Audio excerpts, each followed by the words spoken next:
A little better.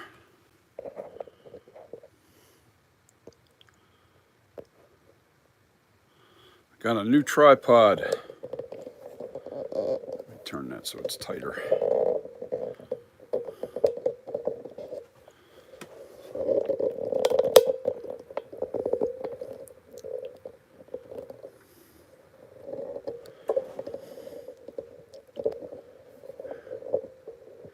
Still got to put the light on this thing.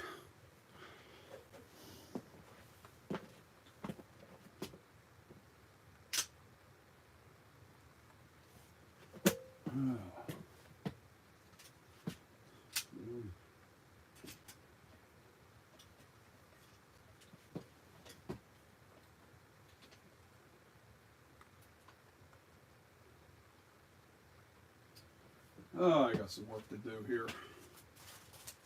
So I've got the DJI. Um,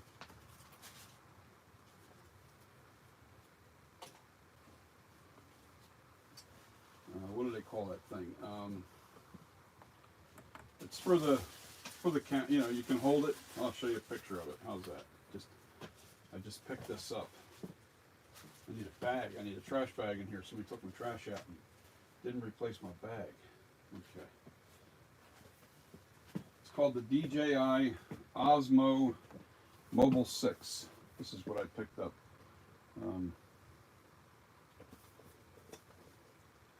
That's what I picked up. Now it's on charge right now. And this follows you. It does all kinds of stuff. I got to learn how to use it. But what I'm going to do is whenever I'm working outside, I'll have it probably try to focus on my hands, you know, when I'm working. And wherever I walk, wherever I go, it'll follow my hands.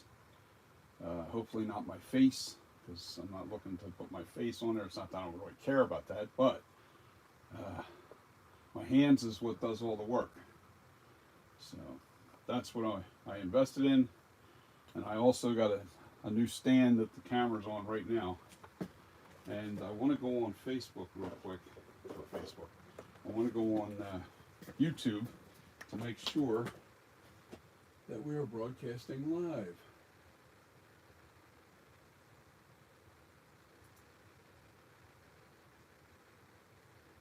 Yeah, I love it. I love it, I love it, I love it.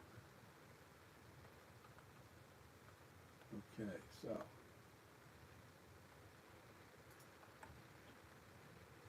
YouTube. No. Sorry. Can't have the music on there, that's for sure. As a matter of fact, I found out I can't actually post anything advertising on YouTube for any other purpose. Kind of interesting, but that's okay. I'll make sure that I don't do that again. Alright, I want to go to my channel.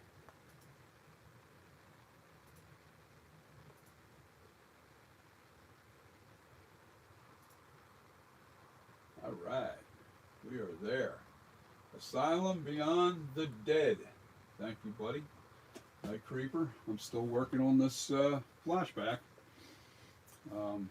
But, yeah, I can't really pivot that, can I? I just got done showing off the new DJI camera apparatus that I picked up here. An Osmos Mobile 6. It was like $140, but it's still worth every penny because it really does a lot of things that are really nice for videoing. You can video, you know, your hands free. It has the extension rod on it. I can also attach it to that pole that's behind me that extends probably about 7 feet in the air. So that's really cool. So I can get overhead shots now. And it's a single pole that's holding my camera now. Well, what's holding my phone right now? It's one single pole with a tripod on the base. I can't show it to you because the camera's on it, but it's really cool. It's got plenty of extension to it. I could probably get that camera at least maybe 2 feet over my head. Actually, I know it did because it hit the ceiling when I was holding it in my chair. I was like, wow, this thing will really go high, which is perfect when you're doing down shots. Oh, and the other thing is I can connect this DJI to that tripod. So I can still do the follow me and I can have it more of an overhead shot. So this way you can see what I'm doing down, on top of things. So it's going to be cool. I got so frustrated the other night when I couldn't do I couldn't do a live because my camera tripod broke. And I got a cheap, flimsy thing. I should have known better. I should have just, stopped messing around and buy good stuff.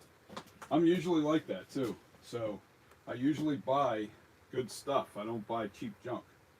And especially when it comes to anything that I'm doing professionally. So, but I'm also trying to, the icon. What is the icon? Go ahead, let me know. What Asylum, what do I think about the icon? I'm going to turn my camera, what do you call it, over here. And I also need another flashback picture.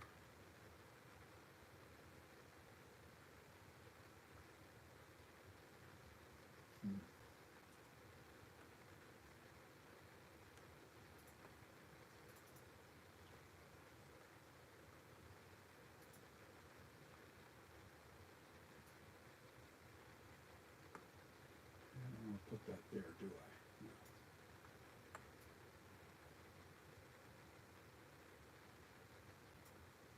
Explain, sir.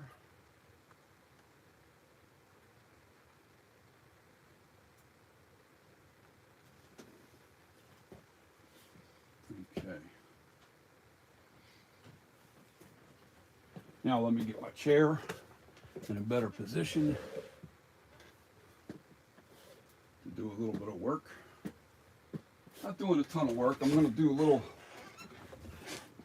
less time, not doing as many hours.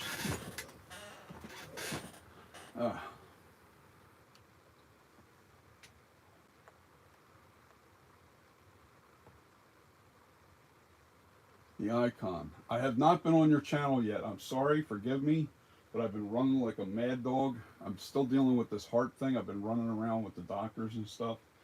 It looks like March 19th, I do a sleep study, and then immediately following, if that turns out okay, I get an injection where they inject it into my veins. It's a stress test, but they inject instead of me going on a treadmill, they don't want that. They want to be able to control everything, so they do it with medication. So they give me a stress test, they inject me, and I've had this done before, and it ain't fun. But they stick the fluid, they stick the medicine in you. It makes your heart race for 30 seconds. It's the longest 30 seconds of your life, because your heart feels like it's at 100 or 200 beats per minute. So I've got that to deal with coming up. But you know what? And if everything turns out and I don't have any blockages in my arteries, we're going to get the ablation done. That's the plan. Oh man, but it's a process. I got to tell you, to get right, and the process starts March 19th. It's liable to be late April before I even get the ablation. Just depending on how the outcome, how each test comes along. Just depends. It just depends on everything. I just hope it doesn't affect my summer too much. I'm looking forward to doing a lot of work over this summer. I know that I have to take it easy for a couple of weeks after the procedure, especially the first week. I can't even lift anything for it's like 5 pounds minimum. And for the first week, you're not allowed to lift. I can't even lift a gallon of milk because they're worried about bleeding. Because of where they do the procedure. They want to make sure there's no stress on the heart at all. So what I plan to do during that week is literally just lay down. I'm not going to do anything to endanger myself for any internal bleeding or anything. So I'll just relax and watch TV for the entire week. I won't go in. I won't do anything. Won't go anywhere. But the second week, once they clear me, I intend to. They say that first week after the ablation is no picnic anyway. It's no fun. So it's somewhat of a simple procedure. Um, it is stressful on your because it can take anywhere from 3 to 6 hours, depending on how much they have to ablate. That means burn the nerves in the heart that are causing the arrhythmia.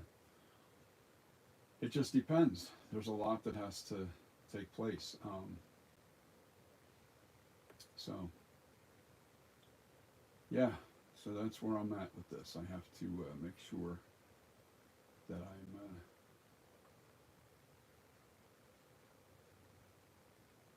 So I've been running around doing things, finding out different stuff, learning different stuff, and watching videos. Really trying to think about and really want to research and see exactly what where I'm what I'm doing. I don't know if this is an older video, but I can't believe the expense of this surgery. It blew my mind. Thank God I have insurance. But we still got to find out how much the insurance covers.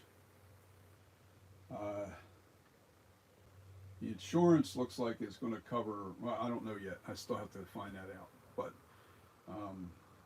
the surgery, if I'm correct, is upwards of $350,000. That is like, God, I don't even want a percentage of that bill. Not even close. I won't even have it done if that's the case. If I can't get it done, then I'm just going to have to live with what I got, and that'll really suck, for the rest of my life. It really will. Then I'll get the inversion done, and then just have to take medication for the rest of my life. They got to find something that's a little better and works better. So I'm debating on what to work on. I don't want to work on the neck because I have to tilt this thing back to really get this neck smoothed out. Plus I want to narrow the neck, so maybe I'll do that. Maybe I'll work on narrowing the neck a little bit. Yeah, I can already see I need it narrowed over here on this side. I'm looking at a straight shot of the flashback.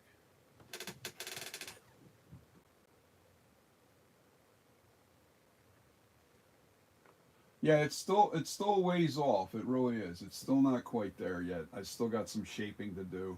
I'm looking at the picture and I can see like the whole jawline is much more square. I'm trying to figure out. Let me see.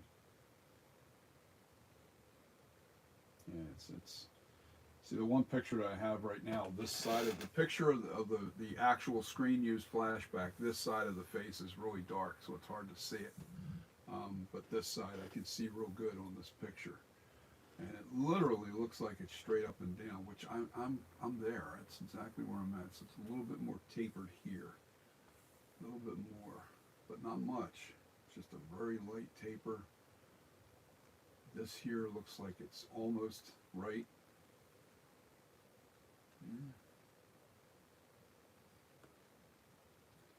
Yeah, it's I'll give you a dead on shot.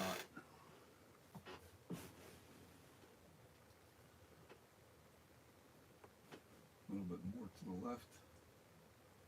A little more to the left. A little more to the left. Yeah, that's a dead on shot of the sculpt. And the other problem too is I don't have. Let's see if I can get shocked. I keep getting shocked on this. I'm going to take the blue out of that altogether.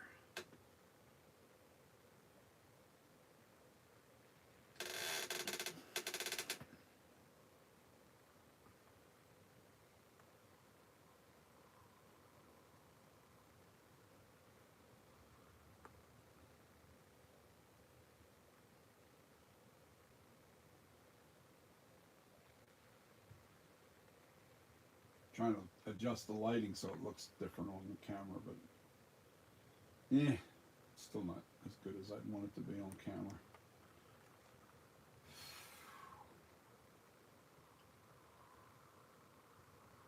All right, let me see. What are you saying there?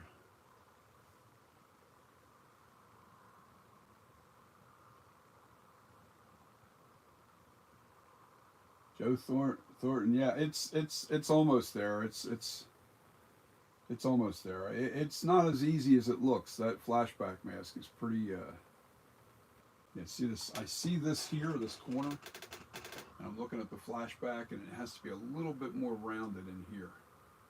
I have to take this. It looks too slanted here. I have to round this over more, which is not that big of a deal. And all I got to do there is take away a little bit of clay with the right tool. There we go.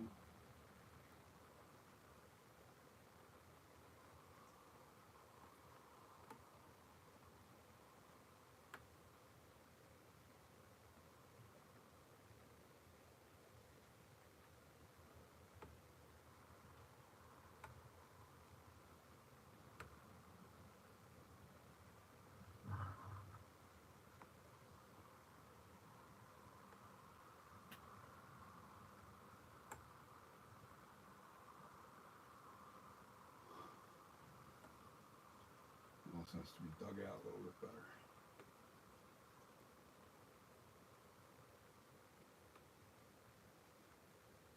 The whole key to this sculpture is really important. Is the angles have to be really perfect, because and that goes for any sculpture. If you're trying to replicate something, the angles are everything.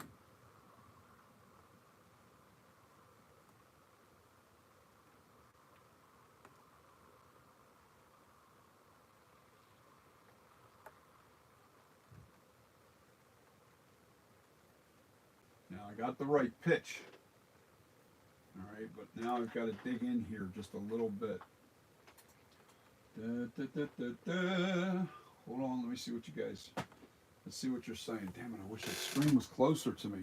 Guys, do me a favor. Joe Thornton, put your caps lock on and write in caps, because it does help me a little bit more with your text. And retext those last two messages, last three messages, 4 messages, I'm sorry. Looks amazing. I can read that one. Looks amazing, brother. Looks great. What's up, Asylum? Okay, that's cool. And the other thing too is whenever you're talking to somebody else on here, add the @ symbol in front of whatever message that you're going to, because you want to say @ Asylum or @ the Asylum, because then it'll highlight on his channel. He'll see that somebody's talking to him. It'll turn orange. I think it turns orange.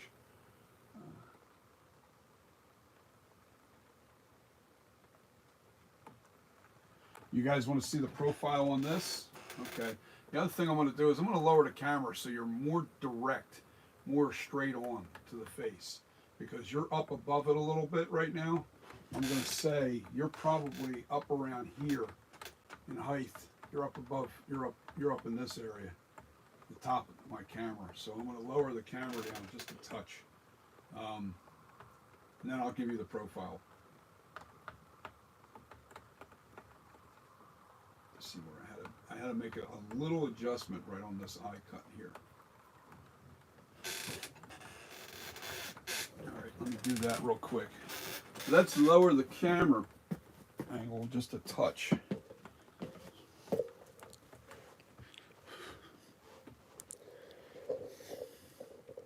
It's liable to wobble and shake a little bit.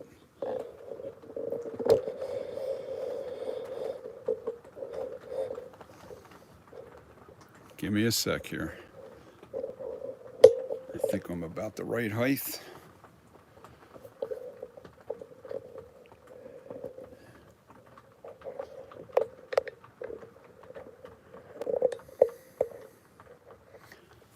about the right height there.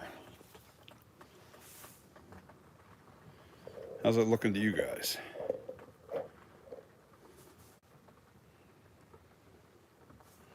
See, when you're looking up above like that, you can't really see the the eye cuts don't look right on camera. I monitor what I'm doing, or else I wouldn't be able to talk to you guys. All right, you want to see a profile now? Okay, let's give you a profile. Let's do both sides. This way you can see it from both sides. And hopefully you guys have pictures of the flashback mask that you can put on your screen to compare. Because that's how you really can see, you know, how close I'm getting. I'm still not quite there yet. I think I'm there. All right, there you go. That's the profile. Now, I still feel like I have to take a little bit of this forehead back further. Just a little bit more right in here because it feels like it's still the night creeper. The night creeper comes out a little bit further. So I'm going to take a little bit more here, and there's a couple of bulges right here on the forehead that I have to still add to, but not a lot, just a little tiny bit, because in the center of that is more of a dip than there is a bulged out. Like the original mask has a bulge. Let me do it this way. Now I'll give you the other profile shot. The original mask has a bulge in the center, and then it tapers off. On the flashback, it has a little bit of a bulge on each side, and the center's a little bit indentated, just a touch. It's so small, but yeah. Let me give you the other profile. And the key is really look at the lip line. It's too far. Hold on. Trying to give you an exact profile because I know what it is when you're an artist. You want an exact profile.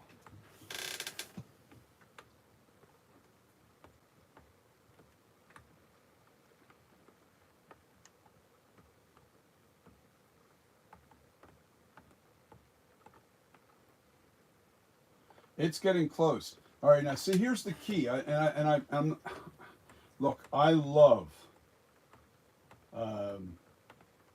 Nag's mask. I do love it.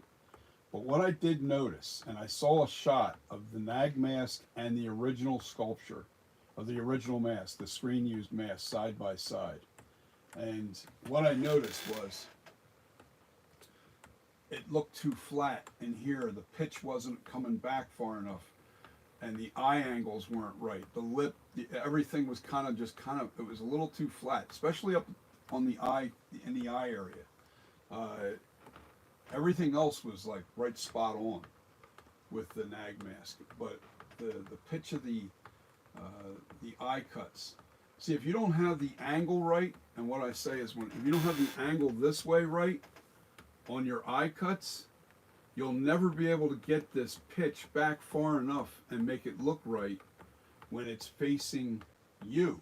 When you're looking at it directly, it's really tough. It's a tough thing to really nail down. And notice on this, what I had to do to get this flashback look is I had to add a lot of clay in here to bring this scowl out far enough to where it was overhanging the bottom eye cut, because that's how the actual flashback is. It's overhanging and what I also had to do, the first thing I had to do was I added clay up underneath the eye cut, because the cheek, I had the bottom of the eye cut sinking back too far on my flashback 70, or my Night Creeper 78. See, I carved all this away pretty deep on my 78. It literally went back probably to the very back of this. So I added clay here, and then I could see just how much clay I needed to bump this out. And the reason why I had to do that is because I needed that chin line, and the scowl has to be aligned with the bottom of the chin. The same distance from the bottom of the chin to the top of the scowl. And then this here, I just yesterday filled in some of the clay in the nose, because the nose literally looked like it was too like, like it had too much of a scoop in here, and it made the nose look short. So I had to bump this area out. I added more clay here and brought it up a little higher. I still got to put the bumps in here at the top of the ridge, but this kind of fixed the problem with the nose look. So with that being said, the lips, I have that to where it's carved out, and then it comes out to a point to the top of the lip, all right, and it bulges in this region right here on both sides. There's a bulge here on both sides, and then it tapers down. That's how you get that correct. And the biggest thing is making sure that the pitch line is correct. And there's a little bit of a smile, a smirk right here on the top of that lip right in here. To get that look, you have to have that little bit of a smile. And I'll do the same. Let me flip it around again so you can see what I'm talking about. Now on this one,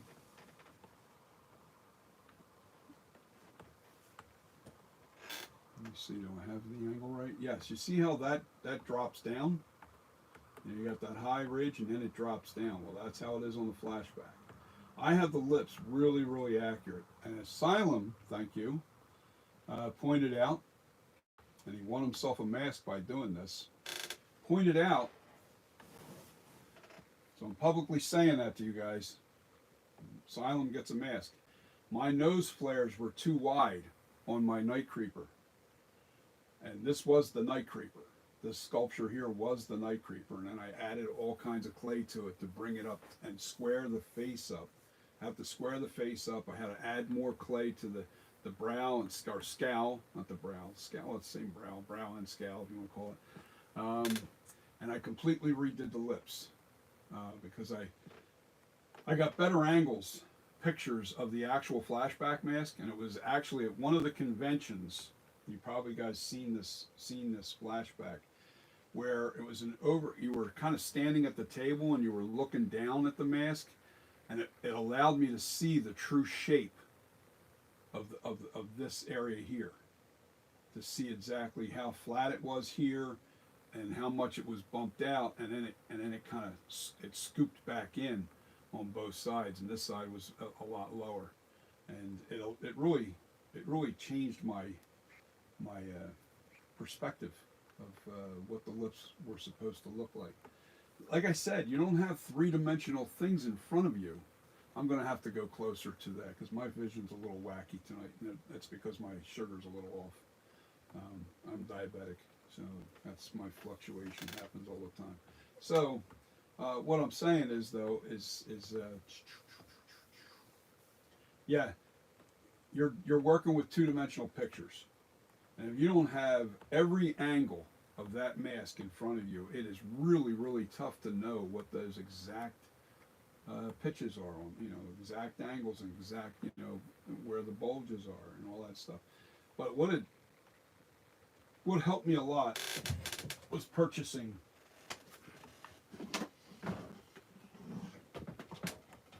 with my Night Creeper.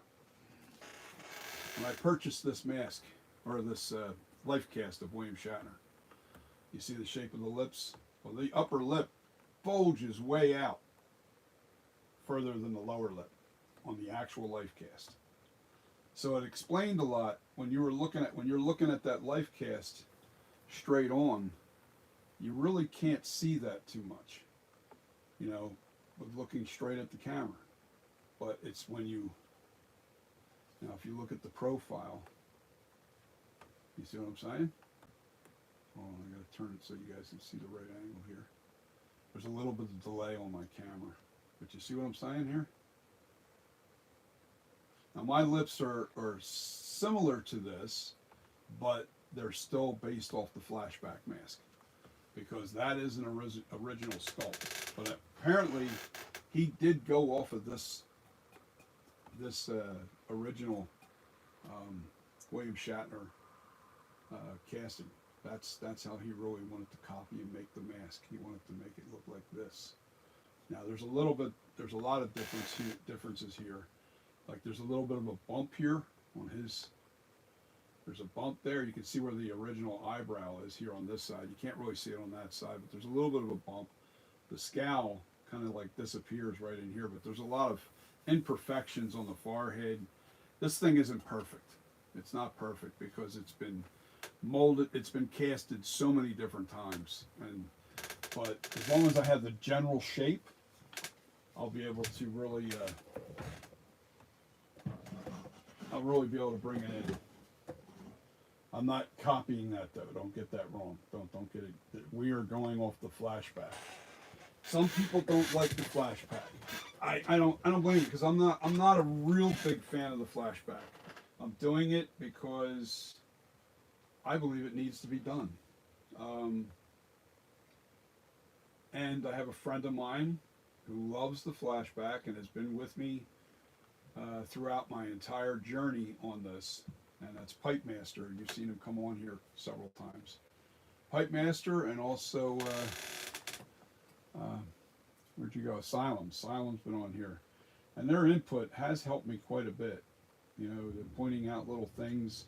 Like I completely overlooked the nose flare outs. I just wasn't looking at that. I wasn't even paying attention. I was so worried about up here and trying to get the jawline straight, trying to get the lips perfect, and never looked at the nose. And they're pointing at, they're talking about it. They're saying, "No, your nose is too flared out. Your nose is too flared out." I'm looking at it. I'm looking at here. I'm looking at here. No, the nostrils. Oh, okay. Yeah. You know, once I saw the picture, I'm looking at the picture side by side next to my camera. I have to put another monitor in here too, because that would help me a lot. If I could stick a monitor like right here, just for the texting. You know, just for I could read your guys' text and then keep my. All right, now I'm going to go read your comments because I gotta stand to see them because I can't see tonight too well. So I'm sorry for that, guys. All right, so we're gonna go up on here. Looks great. The sun, the lightning on the sculpture reminds me of the behind the scenes of the flashback. What's up, Asylum? Saying hello to each other. That's a great thing, man, because I love all you guys, especially when you talk to each other. And you have respect for each other. That's the main thing. Asylum, Small World. Joe Thornton. Hold on, I'm Asylum Beyond the Dead. Yo, Joe, hi. Alright, that's cool. Sculpture's looking good. Asylum, Joe Thornburg looks amazing, brother. Asylum Beyond the Dead. Yo, Joe, hi. Joe Thornton looks great. The Asylum Beyond the Dead. The lightning on the sculpture reminds me. I'm saying you're probably saying lighting. Lighting on the sculpture reminds me of the behind the scenes of the flashback. What's up, Asylum? Asylum Joe, it's me from Bistro Megatron. Okay. You got to fill me in on that, Asylum. I'm not sure what that is. Bistro Megatron. Okay, Joe Thornburg, Asylum Small World. What does the profile look like? Beyond Custom Corpses. The sculpt looks amazing. Asylum Beyond. Joe Thornburg, what size pool will it be? Actually, the size is going to be smaller. This is going to be a smaller mask because I'm actually going to make a large mask and then shrink it down one more because I added so much more clay on here, which made the head so much bigger. But what it's probably going to do is produce a really good 24.25-inch mask. And you'll be able to have the bigger one too, which is going to be a little bit bigger than that, probably 25 to 26 inch. So that's the answer to that. With adding the clay, this is going to give me the size that I actually needed to make a really good 24-inch mask. Okay, so Nag's new version of the flashback mask looks weird. I didn't see the new version, guys. I'll have you send me a link, please. One of you guys send me a link. Asylum, send me a link of the new.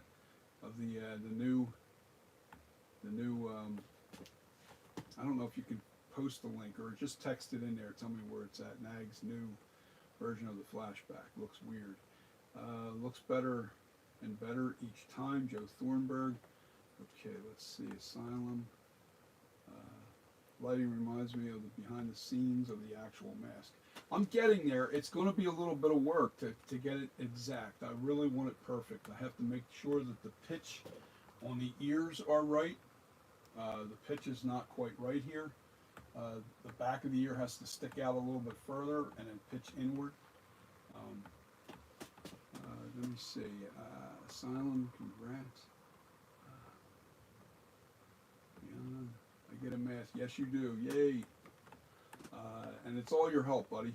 Asylum, you've been really, and you know, people take criticism so wrong. It's wrong to do that. You have to make sure when you take corrective criticism and pay attention to what people are saying, especially you collectors. You guys are collectors. You guys are looking at this stuff. You know what the hell you're buying. When you're purchasing stuff like this, it's, you know, you're spending good money. Takeoff Vision, what's up, guys? I get free.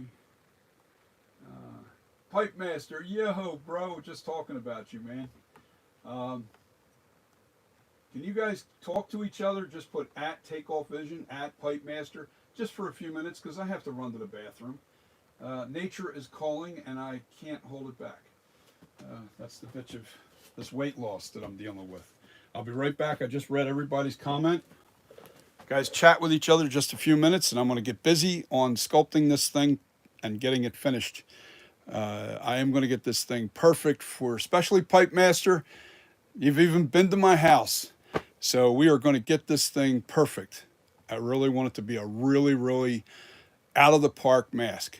Home run, grand slam, out of the park mask. When that's done, you're going to be a proud owner of this. And it makes me proud to have, even if I'm giving my mask away to somebody, especially to one of you guys, you're in the mask community more than I am. And you show off your piece, man, everybody's going to come knocking at my door for it. So it's better to even actually give you guys a mask. So, all right, let me go run to the head. I'll be right back.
I'm back, guys. Sorry it took me a little bit longer, but Mother Nature don't play. All right, Asylum checked out your channel. Nice vids. Yo, take off vision. Pipe Master, you still on there with us? We are going to make this thing. I will definitely be on Asylum's. As a matter of fact, when I get done here, because I'm not going to be on real late tonight, I'm going to try and get some of this ear done. I don't know. What do you guys want me to work on? Yo, I know. You're on. You got me going on in the background. You probably got some stuff going on at the house. You know what I need to do? Sorry. I'll be away for another 40 seconds. I got to warm up some clay. Got to warm up the clay. I take this little plate here of clay, stick it in the microwave for 40 seconds. Makes it nice and malleable so I can work with the clay. Because this is hard clay. This clay here is really tough to... I mean, that's like a brick. It would take a half hour for that to warm up in my hand. So what I do now is I take the little bit of clay that I use and I put it in the microwave for 40 seconds, which is in my kitchen.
All right, I'm back. 40 seconds, that's all it took. Now watch this. I'm going to trip over. Now I'm only using this if I need it. And I can always warm that back up. But that solid brick of ball there, look at this. 40 seconds, that's all it took. Nice and soft, but it's not melted. You don't want it to melt because then it's sticking to your hands and everything else. This is not melted, it's just really soft. Now that's about the size, you know, a little bit smaller than a tennis ball. No, I don't even say that. About the size of an egg. And it really melted it up really nice. Okay, so let's read the last few comments here. Ear, let's do the ear. Okay, we're going to do the ear tonight. Let's get that ear right. And the pitch and everything is going to be perfect on this thing. I'll make sure the ear is perfect. All right. The rest of it will come into play. I need to bring it to me this way just to start getting the base look of it first. All right. Now the first thing I need to do, all right, is I need to make worms of clay.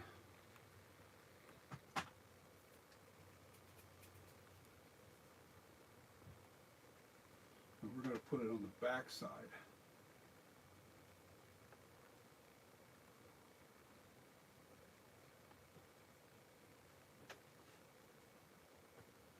And it looks like a lot, but I have to because of the... All right, now what I'm doing is I'm putting it into where it's supposed to be.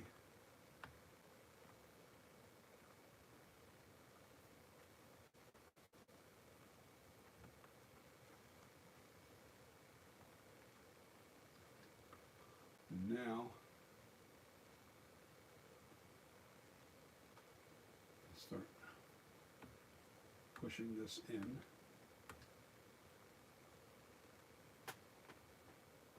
The carving part of this comes much later.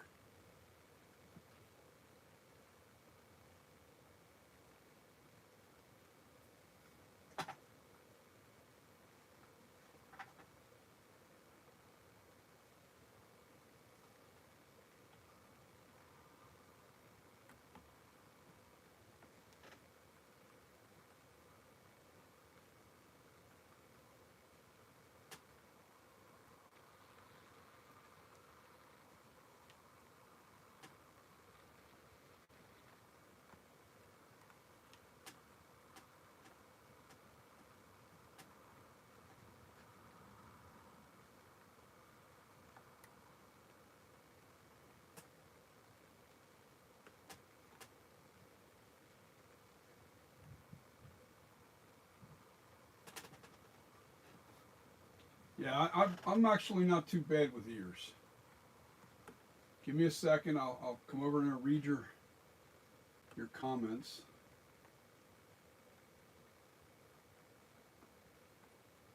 Remember this ear here.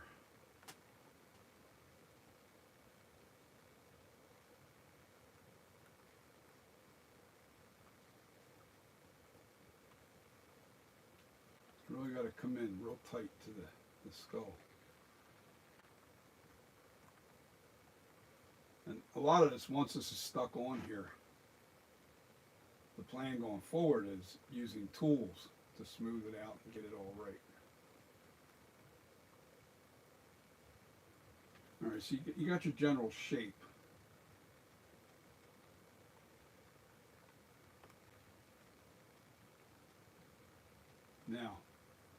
Now the next thing I have to do is turn it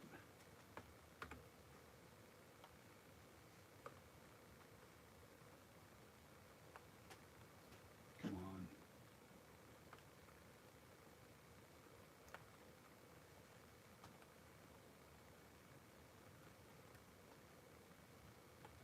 Now the next thing I have to do is turn it towards me as though I'm looking at the picture.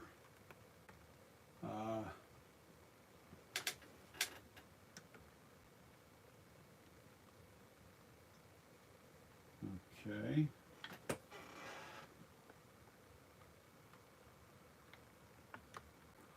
And I'm just trying to taper this in. I can see that there's a little bit of a flare out on the back side here.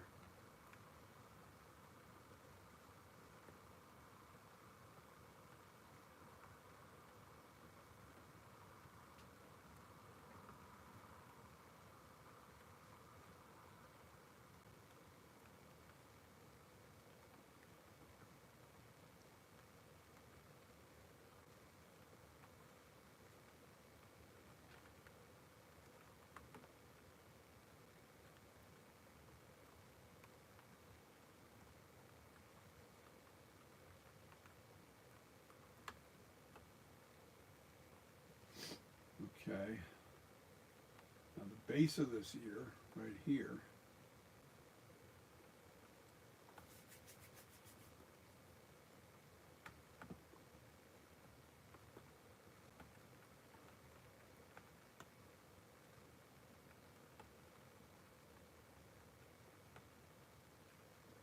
there has to be more added to this back section.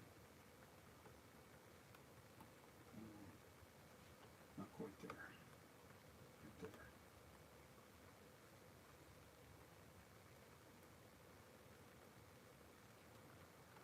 What I'm trying to get is I'm looking straight at the. All right, let me show you instead.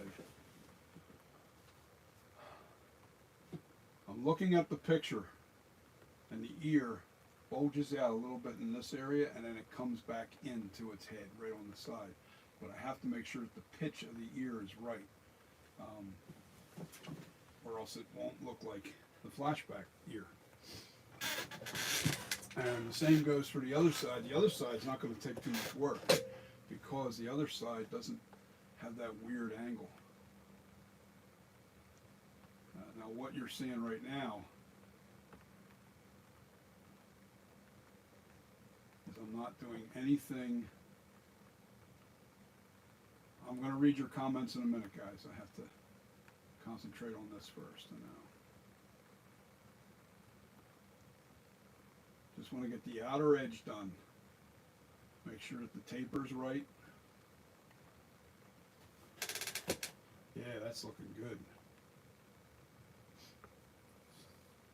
Looks like crap right now, but that shape is right. All right, and you know what? I wonder if the pitch is right. I'll have to look at that.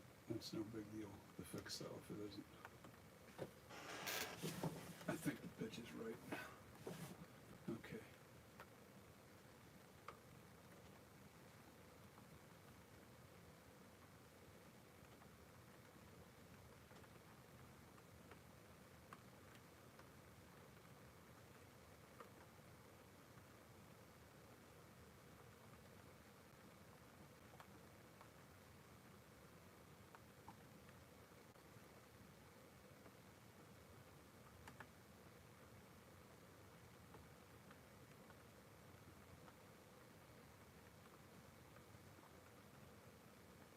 Okay, so the next thing I want to put in there. All right, now that I have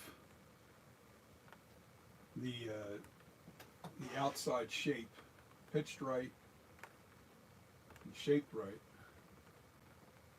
I need another picture that's going to give me a direct shot of the ear. This way I know that this pitch is coming in right, this pitch isn't too far down. I want to make sure that that's like, maybe I have to move this line to about here. I don't know, but I need a profile shot of his ear. I'm going to pull that up while I'm talking, and I'll read your comments real quick while I'm doing it. And I got to keep my clay in my hands, or else it'll get cold on me and hard again. Okay. Joe Thornburg, you've been there with me too. I will try to get all you guys a mask that have been really following me. You've been there for a long time as well. I know it's, but that's going to be one of those things where I have to,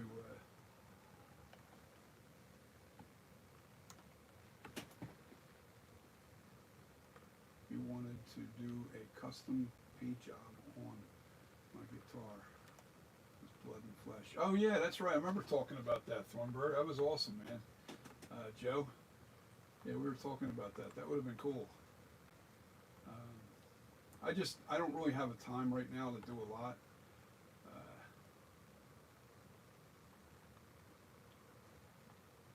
Yeah, I think the link. I think advertising somebody's.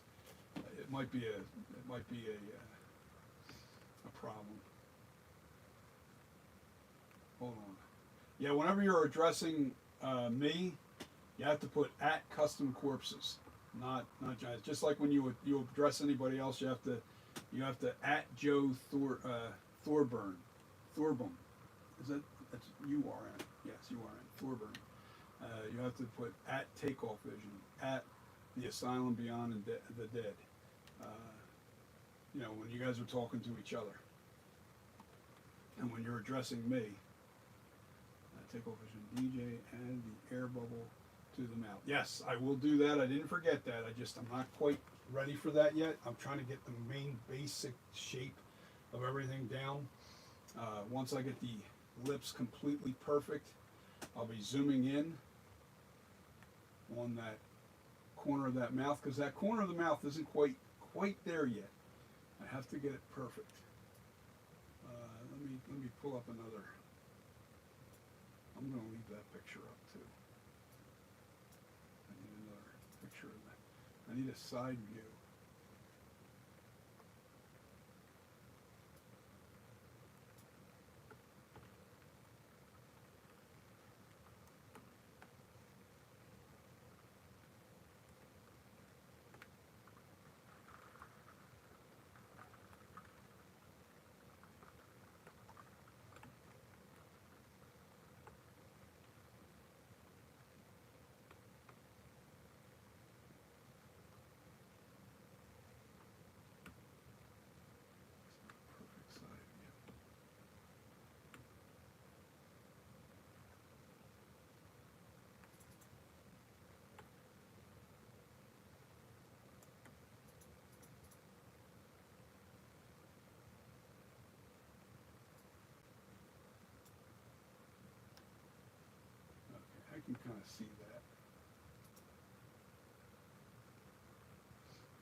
Yes.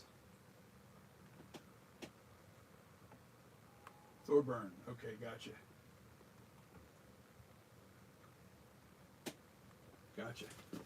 Okay. It looks like I've got it pretty close. This needs to be more round up the top. I can see it on this picture that I have.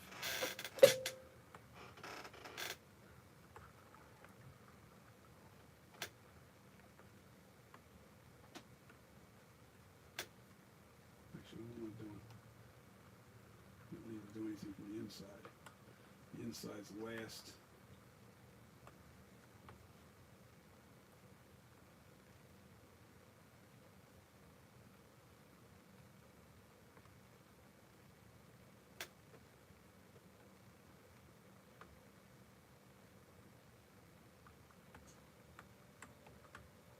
So what I'm doing now is I'm making sure that the ear shape is right. Nice and rounded.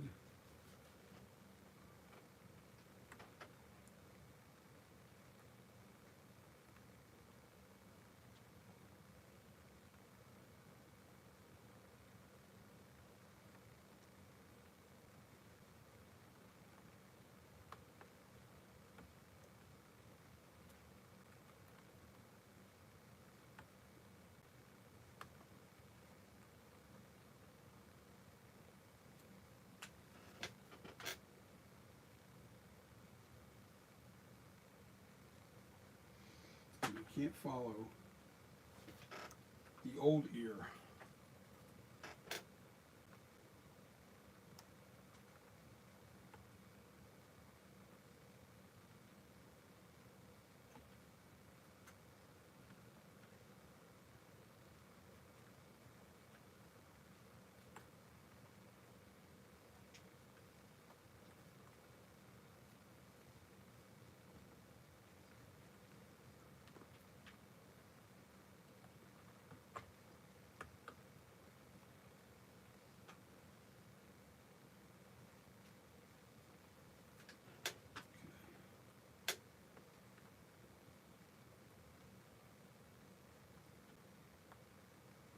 Oh yeah, there's a lot that has to be done yet.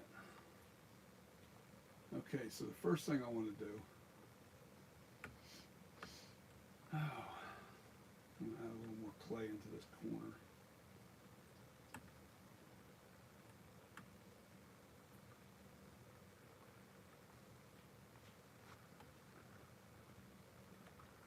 It's raining out there, but it's warm where I live.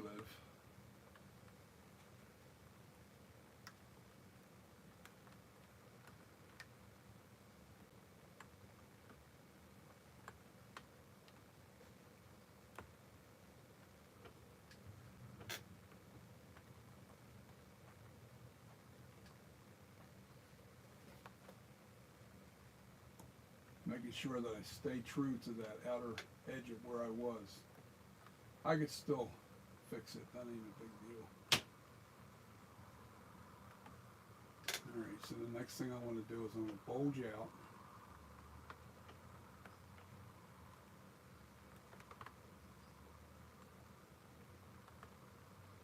I'm going to make an inner ear and an outer ear. Hold on.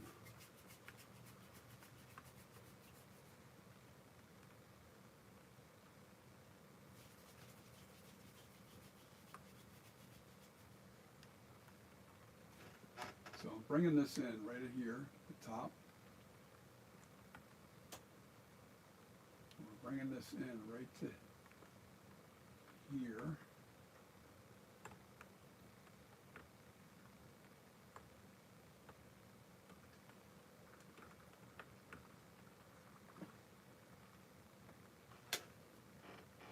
Now I'll use a big, not quite that big. I'll use a ball.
like to do before I start shaping the inside of this ear is just get the stuff, you know, in place.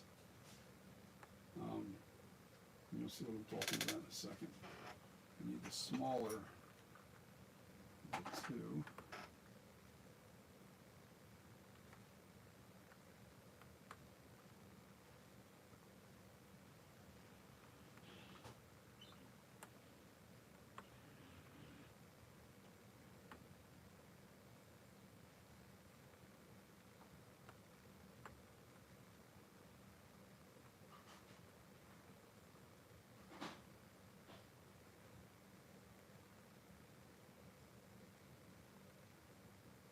What I'm doing there is giving myself a little bit of a line so I know how far out this ear has to come.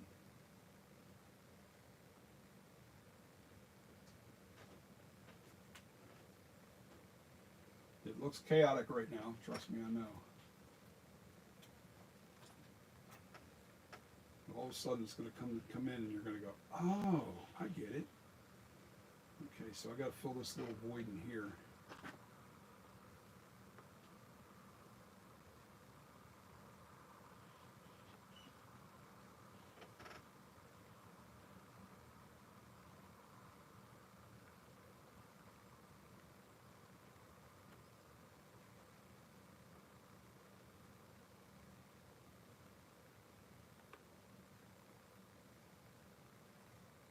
Too deep in that area.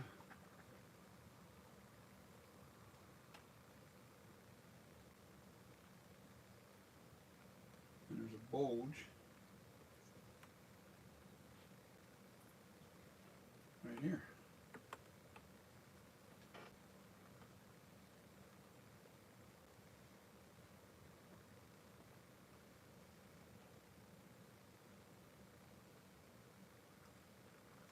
Nowhere near perfect looking yet, not even close. But it'll get there.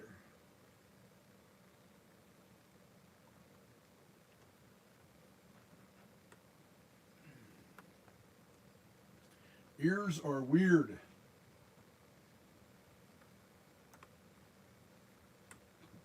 Get a little more in here, it's too deep.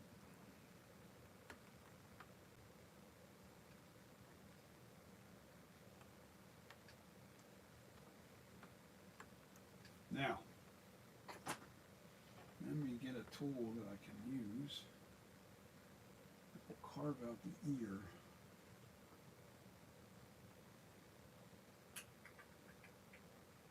Actually, the best thing to use is this, believe it or not.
Now we'll use the ball, the big ball.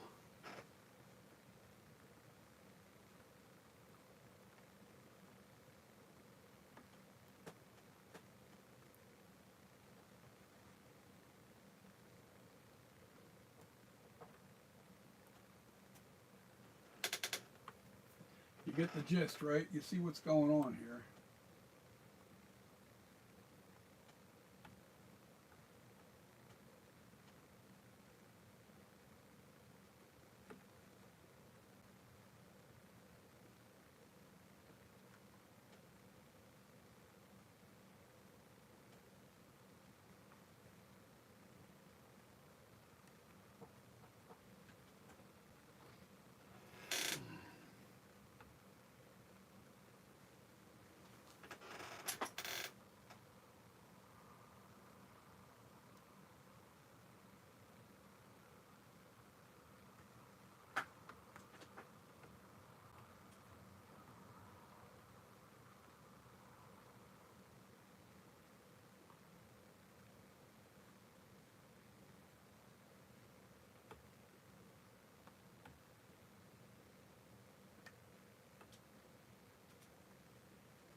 And I need to take a side angle look at it. Yep, that's too high, which is okay because what I want to do.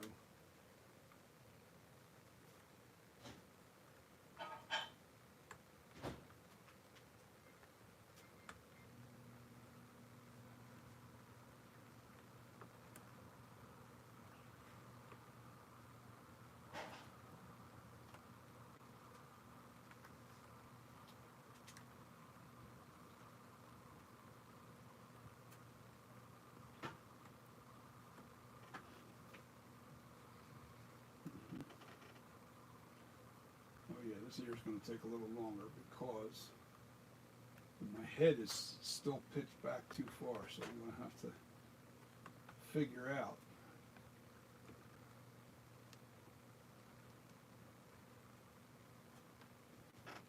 All right, next thing I'm going to do.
Smaller.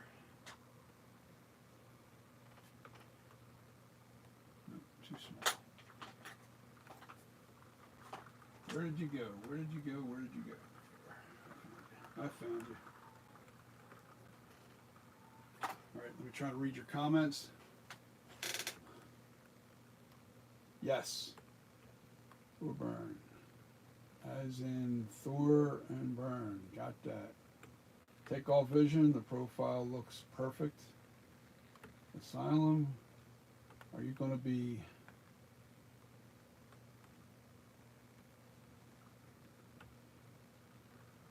What is that? Maestro's live TN tonight. Joe Thornborough. I'm not really sure what that means.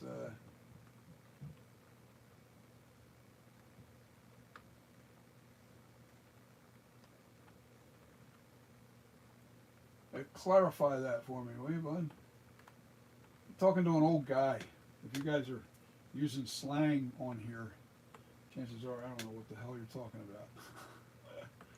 And also, take off vision. Try to put your caps back on so I can see your text. You see, notice everybody's putting their caps on because I can't see the text too well. I know you guys aren't yelling at me or screaming at each other. Just remember that the reason why we want the caps lock on is because of my poor vision.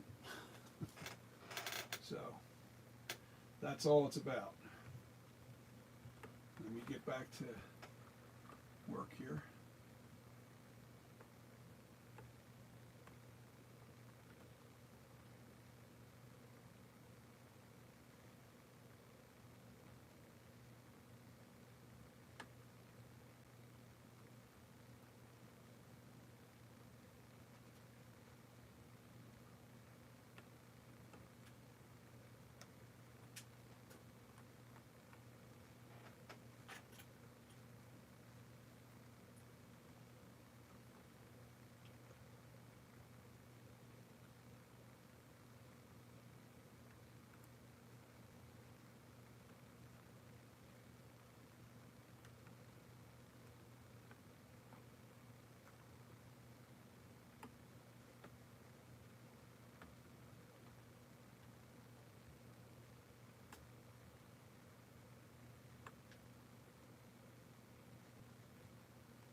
Okay.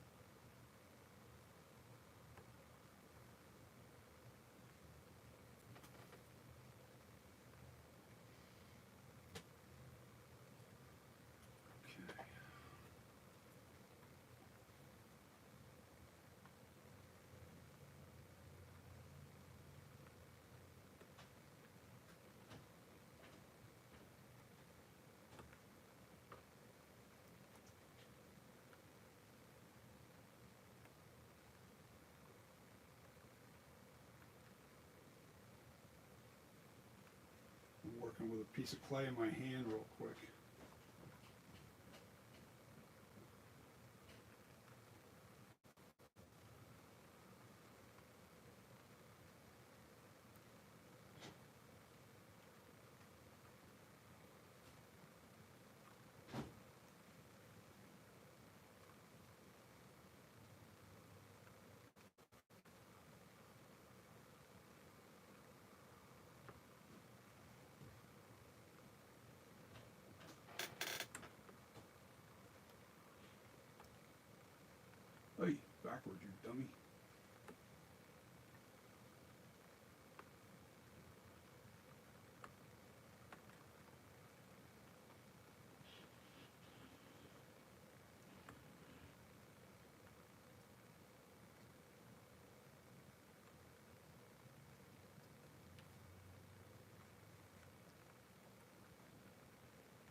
see a text out of the corner of my eye. I see you guys texting. I know I'm quiet. I get quiet when I'm focusing. Sorry. I get quiet when I'm focusing. Only because I'm trying to get this shape just right. Alright, so this is 2.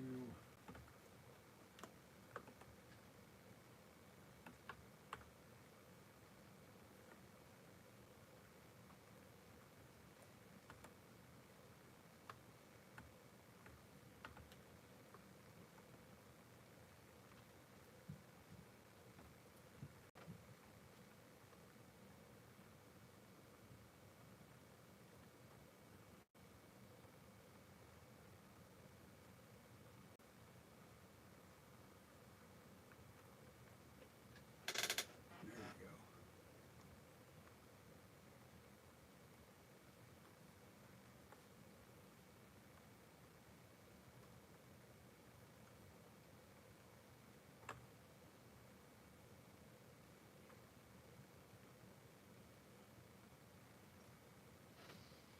It starts to come together.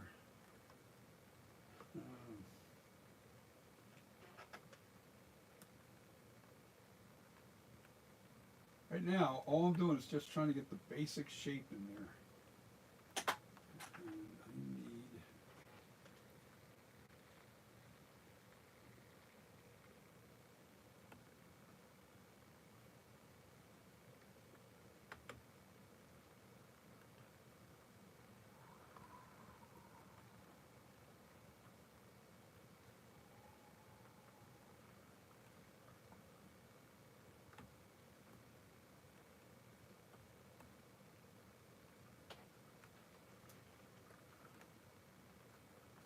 You get the idea? You see how it's coming together, guys? How many years? 3 years in clay. I've been an artist my whole life. Don't get me wrong. I've done a lot of whittling. I've done a lot of relief carving, but most of my work was scenery. I didn't do a lot of like human faces or anything like that. I've never really tackled human faces. I did some, ducks. When I whittled, I did some ducks. I did an eagle a long time ago. I guess I just didn't cherish it that much at that time because I wasn't making a ton of money doing this stuff. I was kind of doing it for fun and,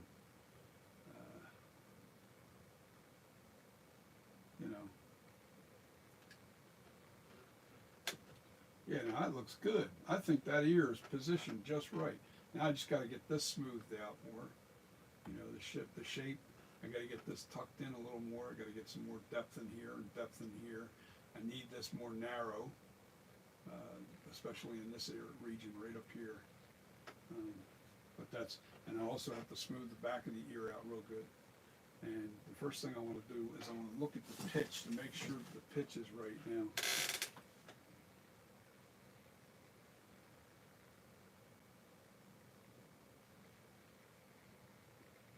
Yeah, I think I got it.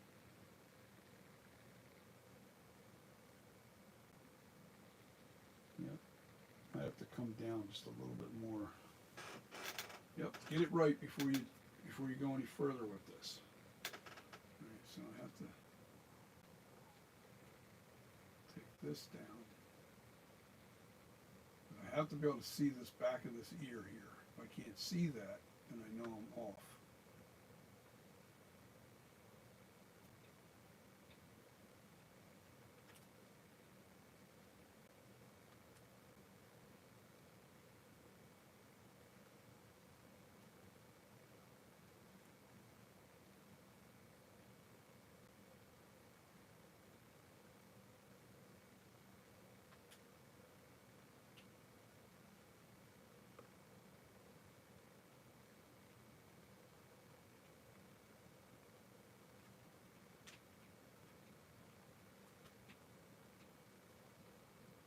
I'm not trying to get it perfect yet, nowhere close. What I'm trying to do is get to make sure that the profile's right, and then I can get into the fine details. Profile has to be on the money.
Oh yeah, we're getting there.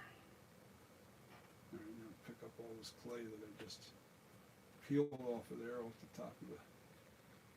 I don't waste nothing. And what I do is I pick it up with my tool and mash it back into my ball.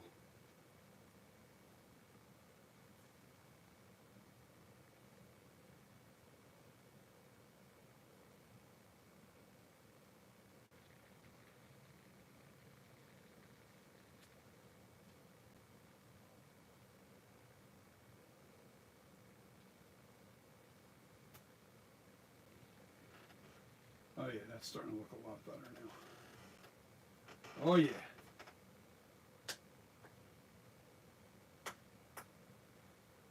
I'll show you guys in a second here.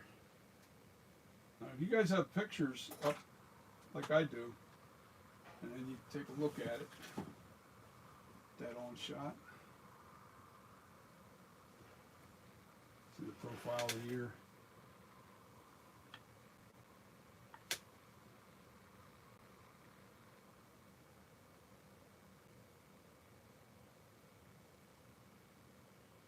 I appreciate that, Thornton. I really did. Thornburn. I keep saying Thornton because I see it from a distance. Thornburn. I get that right. Yes. Anyway, we are getting there. It's not. I'm actually, I don't know what it is, but ears are easy for me. Some people have a really hard time with them. And I think the reason why I think ears are much easier for me is because they're not exact. There's no exact, it's rough bumping. There's like, all right, here's what you basically have. You have the shape of the ear. You saw what I did. I put the ear on, tapered it back into the face from here, bulked it up where I needed to be. Then I shaved it down.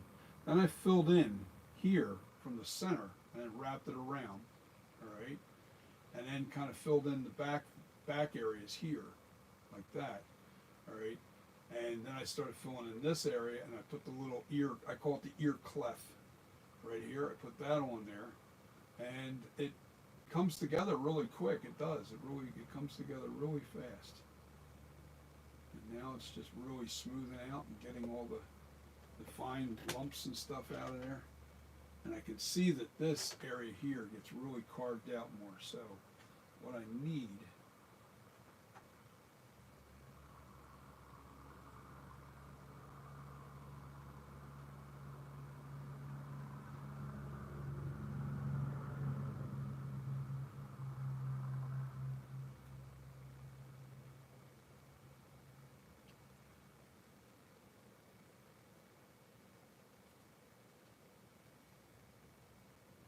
it would help if I didn't have all my tools sitting right where the clay's falling.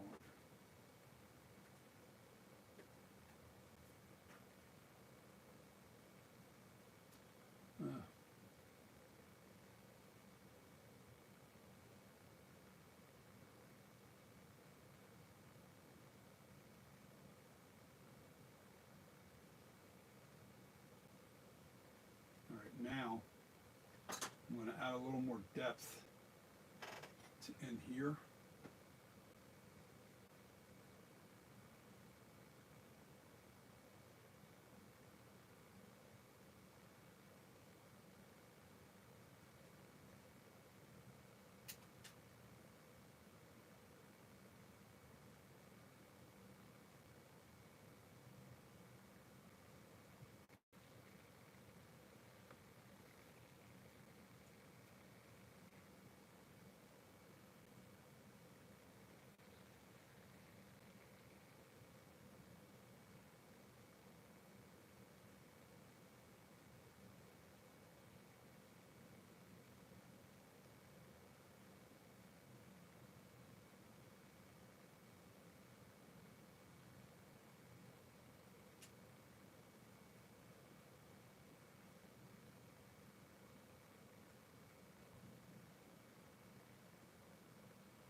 Yeah, sometimes I don't show everything when I'm sculpting. I don't know. I think what it is sometimes I feel like people will get bored watching me do this because you're really working with crumbs of clay. Um, and sometimes it gets pretty boring to watch, if you ask me. If I had to watch this, I think I'd get bored. That's why I have to keep in conversation with you guys because I don't want you to get bored. I gotta fix this problem with not being able to see. I need that. I need another monitor for over here, just to my left, so I can see your comments a lot better. Either that, or I'm going to have to get somebody in here, which I was thinking about doing that with my wife. Have her read the comments, and I'll answer your questions. I'll answer the. Thinking about doing that too.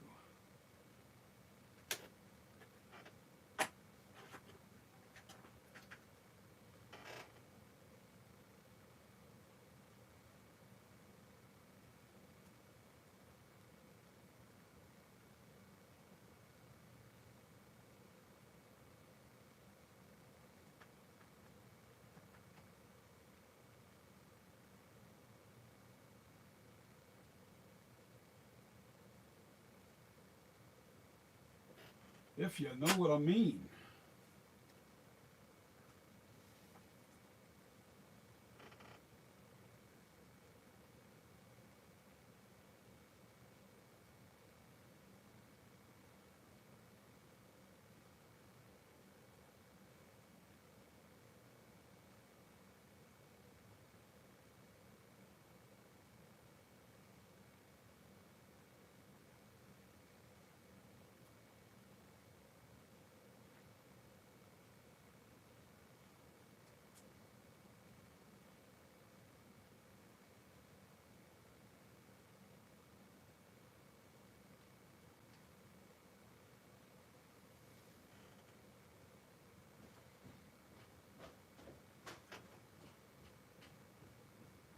The last thing I work on is the outer ear.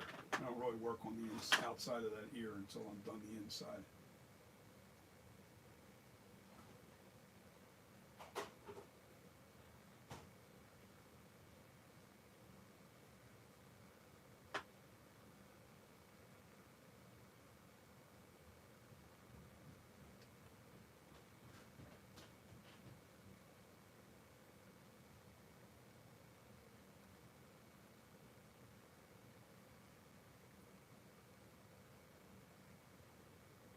Are you guys sculptors? Any of you guys out there that do any sculpting?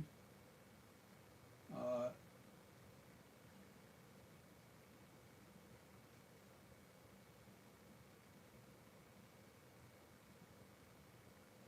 Forgive me for not seeing your channels because I have not been able to. You know, I went through so much medical bullshit over this past year. My diabetes went out of control. I was gaining weight beyond belief.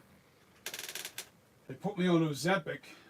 I am 80 pounds lighter now, guys. You wouldn't believe how much lighter I am. I've lost a lot of weight, and that's a good thing, you know. So I'm going to get this inner ear right, and then I'll work on the outer ear.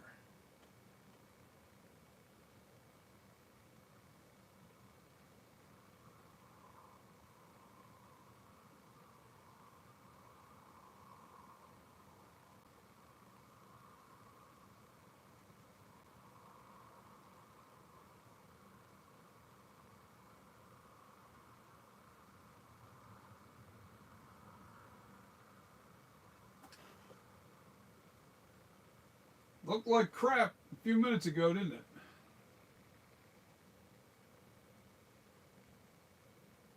Still ain't nowhere near done, but we're getting closer.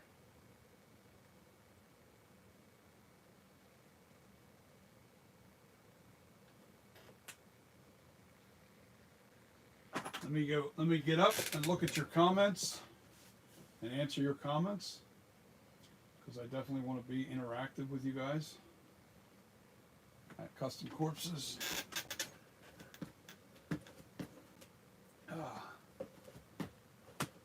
Red Bro, what's happening, buddy?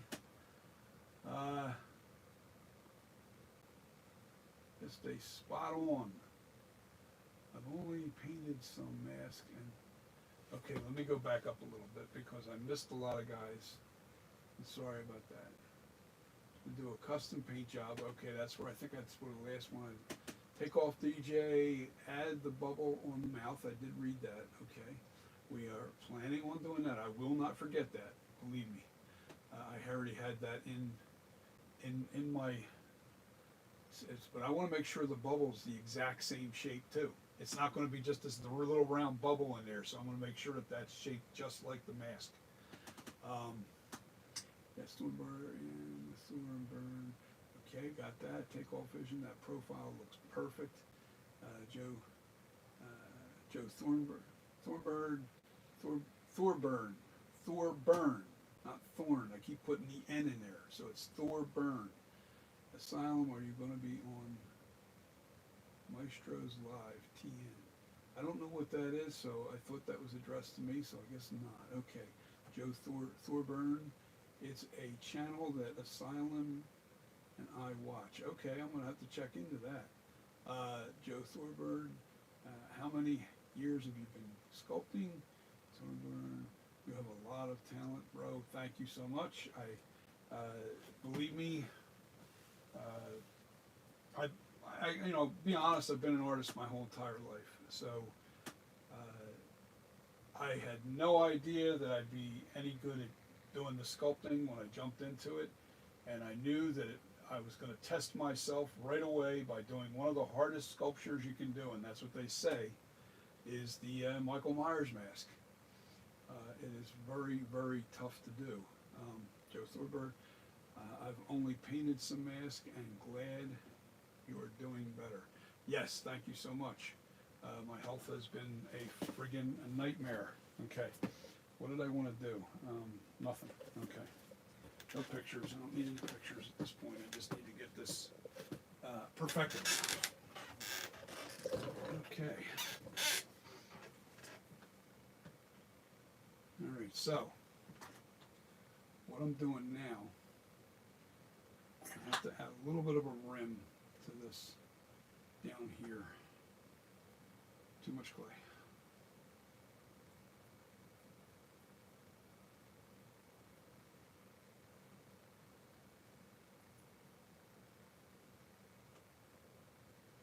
Yeah, the clay's getting stiff. The clay is getting stiff. Angelo, you still on there, bud?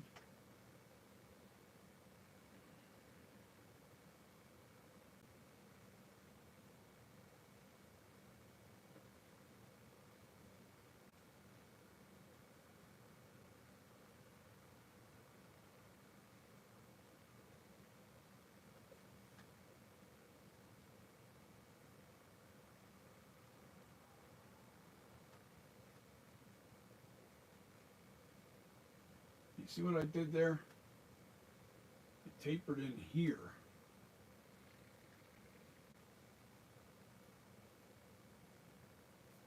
I have to add a little more clay right there. Just a touch.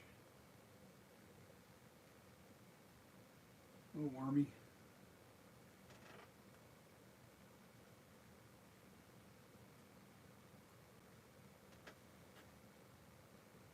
And pull it in. And pull it in.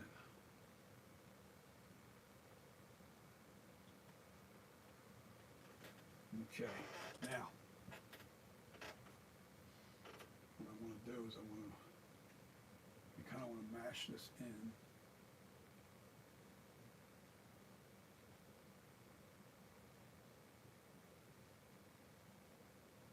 all part of one.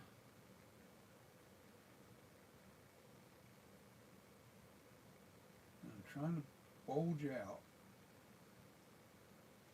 the outer edge of this just a little bit.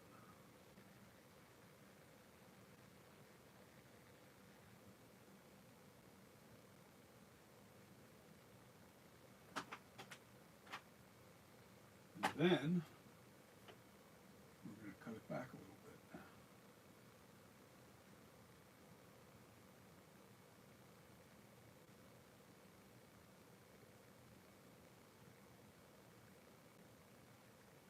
Ever so slightly.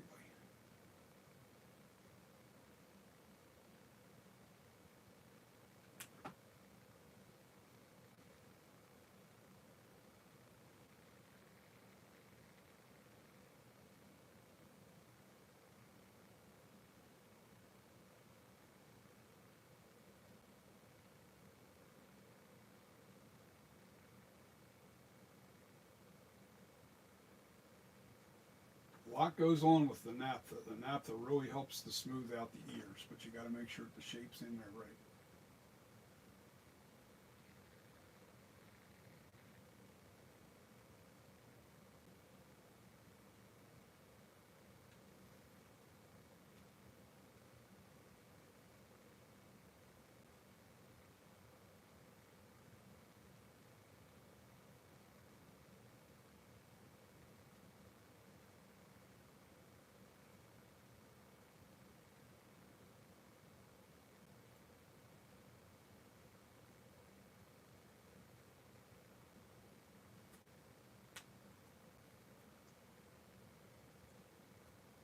All right.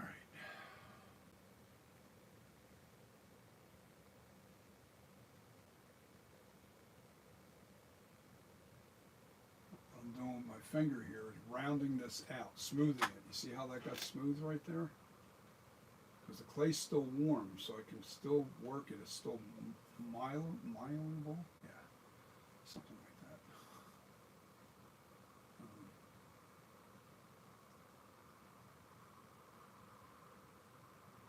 Make sure this edge is straighter.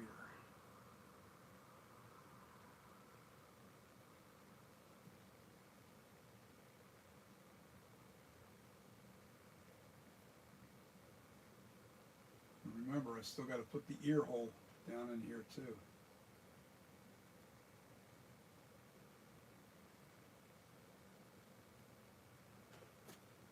Ain't no big thing. Let's see, you guys are commenting away out here.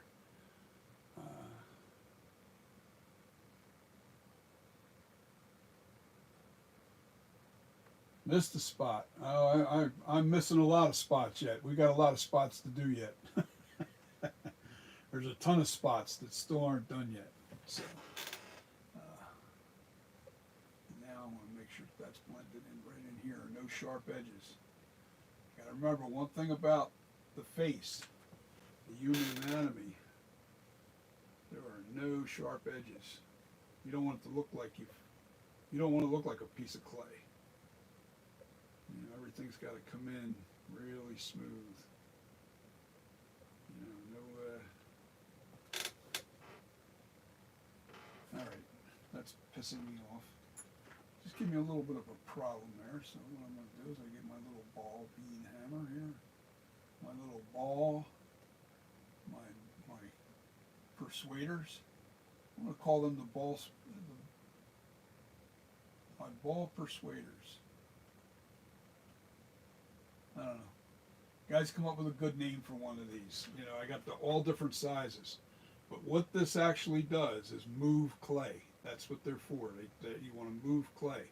Like when I'm trying to round out inside the ear, you know, you want to use something that's going to get the shape just right. Now, it's not going to fit anywhere but that spot. But if I go a little smaller,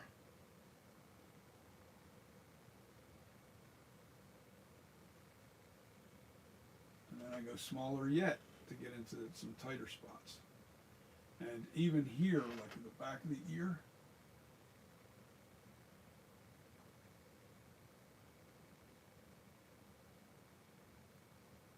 now what that does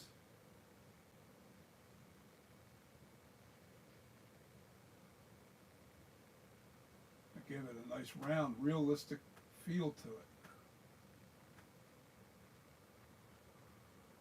Then what I have to do is fix the edge that I created right here, which is nothing. That's no big deal. That's just coming in here like this. Take away that edge.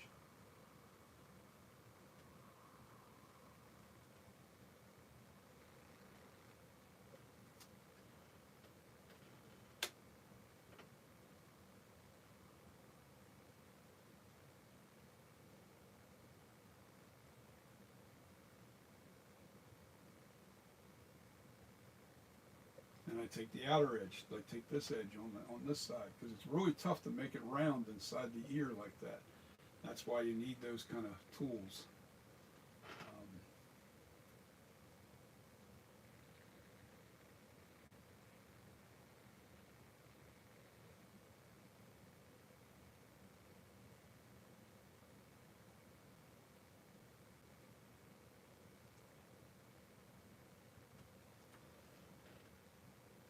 And I'm going to bring this little section right in here where I just kind of pop that out.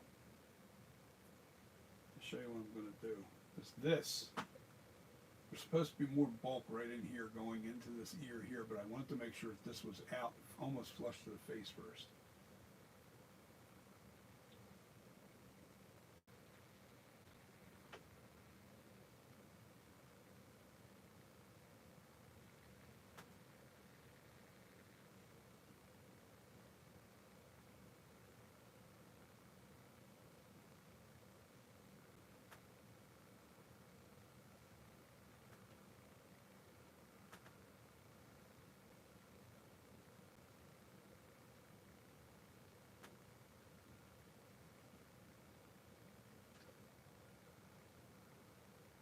Not low enough.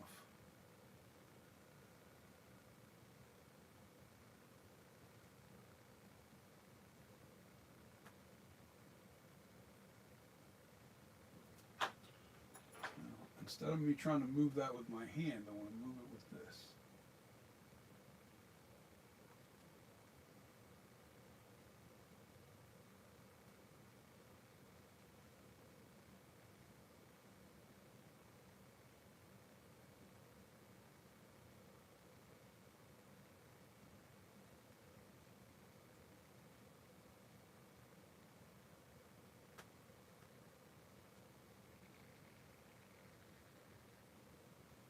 That angle's not right. What is wrong? What is wrong? What is wrong? What is wrong?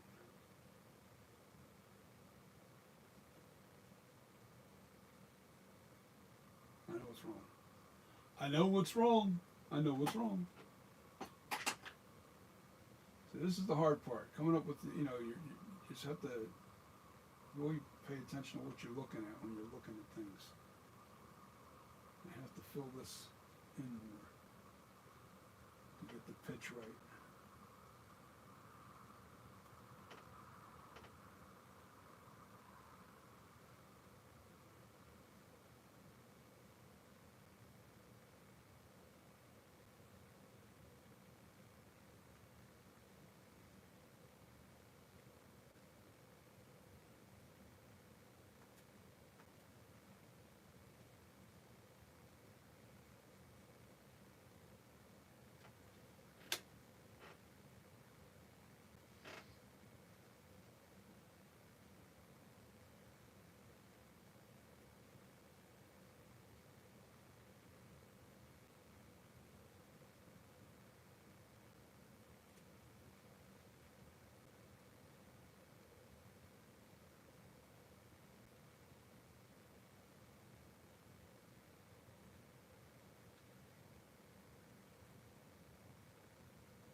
Pitch is still not quite right. Okay.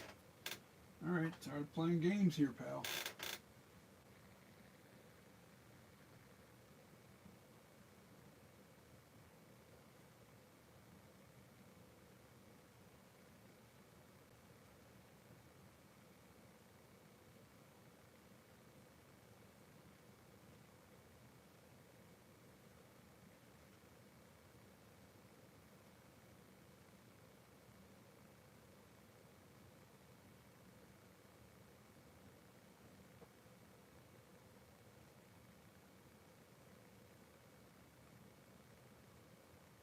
course, I have to look at the profile again.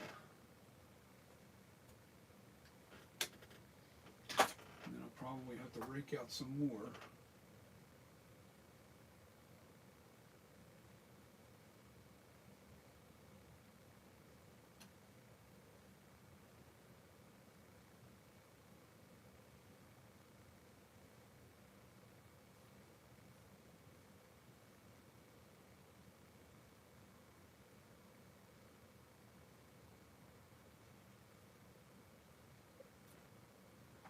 Not quite. Something bothering me about that.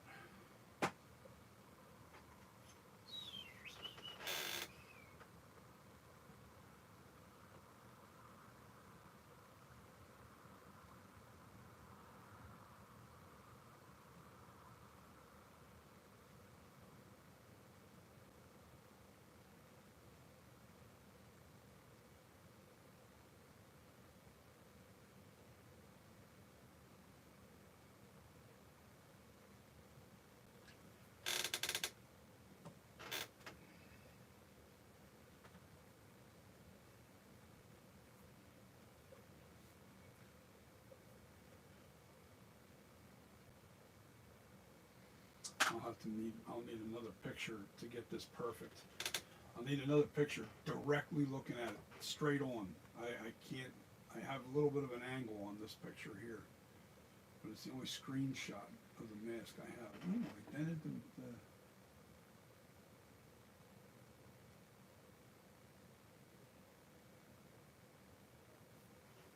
must have grabbed it wrong or something.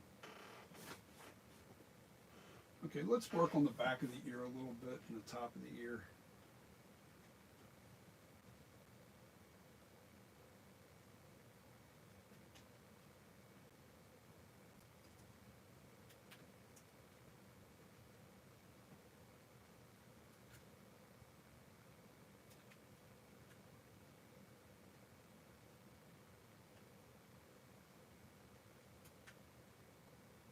That's a thick ear.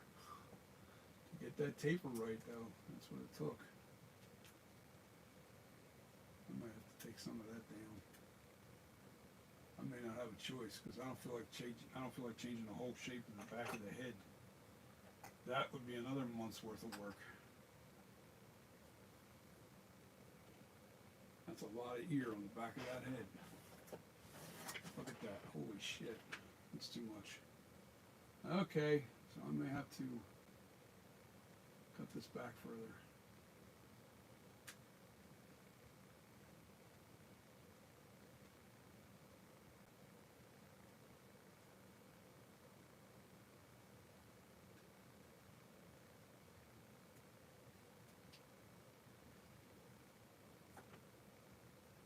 Let's get it right first.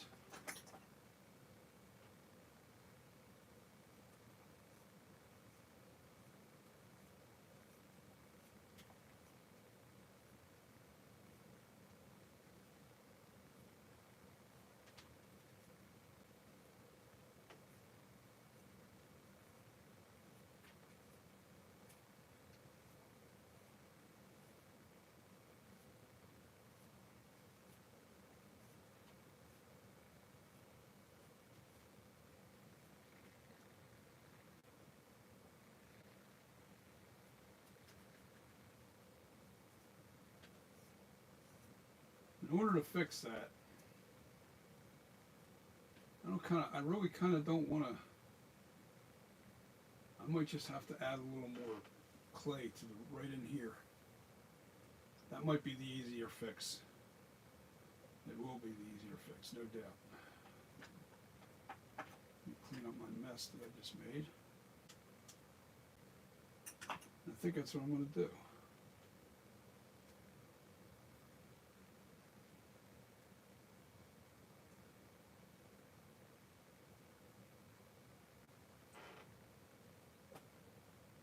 That's exactly what I'm going to do.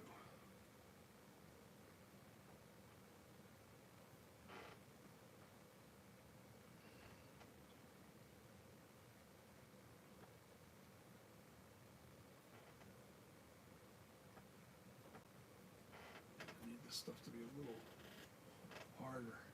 Oh, you know what? I gotta clean this. I think what it is the silicone. The silicone where I had it touching. I gotta put some naphtha on this.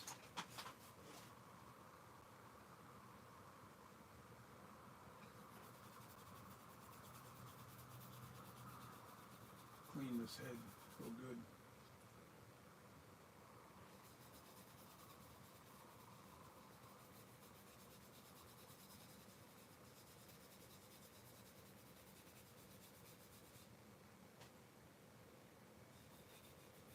Now I'm only doing it right to here, right where I'm putting this naphtha, because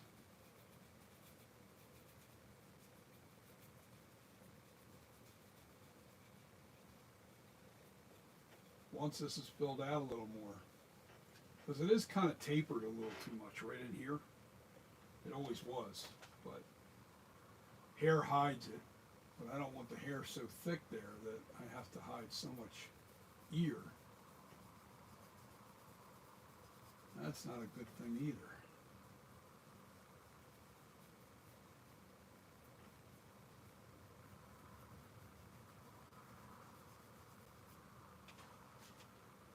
Alright, so I'm a sponge now.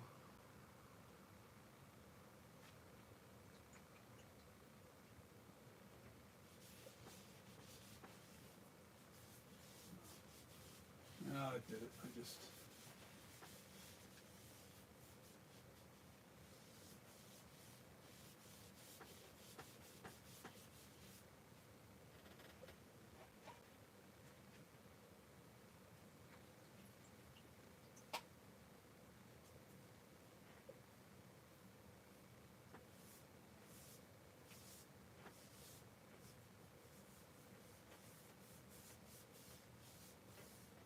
that's gonna have to sit for at least an hour before I can put anything on that.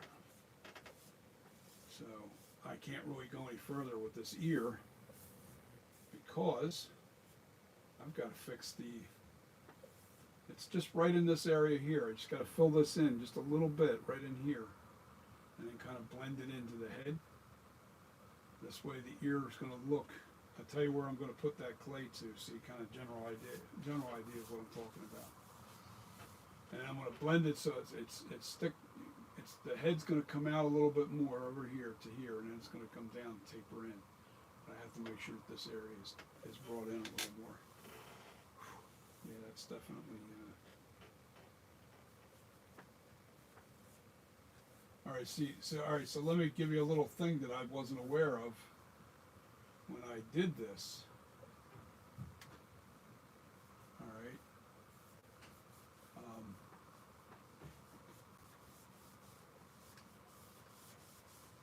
Hold on. Let me just concentrate on this. I gotta make sure no more residue is there from. Because this clay is so old, this clay that's on this armature is 3 years old. All right. And when clay gets that old, it doesn't like to stick to itself. You see how easy I pulled that whole chunk out of there? Well, partially the reason why that's stuck like that is because, let me get these tools out of the way so I can clean this clay up before I turn and pivot this thing.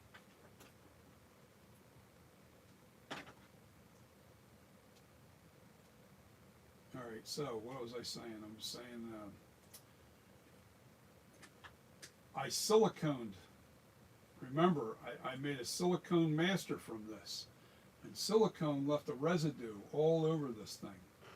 And in order to get that clay to where it's sticky again, where it'll stick to itself, I had to clean that residue off. And the only way I know to do it is actually naphtha. And that's what I just got done rubbing that down with, was naphtha. And that's how I got the other stuff to stick. That's how I got the other stuff to stick again to the clay. Was rubbing it down with naphtha. Let me just get this cleaned up and then I can pivot this thing.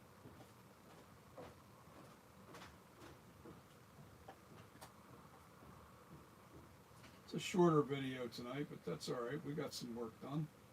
You guys got to see how the basic start of an ear, you know what I mean? Some of you probably never saw me do the ears. Some of you guys have.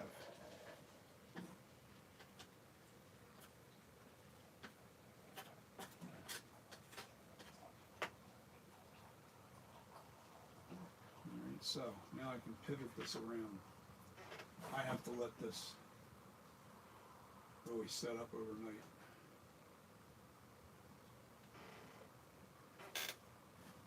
Oh, come on, turn. Stuck on something. Yeah, that's looking pretty good. Let me make sure my ear depth is right. This has got to come down just a little bit more over here. Just a touch more. One more earlobe.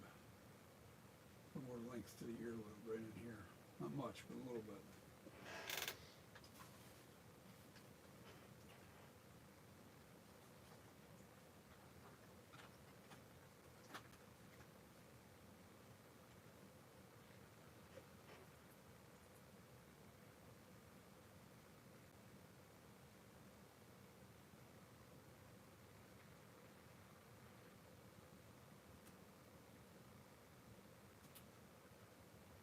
I can take away, I just can't add nothing.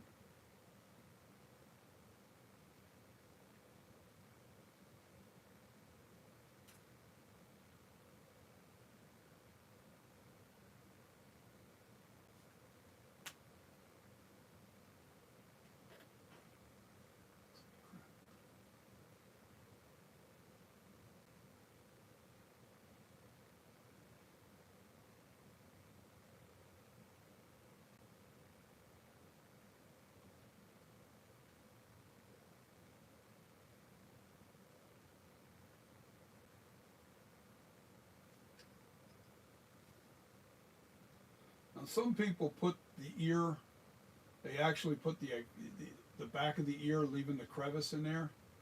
I find that when you go to mold it, it's very tough to demold. But because I'm siliconing this as a master copy, I won't have any problem. And it's all going to be one solid piece. So, with that being said, I can actually put the ear can be tucked in from behind. So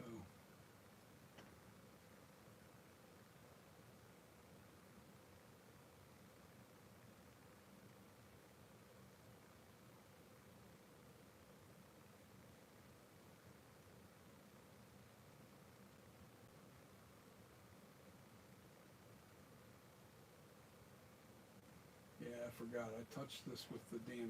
I got the naphtha all over the inside of the ear. That's why that clay is real soft. I got to be careful here. I don't want to create any gouges.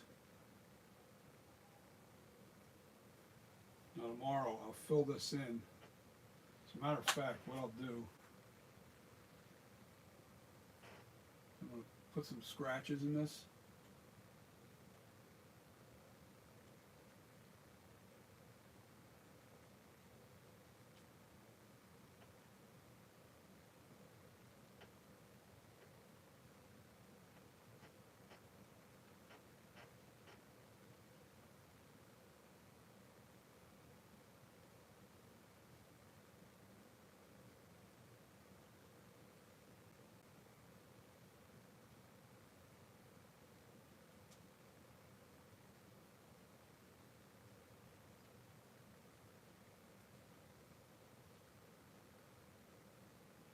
Just so it has something to grab to.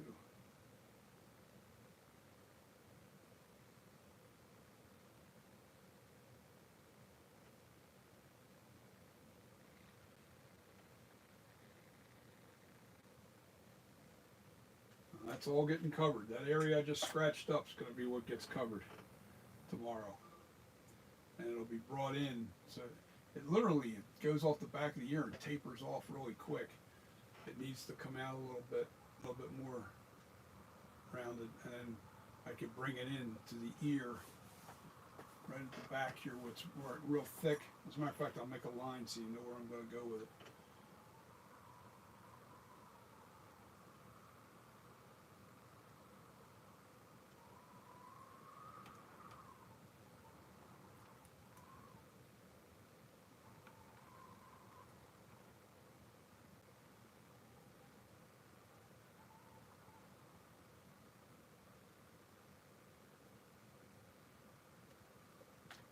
That's going to be the line right there. That's how much clay I'm going to add to this from here to here.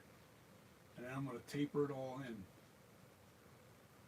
But I can't do it now because it'll really, I don't know, maybe it'll be better if I do it now. It might be better. First thing I got to do. Yeah, I might be wrong about that now that I think about it. Now that it's firmed up enough.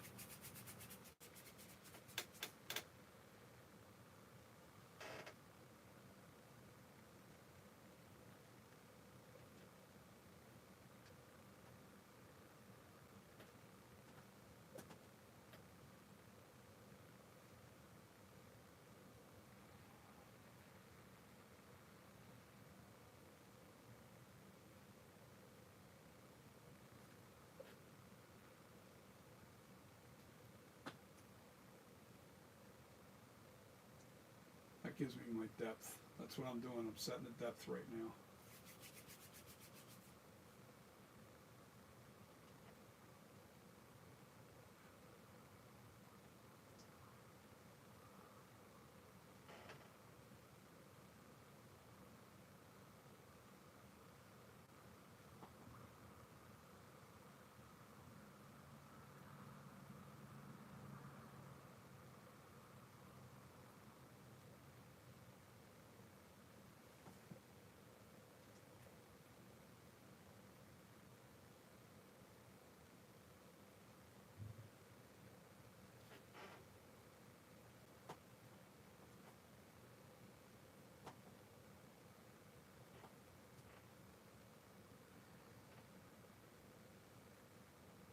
Yeah, this is kind of grabbing better. I'll have to remember that.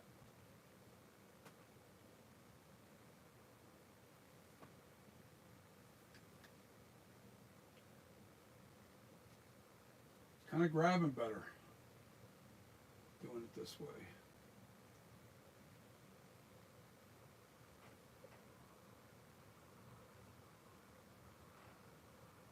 See now, it's when I'm smoothing it into the sculpture, it's not tearing apart and coming apart on me.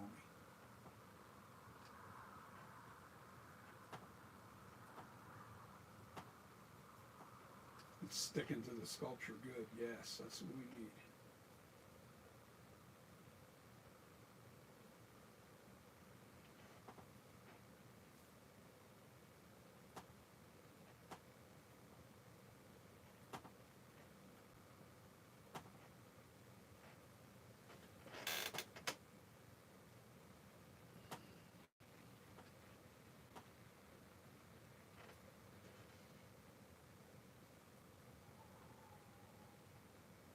I'm going to warm up some more clay because this is I'm starting to run out of that big ball that I had.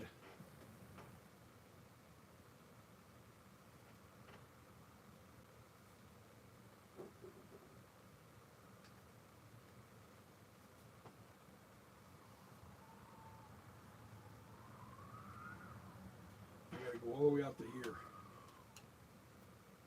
and round it. And let's see.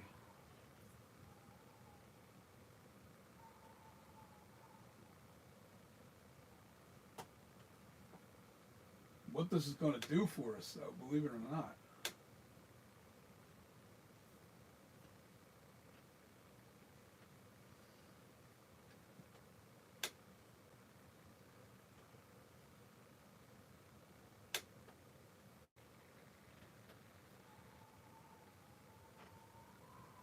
Yeah, remember, I got to rake all that. Once I get this right, I rake it with a special rake that I have.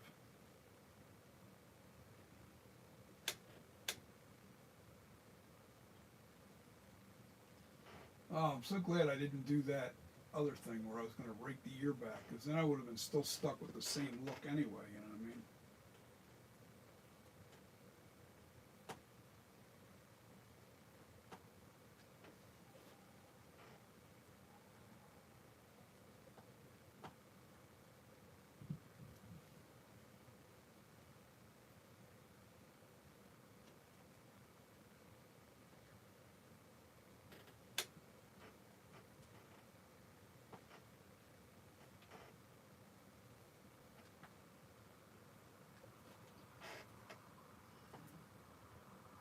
Give me a second, I'll read your comments. I'm just really trying to make sure that I come in roughly where I need to be. I don't have to be perfect.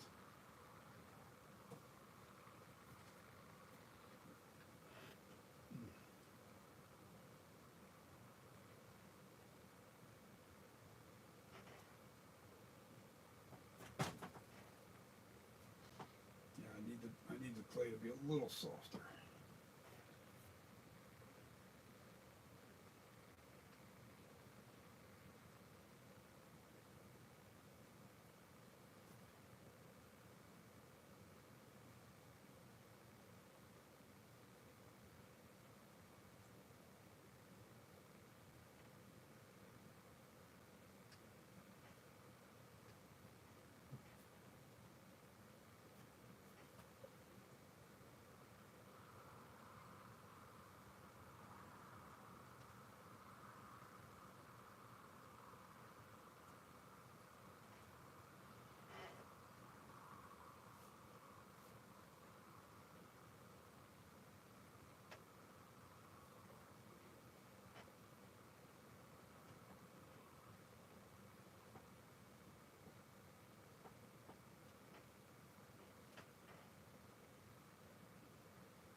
It'll all come into, it looks like shit right now, but you'll see it'll all come in, it'll all make sense in a minute.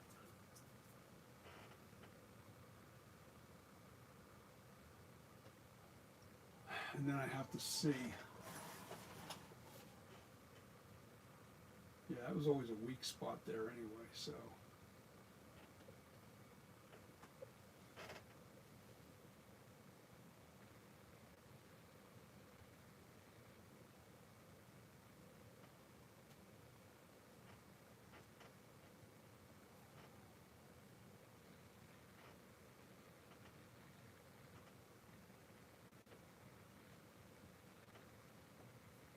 Yeah, see now that's, I didn't clean that spot there. That's gonna have to be pulled up there.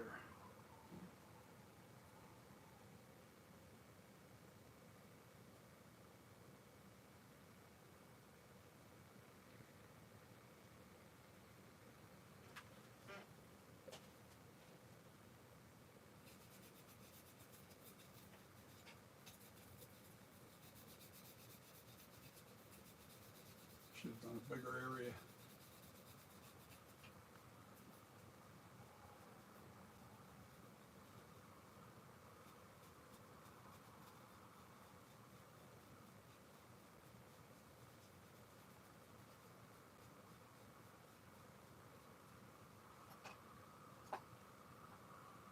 I'll let that harden for a second.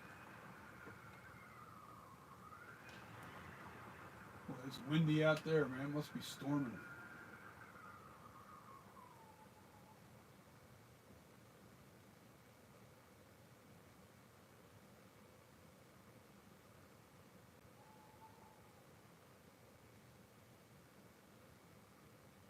Let that sit for a second.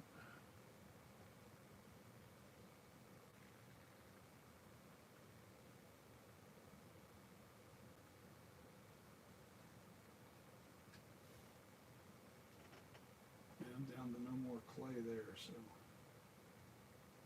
Read your comments, sit and chat with you guys for a minute.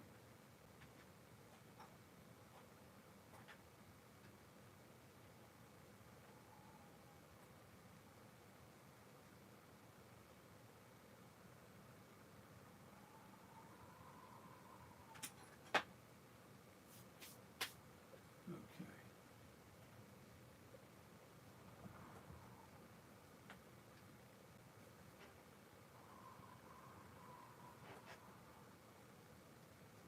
See how it sticks to it now? It's sticking right to it. That's what we want.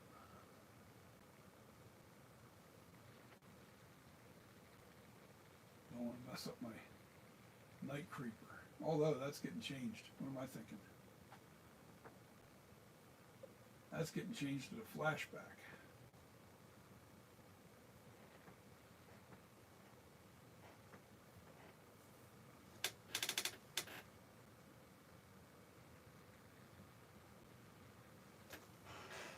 Yeah, I can't start raking this off until I get it to the depth that I want.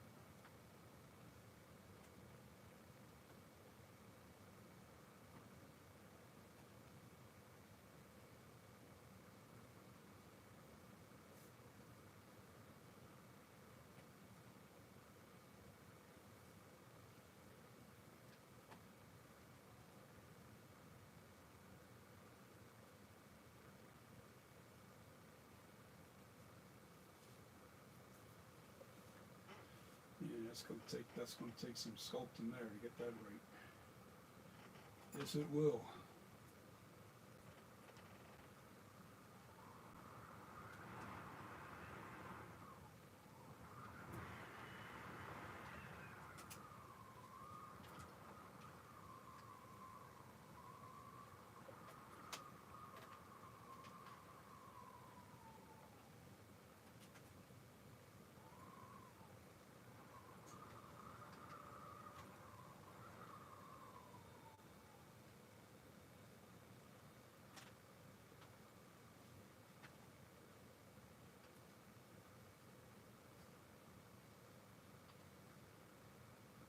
I'll show you what I'm doing in a second here, guys.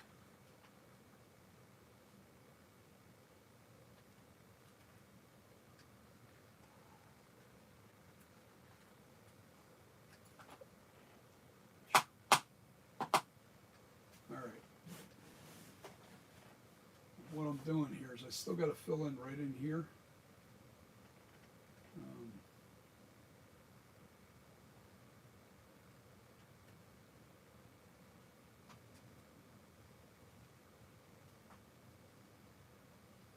And around that ear some more.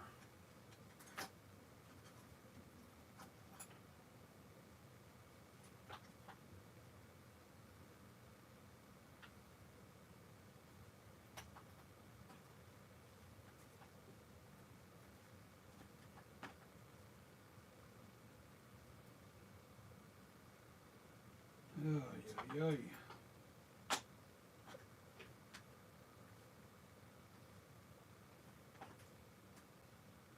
One thing about this, it's messy.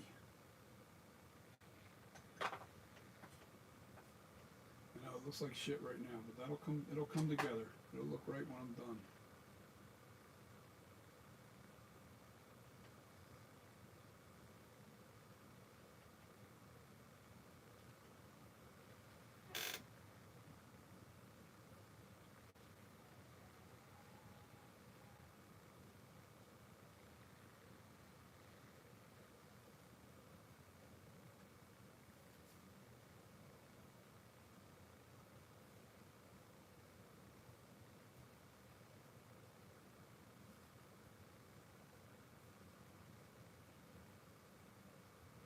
You know me, I'm not going to leave it looking like shit. I'll make it work. I'll make it come together. Yeah, this stuff's hard as a rock. I need this softened up. Okay, this is probably where I'm going to stop sculpting tonight. But I know what I got to do. That's the main thing.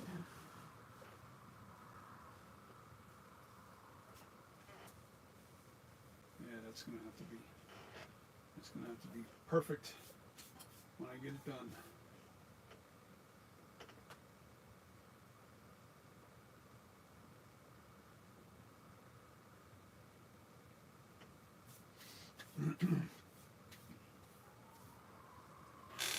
But the angle's right now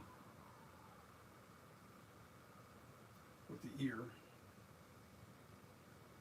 That's the main thing. Now let me go over here, drag my put my phone right on the sculpture, dead on, so you can see it at a distance. And I can shut this off real quick. Shut the screen down. No, I'm not shutting the stream off. Don't go.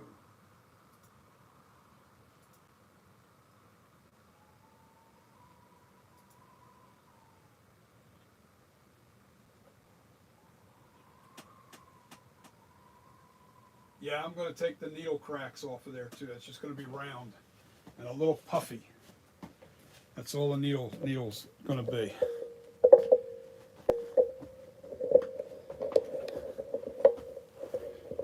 Give me a second. I'm trying to move. I'm going to move my chair too.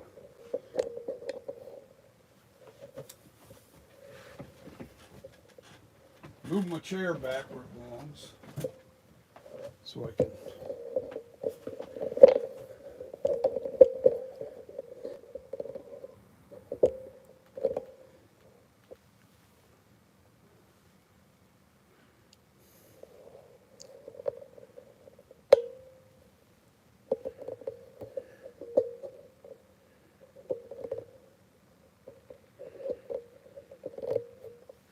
Make sure the whole thing's in frame.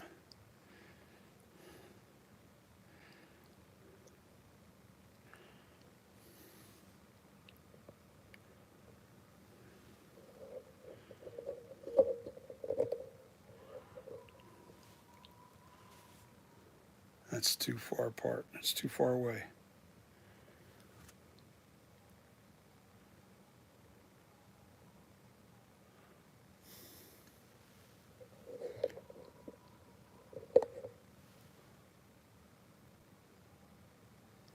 Now let's see.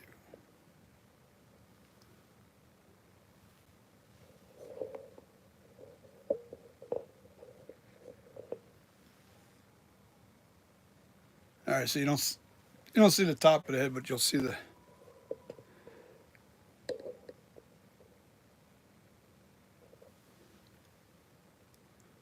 There you go. There you go.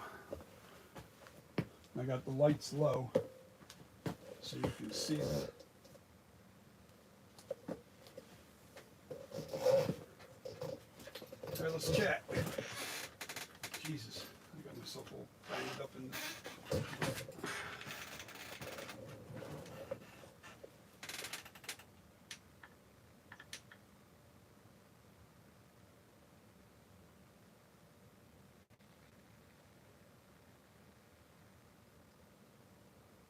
Yeah, now if you go and you look at a picture of a dead-on shot of the flashback mask and put it where next to my and you see that the left ear kind of protrudes out a little further.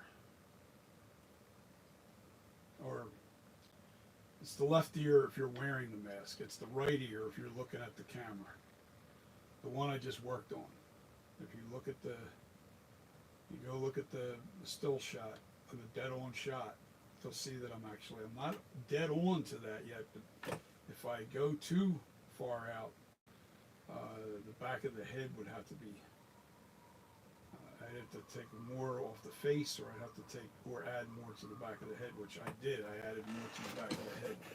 Now I still got to work on the bridge of the nose. I got to put the ripples in there yet.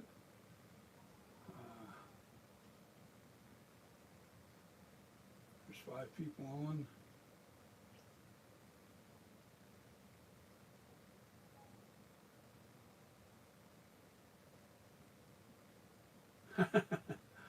No, I didn't go. Well, a while back I did, Joe, but I guess I got. What did I do? Stop talking?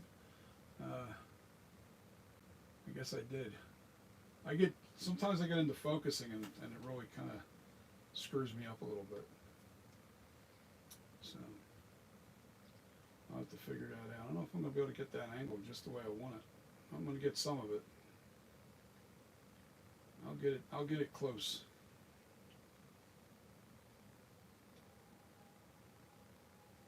Yeah, can you guys hear that wind that's outside my house there?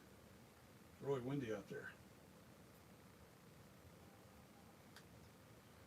Um,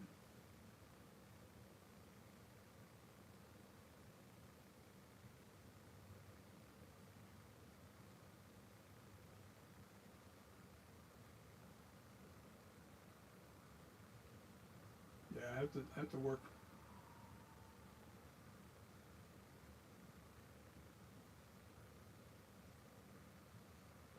Bite the head off. Asylum. You got jokes. You got jokes. But we should have a really nice sculpture when this is all done. Should be really, really, really, really nice. It's all said and done. I think the lips are right on the money. I just heard something bang outside. I don't know what that was, but it made a hell of a racket. I gotta go batten down the hatches in a few minutes. I don't know what's blowing around out there, but it sounds like a lot of stuff's getting.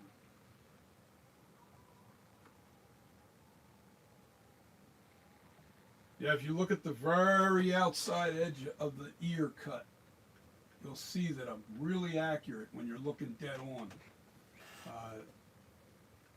to what it looks like.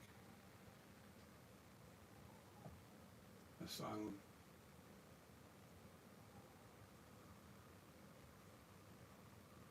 And I'm not done yet. Look. It's not perfect yet. No, it's not. I'm not even close to perfect yet. I want it really, really, really dead on as best I can do. I want it so close. I'd hate to split the hairs to see the difference. And I'm not trying to make it look like Nags. I'm not trying to I'm trying to make it look like the screen used mask. That's why I kind of don't look at Nag's mask too much. I don't like to look at it too much. I have pictures of it, and there's one Nag mask that we found. Me and actually I found it for him because he was trying to buy one of the Nag mask. Pipe Master. I don't know if he's still on, but Pipe Master was trying to buy one of the Nag masks, and I found this one being advertised. I don't know if it was on eBay or one of them. And the paint scheme was so perfect. I was like, wow. And I was like, you know what? I got to show this to him. So I sent him the link, and he tried to purchase it. Well, the guy said, yeah, okay, yeah, perfect. You know, he offered him amount of money, and the guy was yes. And then a couple days later, all of a sudden he reneged on the offer. And to me, that's pretty crappy, you know. So hopefully I don't ever want to see that guy. I'm not going to blast his. I actually don't remember his link.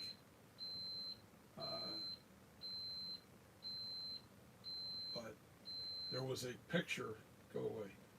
That was my little thing that's time to eat something because I have to balance my sugars. So anyway, I can go a half hour without having to worry about that. I just have to make sure I start thinking about making something to eat. I'm actually thinking about going out to Wawa and getting a turkey hoagie. So, but yeah, it's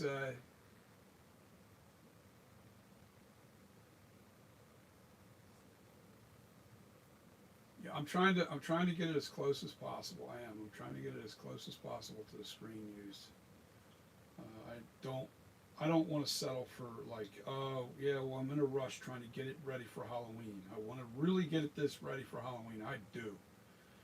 But I've got health issues coming up with surgery that's pretty, I don't know. Some people go through the surgery and they're done in 8 hours and they're home 8 hours later and they just can't, they're pretty much bed rest for a solid week.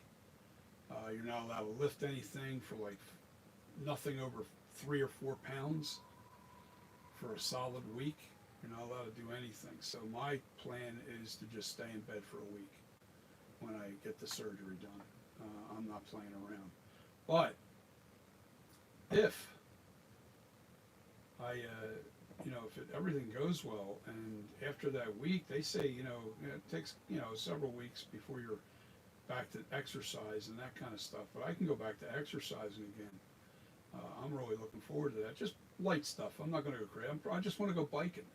I just want to get on my bicycle. That would be so great to get back on the bike. I'm 80 pounds lighter, guys. I've lost a lot of weight since you've seen, since like when did I start? October. That's when I started taking my Ozempic.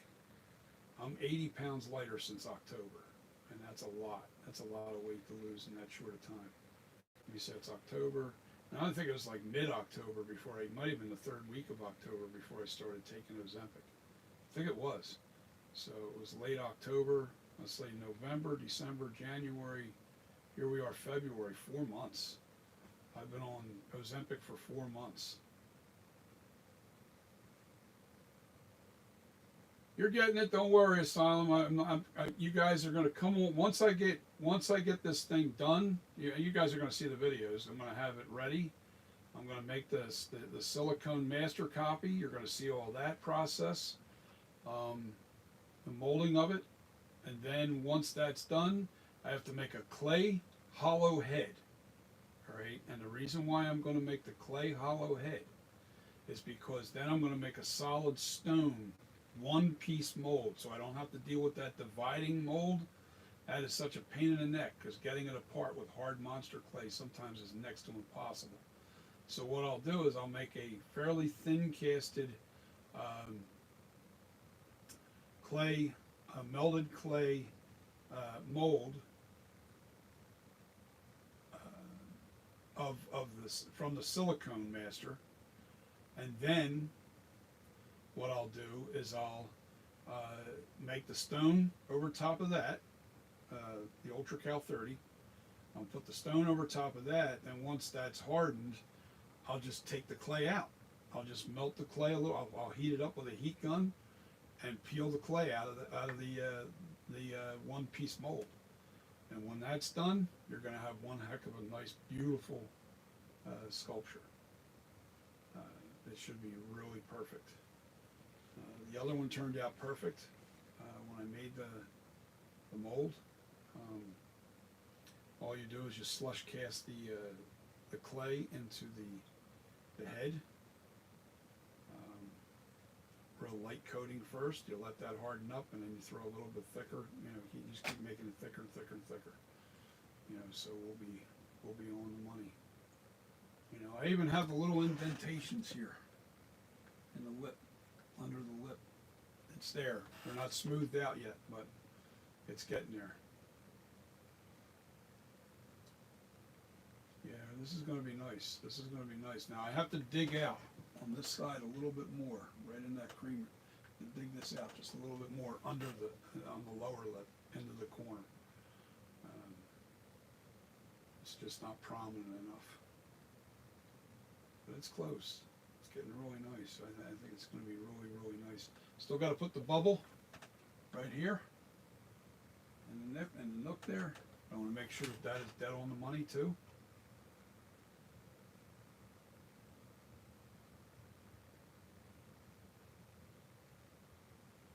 Joe Thornburg, my grandpa slapped the mask off Myers. Slapped the mask off of Myers. I'm not sure what that means.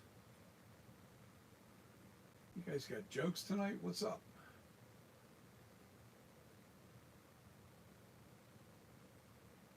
My grandpa slapped the mask off of Myers.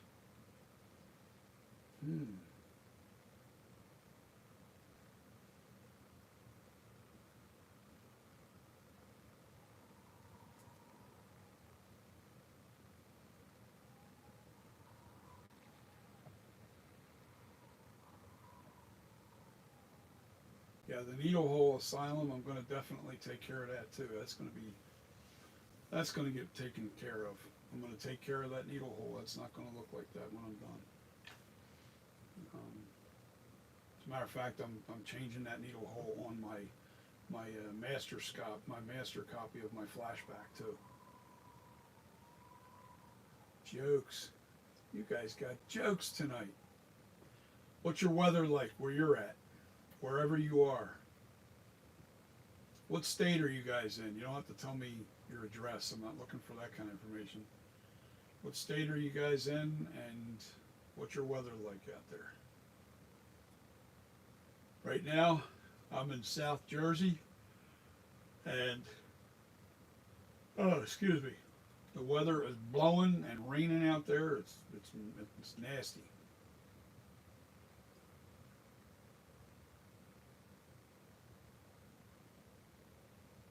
Yeah, you saw the logo on the back. Yes, that's gonna. It's not gonna say Night Creeper. That's gonna say Flashback on there. Los Angeles. Horror dude, how you been, buddy?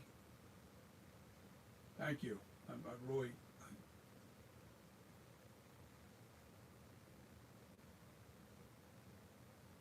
Yeah, I've got the custom corpses. Night Creeper 78 on the back of that mask, on the back of my sculpture. That's going to be changed to custom corpses. That's going to stay on there, and then I'm going to change that to the Flashback 78. Or should I just put Flashback? What do you guys think? Just put Flashback 7, or put it? Should I just put Flashback or Flashback 78? Because I can leave this the 78 there and just fill in the Night Creeper. Ontario, Canada. Oh, it's yeah. You're probably snowing up there. Ontario, yes, sir. That's a nice. You know, I watch a lot of channels that guys that are living off grid that are up there, and I watch this guy Sean. What the heck's his name? Sean.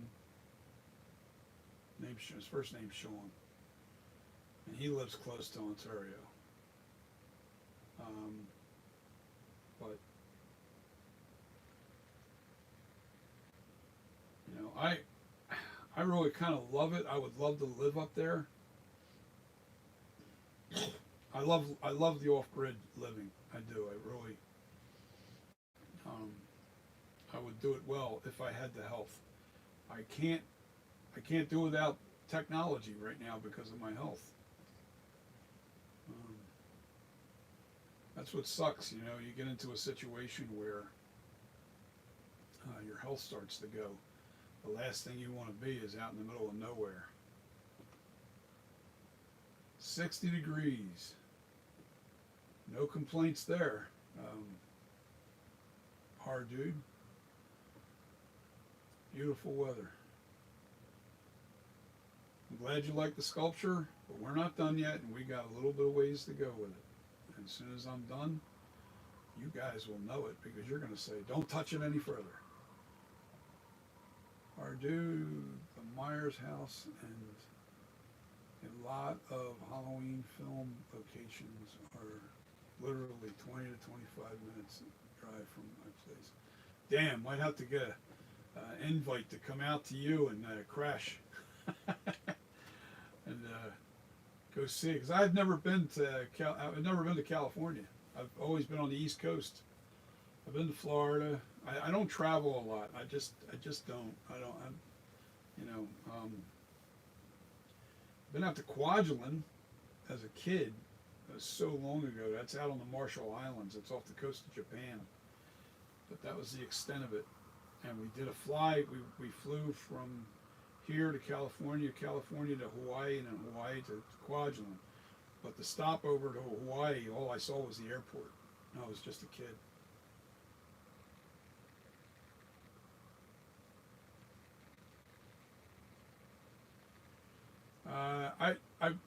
You know what? I hate what I see. What's going on in the country. I really hate it. Hate it with a passion. But I really can't talk on here about politics because if I start doing that, man, YouTube will nail me, and I don't want to do that. So I usually save my politics talk for on Facebook.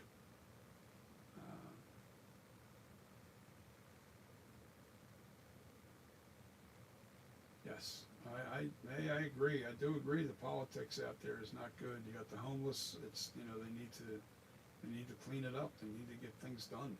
You need to do the right things. Policies matter. how somebody feels doesn't. You know, that's just my thoughts. I'm not going any further with that comment. So you know what side of the fence I'm on. So as far as that goes, I don't want to get demonetized or anything. I'm not monetized yet anyway, but I don't want any red flags. I might have to fly down. I might have to fly out there to you. You know, once I'm all fixed and my health is right, I'll come out there and crash, and we'll go see. And I also want to see. I want to meet Sean Clark. I know he's out there. Dick Warlock's not too far from me. I don't know how far Sean Clark is from you, but I want to meet that guy. I really like him. Now I've heard a lot of people say he's an asshole. I would never say that. I don't believe that. I don't believe that. He just I've heard that comment from some people, and I think it's false. I mean, I just think that he can. I think it gets annoying. You know, I guess, you know, think about it. If you're in a position where, you know, you're constantly being, and I think what probably happens to him. This is my guess. Because he's in touch with all these actors and all these people like, you know, Dick Warlock and you know, he has connections to all these people that do these horror conventions and everything. And he probably gets hit all the time. Hey man, could you make it so I can meet him? Can you make it so I can meet this guy? You know what? You go to the conventions, you do it right. That's how you have to meet the people. And I met Dick Warlock at a convention here on the East Coast in Cherry Hill, New Jersey. He did 2 years ago. He was here for what the heck was it? Oh, come on, Monster Mania in Cherry Hill. Am I religious? I'm not religious. I believe in God, believe in Jesus, but I don't go to church. I don't believe in following. I was born and raised as a Catholic, but I don't practice being a Catholic anymore. I just think I'm more of a Christian, if anything else. And meaning, when I say that, I don't preach to people. I think people are allowed to believe in what they want to believe, and that's that. As long as your beliefs don't interfere with me and my beliefs, I don't care. You know, don't force anybody's beliefs onto people. It's just not. It's not what it's. I don't think God meant to have it that way. I think, you know, we all.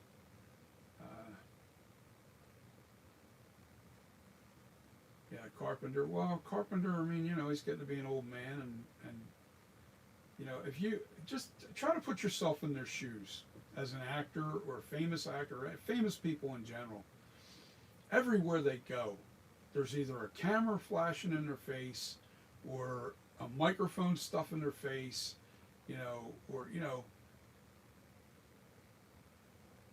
if I'm in a restaurant and I see John Carpenter, 5 seats away from me, and he looks at me, and he notices that I notice who he is, all I'm going to do is tilt my head and say, you know, I'm not going to go approach him. I would never do that.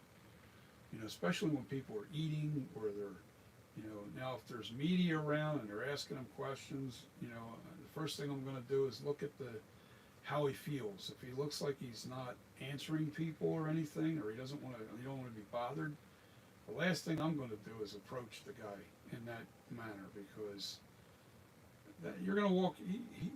You're going to walk away as feeling like, you know, he didn't want to take the time with me. Well, who am I? You know, I'm a nobody. So Sean Clark is cool. Just casually walks around the convention here. Carpenter, I've heard, is a jerk. Yeah, I do believe. I don't want to meet Jamie Lee Curtis because I hate her. Well, Asylum, I don't like her politics. I'll say that. I don't like over dramatic. That's the word. I think that's what it is that bothers me about her. You know, the politics I can overlook. You know what I mean? Because everybody's different. Everybody has their opinion. Everybody can You know, I'm not gonna bash on people for their politics, because honestly, the one thing that can happen if you stay friendly with everybody is they can change their politics. They see things going on and they change their mind. But they're not going to change their mind if they continue to hate me for my politics. So you get a lot more love. You get more sugar. You get more love from sugar than you do from lemon. I can't remember the phrase, but you understand you know the old phrase I'm saying about, you know what I'm saying, what I'm talking about. You get a lot more from sugar. So it's not that I just don't agree with it, but I don't like her over drama. But she's so drama. She's so much drama. Like her, when she was young, I thought she was a great actress. But maybe her ego got big. Jamie Lee Curtis, maybe her ego really got big, and and that's affected her acting, because now she seems like she overacts. She overacts. I mean, it's just my thoughts. You know, what are yours? You know, are you agree with that, or Tom Savini gets a bad rap too. I met Tom Savini. I lived near a town called Wildwood, New Jersey. They're famous. They're famous for their boardwalk.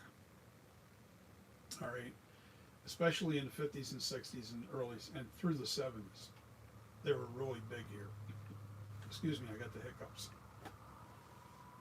Comes and goes quickly. It's because of the Ozempic. But Tom Savini was very nice to me, anyway. But there was nobody in the hotel. There wasn't a swarm of people. I recognized him right away, but I approached him without letting anybody know who he was. I just said, yeah, you know, because he was getting ready to go on the elevator, and I kind of got jumped on with him. I said I didn't want anybody to know who you were, because I didn't want anybody, you know, rampage, you know, because they and that's happened quite a few times. Place I used to work, where stars actually stayed in the hotel that I worked at. All right, and I've met, Jesus, Chubby Checker. I've met Dion, not Sylvester Stallone, his brother, the other, Frank Stallone. I met Frank Stallone. I met, God, I can't think of some of the stories. Oh, I met Evelyn Champagne King. I've met some of the singers from the 60s, the Motown acts, the Marvelettes, like, you know, the Drifters. I met some of those. They all stayed in our hotel. And I just can't think of all the names. I can't think of all the people that I've met through the years there. But when I met them, I always stayed low key. You know, it's funny. I stayed real low key with Evelyn Champagne King. Well, her big song was "Shame." You know, back in that's what put her on the map. That was her first song. Shame, from like 1977, 78, early 78, and it went big. And the one thing about her voice is, even at that young age, she sounded like somebody that was 35 years old. She had such a mature voice. So I met her, and she was with her, I want to say husband, boyfriend. I'm not really sure, because I don't really know her history. I don't really chase after these. I'm not a groupie kind of guy, where I know everything about people. I don't study people that way. I don't find it. They bleed red. They crap on the potty. They pee in a urinal, or they pee in the toilet, whichever. They walk. They sleep. They eat. They shit. They do everything we do. I don't put anybody way above. But meeting somebody is nice. But usually when I meet somebody, I ask oddball questions. I don't ask like, how was it like to be working with this guy, or like, you know, the obvious questions that they get asked all the time. I don't do that. You know, Tom Savini, I remember asking him. What did I ask him? Hold on, to think about that. I know it had something to do with. Oh, that's right. At that time, I couldn't find a really good blood that looked real that I could put on a mask. And at that time, that you know, we didn't have YouTube. That's how long ago this was. YouTube wasn't available, and I couldn't find a really good red paint, or not so much paint, but you know, I wanted translucent blood, and I couldn't find any blood. I said, "Do you know what? I mean, is there? Do you sell it at your, you know, at your facility, or do you know somewhere I can buy it?" And he turned me on to the FX warehouse, and I that's how I bought my blood. You know, that was a long time ago, but I couldn't find a good blood. And he also gave me other tips, you know, with painting under that blood to make it look more realistic. So there's all kinds of little things that he kind of gave me tips on. And he's like, why don't you go to my school? Well, I could never do it because I was always working. I used to work 5-6 days a week, and I never had time. You know, and it wasn't until I started getting to the retirement time that I was able to have time to even do this. So, yeah. So Tom Savini, thumbs up. That guy was awesome to me. I think what bothers him is if Tom Atkins, yeah, you can tell. You know, it's like some people you can see, you can read them, and you can kind of see how they can be. They're just real nice people in general. You know, they realize that, you know, a lot of fans, we follow them, we're watching their movies 1,000 times, you know, and you fall in love with all the actors. I met Leo Rossi and Lance Guest. Now, Lance Guest, I didn't really get to talk to him too much, and I think he was nice, but I think what it was is, I don't know, there was something about it that just didn't, like, I didn't know what to ask him. You know, other than, you know, and the funny thing is, I realized, wait a minute, he did the Last Starfighter. You know, we were at the convention with Dick Warlock and Halloween 2. Dick Warlock was there, Lance Guest was there, and Leo Rossi was there for Halloween 2 years ago at Monster Mania. And Lance Guest, I think he was nice. I didn't really get to have a conversation with him. Leo Rossi and me hit it off like bam, because we were just so alike in our, you know, the way we talk, the way we, you know, we're Jersey boys. He's actually from Jersey. He's from Trenton. He says, yeah, man, I don't live too far. I used to live not too far from here. And I was like, really? He says, yeah. I says, well, you know, I remember in your interviews saying how, you know, you weren't sure whether you were going to get the job because you felt you were too East Coast. You were, you know, the Italian look, and you had the, you know, you were too East Coast. You had that East Coast rhythm, and they wanted that West Coast vibe. But Deborah Hill stuck to her guns and wanted you in that movie. And I think it was the best thing they did for Halloween 2, because I honestly think my favorite actor in Halloween 2 was Bud. Sucked that he died, but he was my favorite in the movie, and I told him that. I says, I mean, I love Dick Warlock, don't get me wrong. I love Dick Warlock. I love the fact, and I like Dick Warlock because of all of his stunt work that he's done throughout the years. But Bud as an actor, I really liked him. I really, really, really liked him as, yeah. Halloween team, Michael Myers killed Bud with the bathtub drawing. Hey, I said, Bud, but at least you got the best show, and you were there for the real deal. Susan Shoop. Yeah, Susan Shoop. Was it Susan? I think it's Susan Shoop. That's who played. Who was it? Karen? No, Karen. Was it Karen? I forget. Now I know he saw. I'm talking about when he was in the bathtub.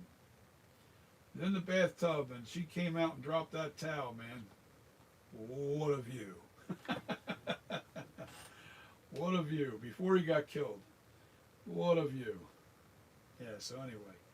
But truth is, he told me, he said, there was no way, no matter how excited I could have gotten in that tub, nothing was going to happen. And I started laughing. And I kind of knew what the storyline was already because I've heard this story before. But he went ahead and he told me. He said, man, that water was so cold, I had a little raspberry left on my. He had nothing. He said I was so shriveled up. He said it was so damn cold. The water was brutally cold, and they had to suck it up and play as though it was hot. And it wasn't hot at all. It was freezing, the temperature of that water. So he said, the minute my body was in that water, when I'm looking up at her and I saw what I saw, there was nothing going through my veins. But let me get out of this tub. No arousal at all, he said. That's so funny. But he was so cool. Leo Rossi, really cool. Man, I wish I could see him in more movies. I really want to see him in more. That's one thing. I don't think his career was real big. I don't think he did a lot of movies, but he's done a handful.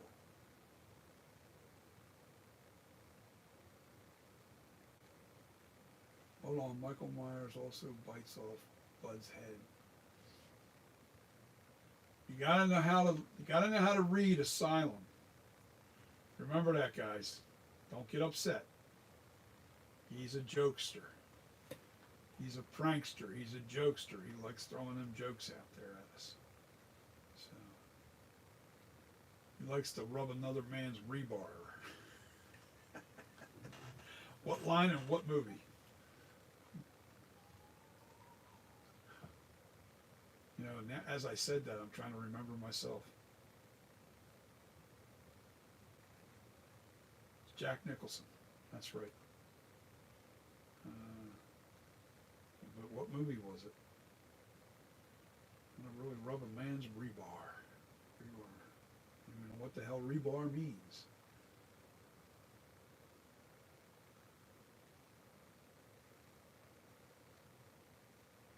Eat his flesh. Yes, he ate his flesh. We just didn't get the behind the scenes look at that.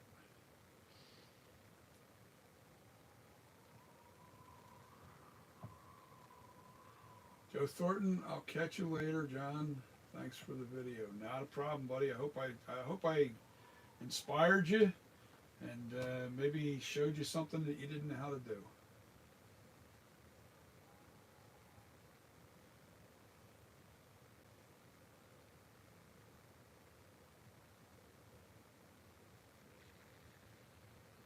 His neck also hold on, let me read that. Asylum.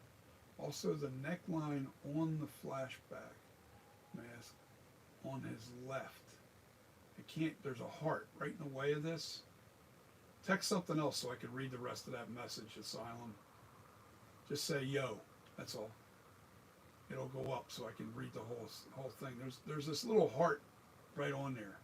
And it's right on the damn word that you have right after left. His left side, I'm guessing.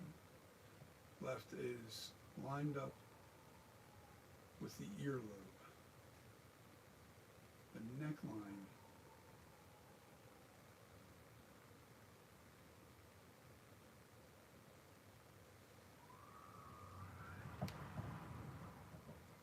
Man, that wind is bad out there.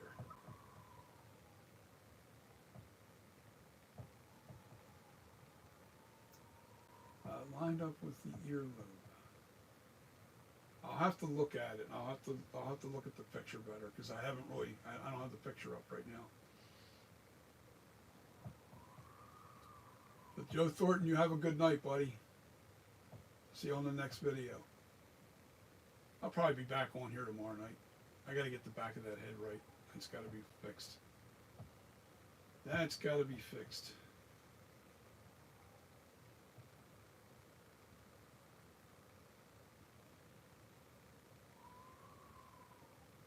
I'll have to look at the picture to see what you're talking about.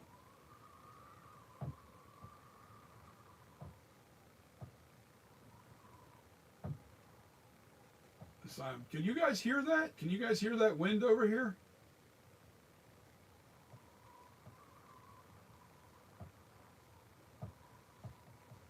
You can hear the wind?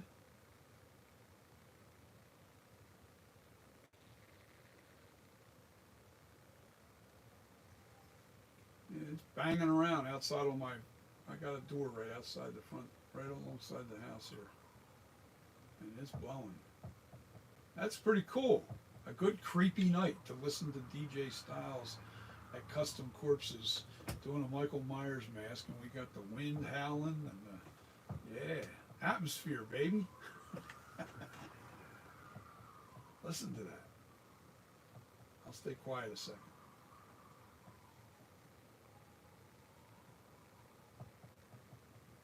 You know what I should do? Open up the door a little bit just so you guys can hear what's going on. That's what I'll do. Get up and I'll open the door. Whoa, whoa, whoa. Stay out of my way there.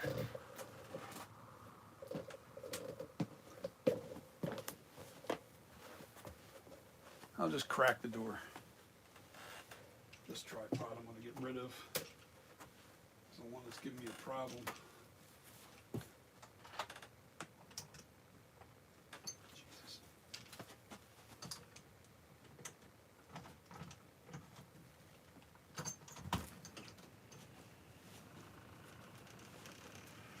Cold too.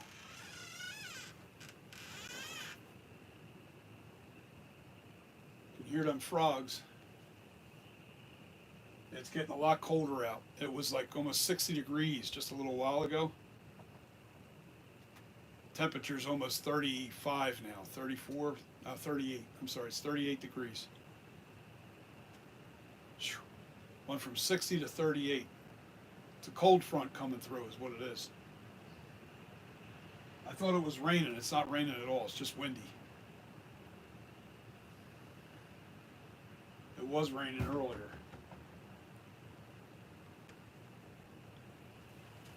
I can hear the frogs too.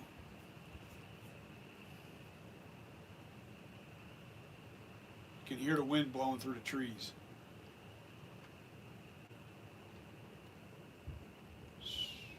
That's cool. All right, I'm gonna shut this door because it's cold. It wasn't cold earlier. Cold now.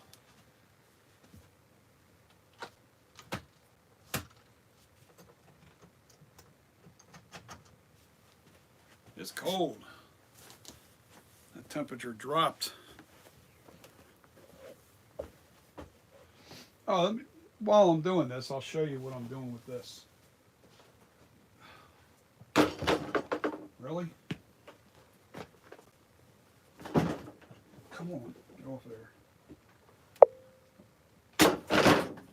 Oh, great. I just damaged the friggin' head. I'll have to fix that. That's no big deal. It's stuck. I just damaged this. That ain't no big deal. I just fill that with a little clay. That'll come right back. But this is the Night Creeper 78. I just made a mark right here. It hit the can when I popped it off of there because it was stuck to the... But you can see how nice that lip is there on that. It looks really good. But see, this is hollow. This is a hollow sculpt. You know, it's hollow, the mask. So, what I have to do... And you see how the bottom of the neck is? That's really nice. And the neckline's really perfect on this. Let me try and get out of the way.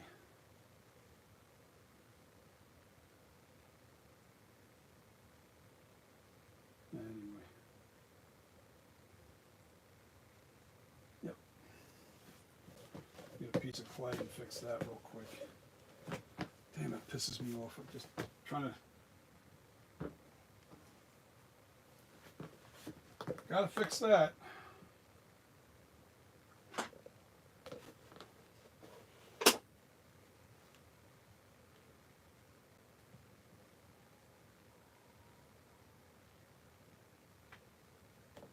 I'll just warm this piece of clay up in my hand real quick. It only take a second, so I pinched off a little bit. Need to turn this around so I can. Oh shit.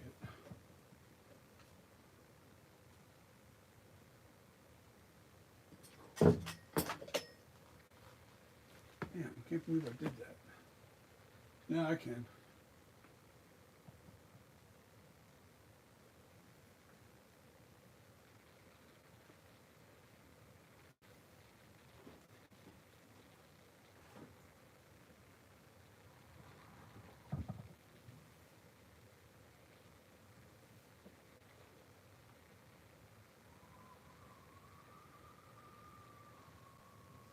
Okay.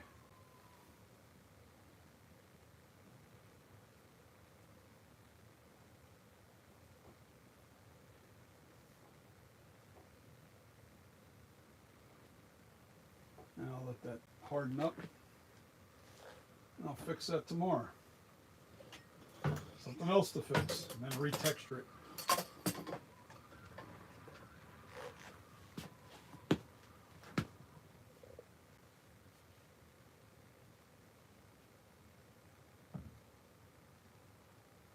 Oh, you can see the back of my elbow. All right. Back to reality. Halloween atmosphere, yes. Now what I meant, why I wanted to show you that, that's the flashback. And that's ready to, well, it was ready until I damaged it just now. But it was ready for molding, silicone molding. So I just have to fix that. And the reason why I want to show you that is because I want to show you that it's hollow. Now it's sitting on top of a Lazy Susan, nice and flat. All I have to do now is silicone that whole thing and then make a hard shell like I did. If you've seen my other video where I do a silicone master, you'll see that I'm going to do the same thing.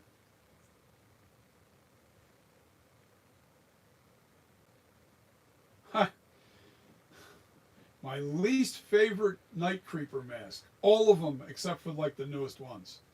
That's why I never saved any of the molds. I didn't save them because I didn't like them. They weren't right. First I liked them, then I went, this isn't even close. This is not where I want it to be. There's something wrong with this. And every time I turn around, I found something else wrong, and then something else wrong, and then something else wrong. And then when I finally got that life cast, the life cast absolutely changed my whole perspective on how the mask has to look. That really changed everything because I was able to isolate and see the actual shapes of William Shatner's face. That life cast changed everything.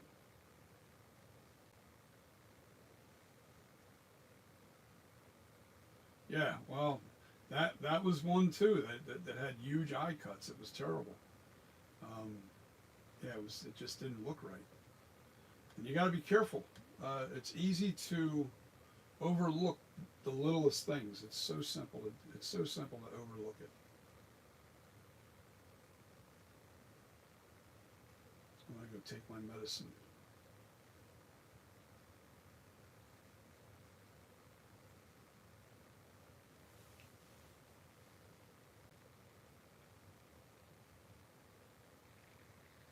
Give me a minute, guys. I'm going to take my medicine real quick. My heart medicine. You still chatting with me? You still here? Okay, there's 3 of us, including myself. There's 2 other people still here. Say hello so I know who's with me. It's Asylum, It's somebody else. I'll be right back. I just want to take my medicine.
Okay, I'm back. Took my medicine. I took my medicine.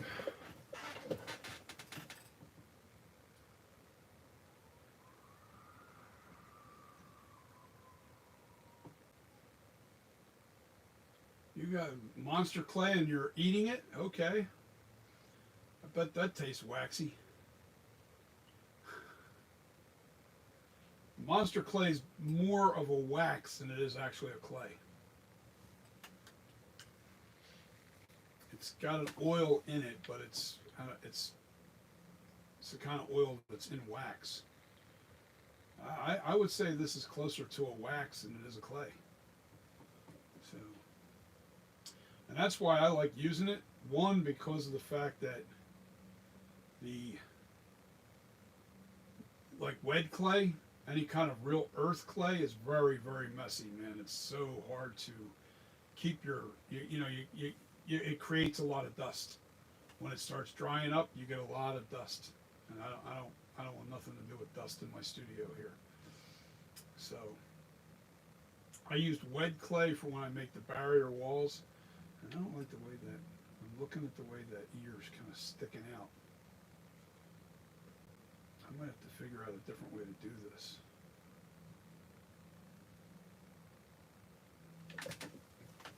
I don't know.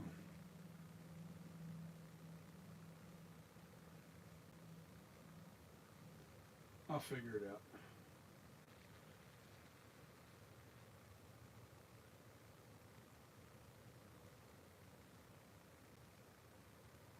Halloween, the night creeper, is that what that says? That heart's writing away again. Just say yo. I'm going to say Halloween, the night creeper. This is the flashback. I think I got these lips really spot on. What do you guys think?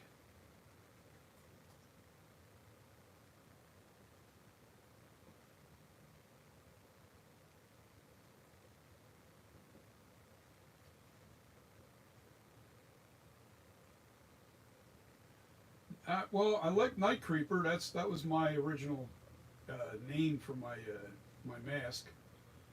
I noticed nobody used it on a mask, and same thing with Custom Corpses. Nobody used that name, and then now it's my business name. So I had to do a search on it to make sure nobody had that name, and it just kind of, if you look at the logo or the two O's, Custom and Corpses, they're monster eyes, and they're really cool looking. So, let me see if I can show you.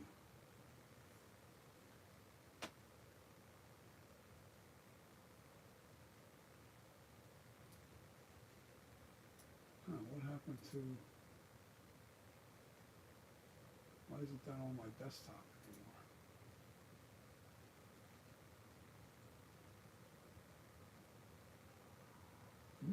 Something's up. I must have deleted it by accident.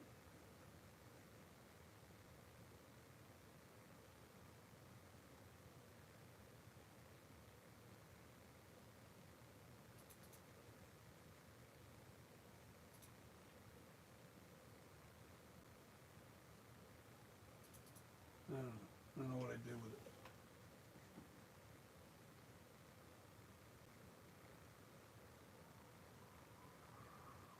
Maybe we are actually planning on. What in the world was that? Sounded like a trash can went tumbling right down my alley. Anyway, maybe that's what we'll call the our Halloween movie. We do plan on making a movie, a short film, a YouTube film. Once these masks are done, we're going to make a movie.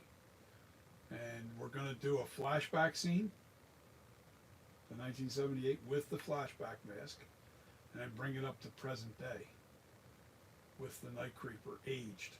So I still have to do the Night Creeper aged.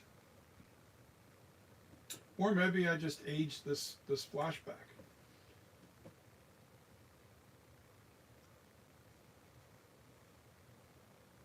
Mike Dillon, what's up, buddy? Mike Dillon.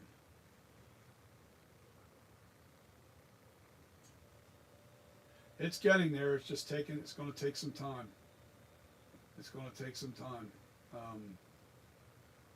I want it perfect. I really am not settling for less than perfect. I really want to get it so close that it's going to be really hard to see the difference between the two. And the angles are everything. The angles are so important. The eye cuts were actually very easy. Getting the scowl, I had to overhang the lower eyelid cuts, so I had to add a lot more clay up here, all up in here. A lot more clay was added to that. I actually added clay here to keep this cheek line more kind of even. So there's been a lot done to this Night Creeper, original Night Creeper, and I reshaped the eye cuts to match the flashback. This is a flashback.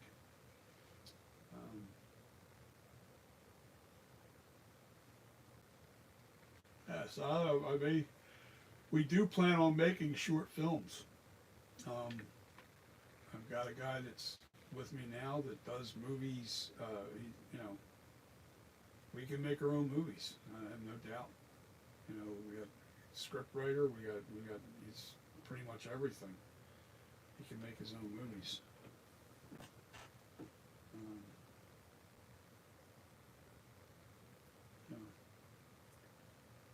But if I'm going to do a flashback scene, I don't want it to. I'm not going to make the flashback the same as the movie. The flashback's going to be at a different time.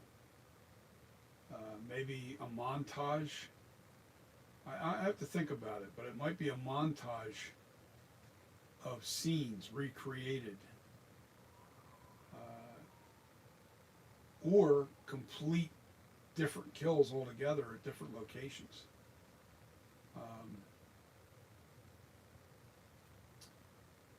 Maybe make the flashback. No, it can't happen until he gets into. If I go to 78. See, one of my movies is going to be based off of Kills, the end of Kills, because I'm going to ignore Halloween Ends. I hate that movie, and I already have a script, and I'm putting it on here so you guys can see, and it's going to be uploaded, so it'll always be here. But I have a concept script to pick up right where Halloween Kills ends, where he kills Laurie Strode's daughter in the Michael Myers house at the very end of the movie. And my screen script for Halloween Ends wouldn't be called Halloween Ends, because it's never going to end. Michael Myers is not somebody to kill. You're not going to kill him. All right. My concept, see if you guys like this and tell me what you think, is right when Halloween, at the very end of Halloween Kills, he kills the daughter, all right? And at the same time, while this is going on, they transfer, because they start thinking that Michael Myers is really after Laurie Strode. You know, where at first they threw you off with no, he's just randomly killing anybody. But it turns out that he really is after Laurie Strode. And it's not because of any reason outside of he does not like anybody that he went after to live. If you went after him and he missed you, he's coming back for you. That's my concept to that. Now, how the story's going to go is simply this. It goes to Laurie Strode, daughter, getting killed in the final scene, and then what I want to do is Laurie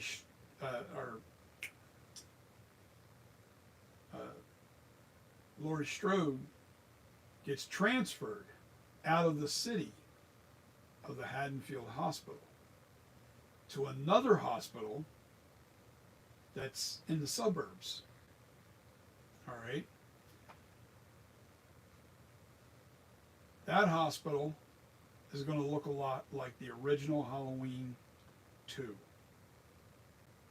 So my script comes into full circle, bringing in H2 into the fold. All right, so you bring in Halloween 2 at the end of Halloween Kills, where he goes to that hospital, and the hospital's empty because it's in the suburbs. It's out in the boonies somewhere where she's at, and he hears it on a radio squawk box that Laurie Strode's right now being. Oh yeah, wait a minute. This is how it was going to go. He kills her, right, and he leaves the scene, and all of a sudden cops are flying up the street after they discover Laurie Strode's daughter's been murdered in the house. Yo, takeoff vision. So check it out. Laurie Strode, daughter, is now dead in that house. And over the radio, as the cops pass Michael's a little bit off to the side, so, he kind of stops and then stands behind a bush and then sees the cops flying by. And over the radio, you hear, Laurie Strode's daughter has just been murdered at the Myers location, at the Myers house. Somebody needs to let Laurie Strode know. Well, we can't. She's in middle of transportation right now, being transported to another hospital, and they say the name of the hospital over the radio while Michael's overhearing the whole thing. Now he knows where she's at. So he beelines for that hospital. That hospital's going to look a lot like the original H2, where there's nobody around. All right. I get you, Takeoff Vision.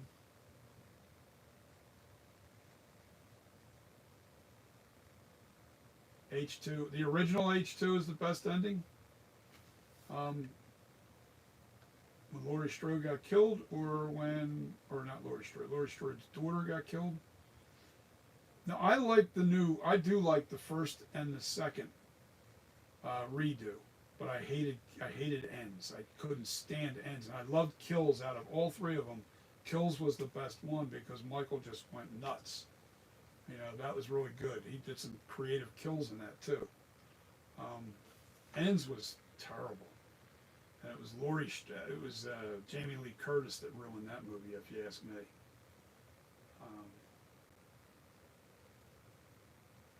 And I'd have to think about how I would end my version of H2. See, H2, I think they made the mistake of not bringing H2 back into the fold, and that's my twist on it, and that's where I would go from Kills to the storyline of Halloween 2. All right, and bring Halloween 2 back into the fold. Of course, new actors and new actresses, but we can also bring back Bud. No, we can't because he was killed. Wait a minute. Hold on a second. Yes, we can. Because Halloween 2 never happened. Halloween 2 never happened in the storyline. So H2, we can go right back to Bud being there, the original Leo Rossi, get Lance Guest, okay, give them different roles. You know, make them the ambulance drivers, but there's going to be a couple of younger people. You know, we got to have younger nurses, of course, and younger, orderlies. But I don't want to redo the same storyline. I would rewrite the whole thing so it was a completely different story, but the atmosphere would be the identical atmosphere of the original Halloween 2. But I would do throwbacks and have Bud he'd be older. You know, it'd be brought back into the storyline. Even Shoop, Susan Shoop, have her back in there. Every star except for the guy, he just died, the security guard. He just passed away this year, so he can't be in it. And of course, Donald Pleasance can't be in it, but that guy that looked like Donald Pleasance could be in it.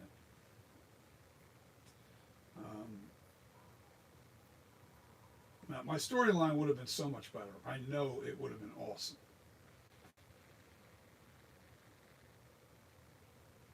Now, I get it. I mean, I'm going to say the best out of the three movies was Halloween Kills. And only because, Michael was really the star of that movie. The actors were terrible in those movies. And all three of them, the actors sucked, including Jamie Lee Curtis. I thought her role was stupid. I didn't buy it. I don't know, it's just what it is. You know what I love about all three of those movies? The mask. The mask is amazing. The mask in all three, all the masks, the 18, the kills, the ends, and the flashback mask were great masks.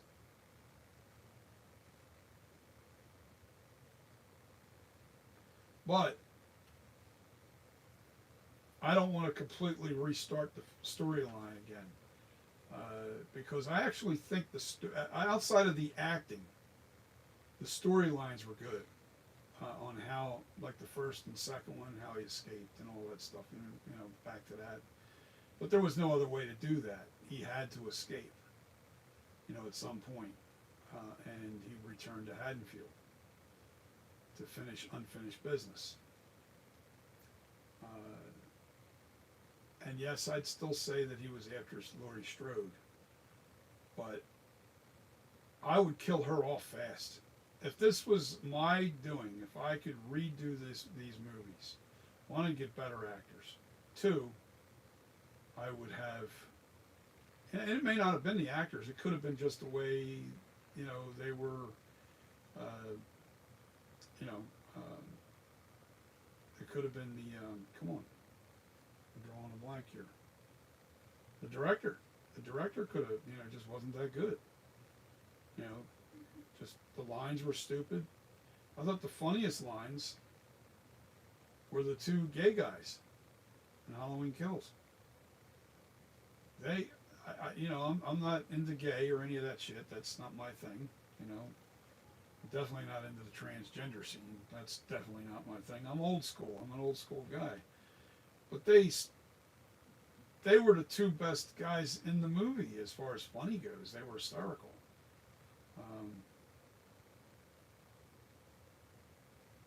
No, latex doesn't age the way it does. It melts, and I for one, if you look at the original mask that still exists out there, it looks like crap.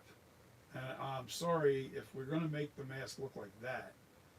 It doesn't look scary anymore. It doesn't have the attitude. It doesn't have that. So I say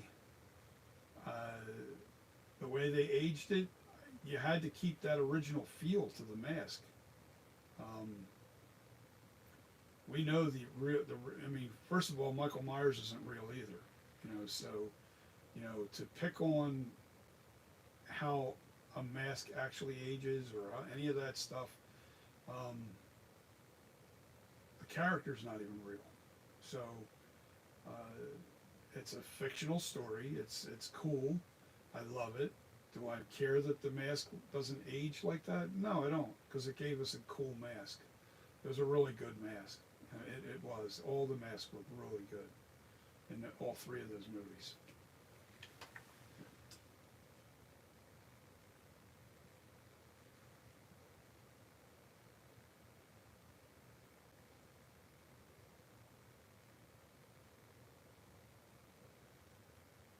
Hold on, I'm trying to say asylum. What do you say? Hold on. Opinion is terrifying and scary. The way it's melting away?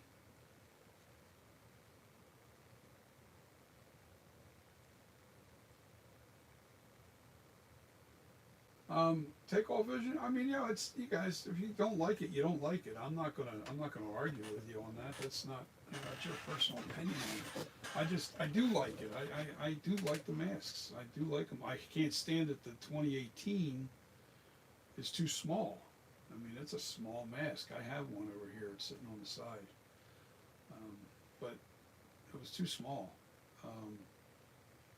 But believe it or not, it's identical to the original size of the life cast.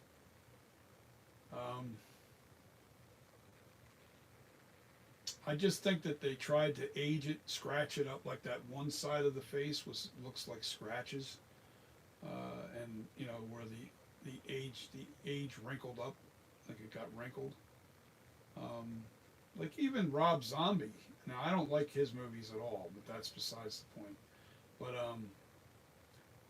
he put cracks in it, and there was wrinkles in that mask as well. Yeah, I mean, I just don't like the mask. The eyebrows were round. It looked clownish to me on Rob Zombie's mask. Like the Halloween, not the screen poster art, but the actual masks that were used in Halloween 4 and 5 were terrible. I couldn't stand those masks. I'm a big, if it doesn't even resemble William Shatner, I'm not for it. I don't like it at all.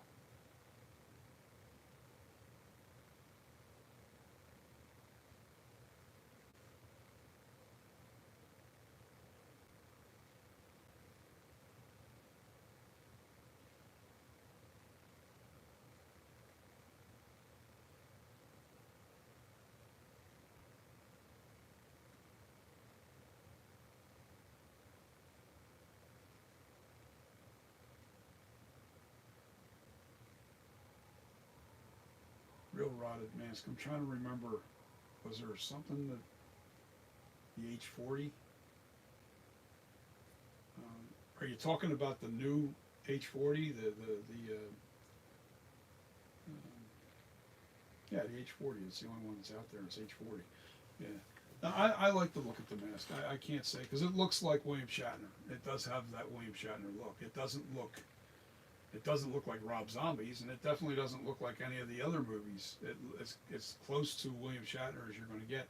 And actually, if you listen to Christopher Nelson, he was definitely trying to capture the original look of the very first mask. And that's what his goal was. And I think he hit a home run with it. I do. It really captured that look, that non-expressive.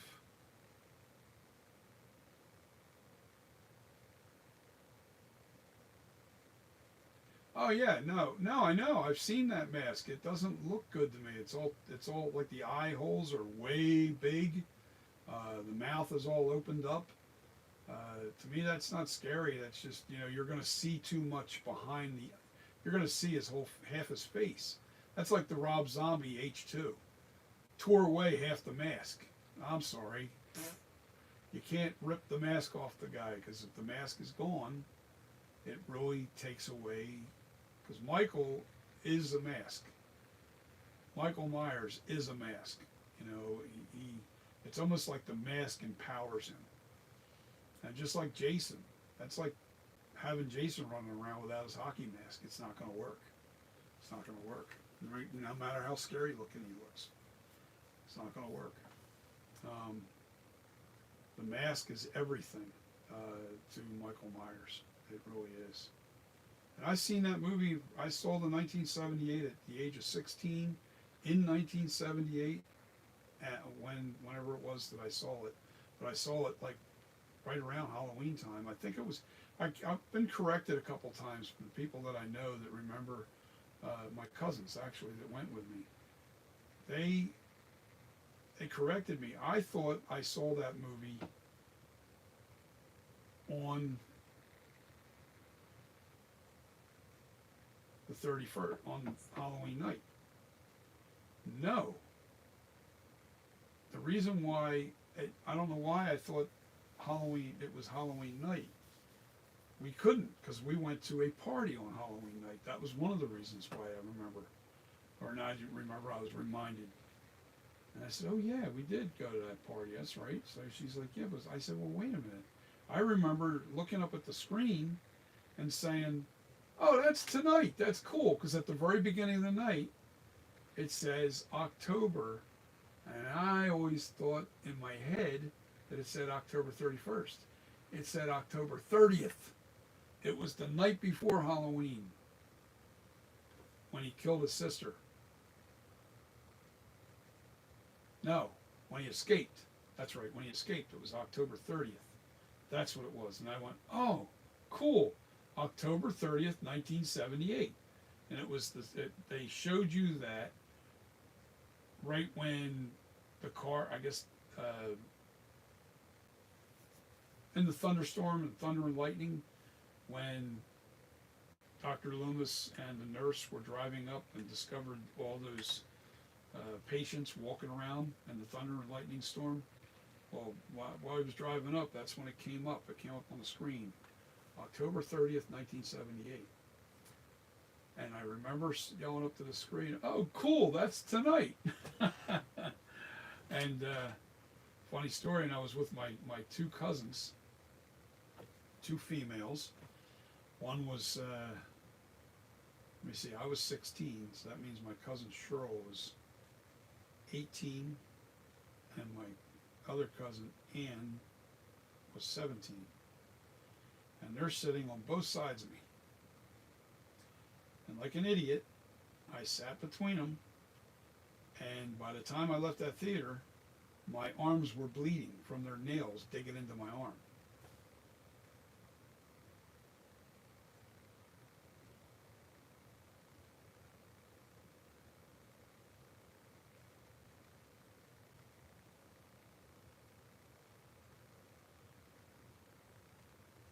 Well, how would you blacken out the eyes? That's the problem. Takeoff vision. The eye holes are so big that it's like Asylum. Was it you that said that you didn't like that mask that I made? That was the eye holes were too big. On my Michael Myers mask that I made, one of my original, and it makes a difference. If the eye holes are too big, it just takes the expression away from the face. I don't know what it is about this, but man, the more I do this, the more I realize it, that everything has to be right to look like Michael Myers. The eye cuts on the H40 and the and I'm gonna give you from an artist perspective, and I truly believe this. The reason why the eye cuts were never really altered on any three of those masks, any four of those masks that were in these movies, was because they knew, and Christopher Nelson knew, if he took away too much of the shape of those eye cuts, you would lose the look of Michael Myers. You really will. You make those eye cuts just a little too wrong, a little bit wrong. It just doesn't look good. Now, the eye cuts on the flashback, I'm not crazy about them, and I'm going to point out what I don't like. All right, hold on. I need something I can point with. All right. You see in here how this comes to a point? These two areas, the top and then the bottom, and they come into a point right here? That, to me, is not accurate. That's not accurate to the original mask. All right. The other side's not quite that accurate either. The eye cuts, but if I'm going to make a Halloween flashback, I have to replicate the flashback mask. I can't try to make it into a 78 because the flashback, it's made to look a little like the 78, but it's not identical to the 78 by no means. Takeoff vision chainsaw, awesome. Asylum, Beyond the Dead, awesome. Michael Myers killed his sister with a chainsaw. That was awesome. Wait a minute, you lost me there. When Michael Myers killed his sister with the chainsaw. Which movie are we talking about?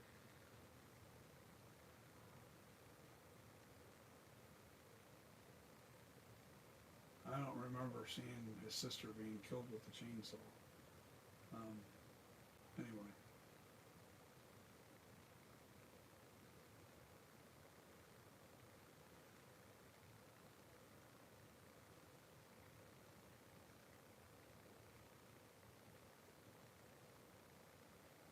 Well, using the eye mesh cheapens the look. If your mask goes into the wrong lighting at any given second in that film, and if you can see that eye mesh at all, it cheapens the movie. It cheapens the look. It cheapens the mask. It cheapens everything about it. Because that's been attempted with different. They did that with, what was it, Halloween 4 or 5. They put black mesh in the eye cuts, and it looked like shit. The mask was bright white. I mean bright white. And they put these black. You could see the mesh. You can actually see it in the eyes. And now with 4K, it's really hard to get away from. You can't put black mesh in the eye cuts. You can't do that and get away with it. You're not going to get away with it.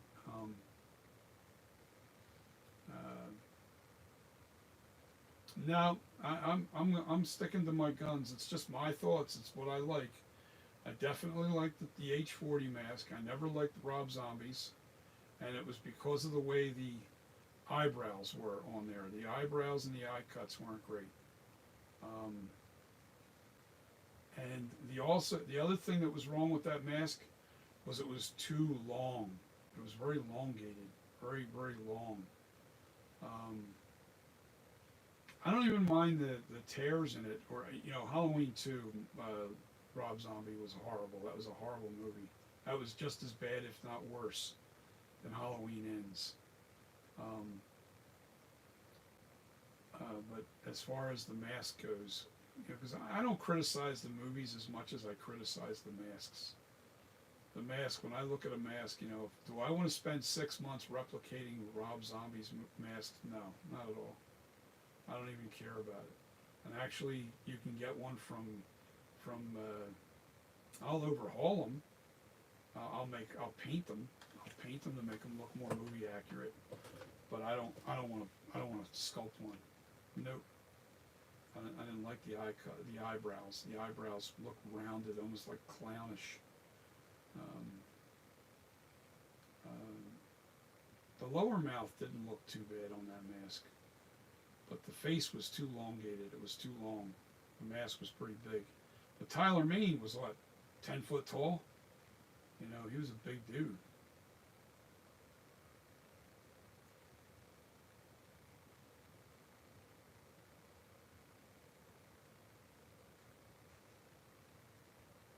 Yeah, well, Halloween 2.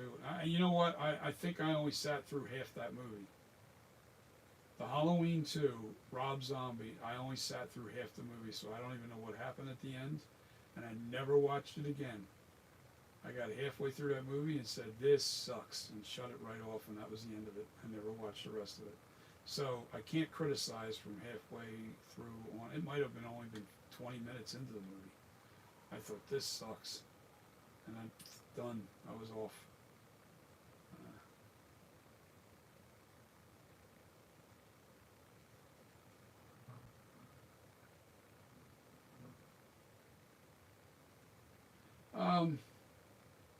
I get your humor intake off Vision. I know you're trying to get it, but I don't know. I think the makeup, even the makeup. I think what you have to do is just gore him up, because when you see his like distorted eye in Halloween Kills, Kills and H40, his eye was a mess inside that mask. And that's why that mask is so important to have the scowl overhanging the eye cuts, because it causes shadowing, and it makes your eyes sit back further into the mask. That's why that upper scowl has to be protruding quite a bit to give you that look. When the mask is on you, when you get this mask, guys, you got to understand, when this mask is on you, your eyes are going to be sunken back into this mask. You'll have good vision, but you'll be sunk. Your eyes will be sunken back into this mask. And even with the smaller mask, the way I'm sculpting this, I'm accounting for that, and that's why I bumped out that scowl so far. I literally bumped that scowl out at least half to a quarter inch, 3/4 of an inch out. That's how far out that his eye cuts are.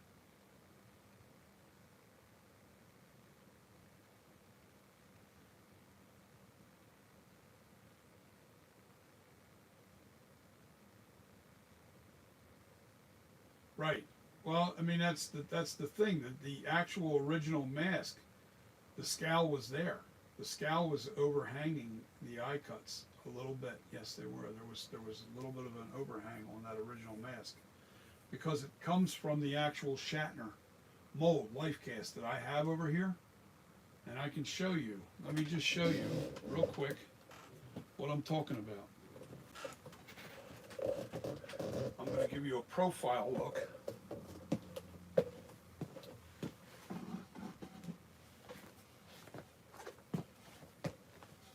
All right. Let me see. Am I out of the way of the camera? No, I'm not. All right. You see how the top of the eye is? Right here? Top of the eye? The cut's going to be like right around here. Like right around there. Look where the lower part of that eye is, where the eye cut is. See how it overhangs? I can't do this right here. Hold on. Can't make sure. I gotta make sure. You see how this lower cut? See how this lower cut is? It's sunk in, and then you have the upper part of the eye is overhanging this. That's what gives it the natural shadow. That's the actual life cast. This is actually William Shatner. This is what they made that original mask from, right here. This is the life cast. And that's how I know the overhangs were in on the original mask. The scowl was out far enough.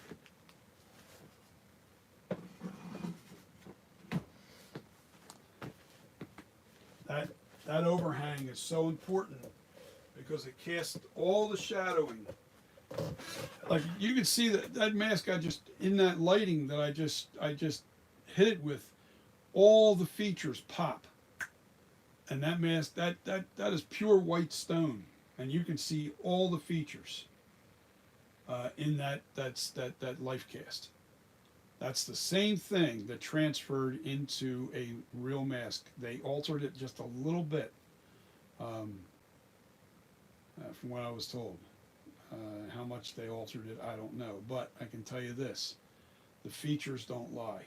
That's why.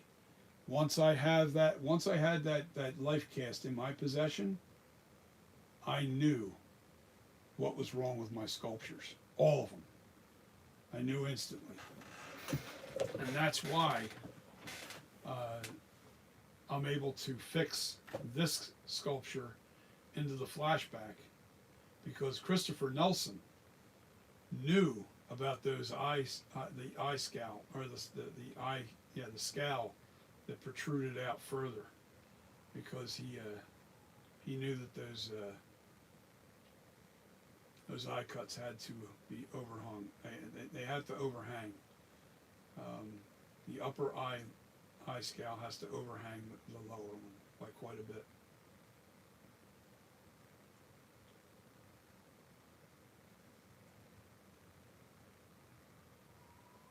Chainsaw. Asylum, man. Are you back to smoking again tonight? Are you chewing on some gummies that we don't know about? I'm telling you, man. I want some of the stuff you got. You got some good stuff over there. Chewing on some gummies? You eating some snacks over there? Or are you toking it up?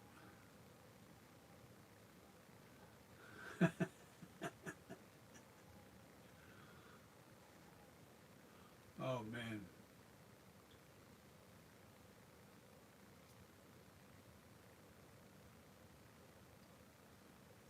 Yeah, I don't want to do eye mesh, that's for sure. I would never put an eye mesh in one of my masks. I just wouldn't do it. Somebody wants to do it to the mask, that's up to them. Once I sell it, I don't care. They can do whatever the hell they want from that point, but I'm not doing it. Yeah. So the overhang is so important. And he even did that on the 2018. Like I have the 2018, I have a Kills, and I also have the Ends mask. I have all three of those masks. And the one thing I can say consistently was the fact that he got those overhangs right on those masks.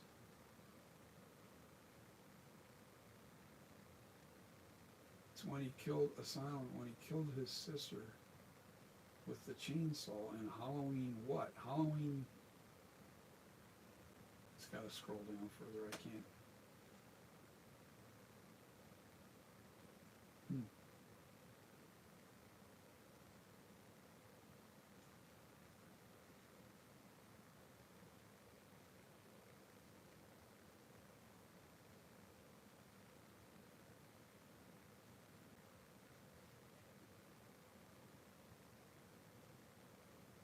'78 version. There was no chainsaw in '78. What are you talking about?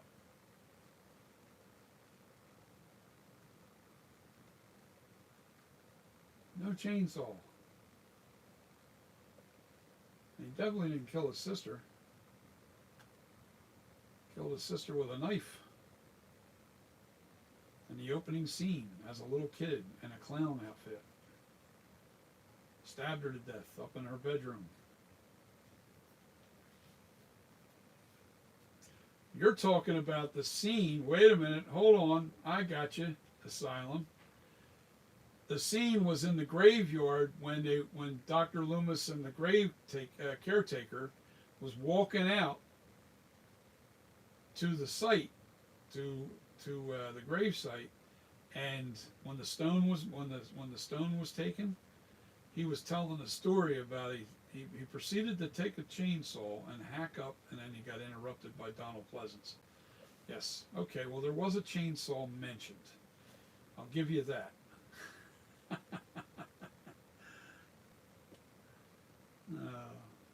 I'll give you that. Maybe that's what you were trying to do. See if we were being sharp on our toes, because there was a chainsaw mentioned. Just a different kill and a different killer that did it. So, oh yeah, interesting.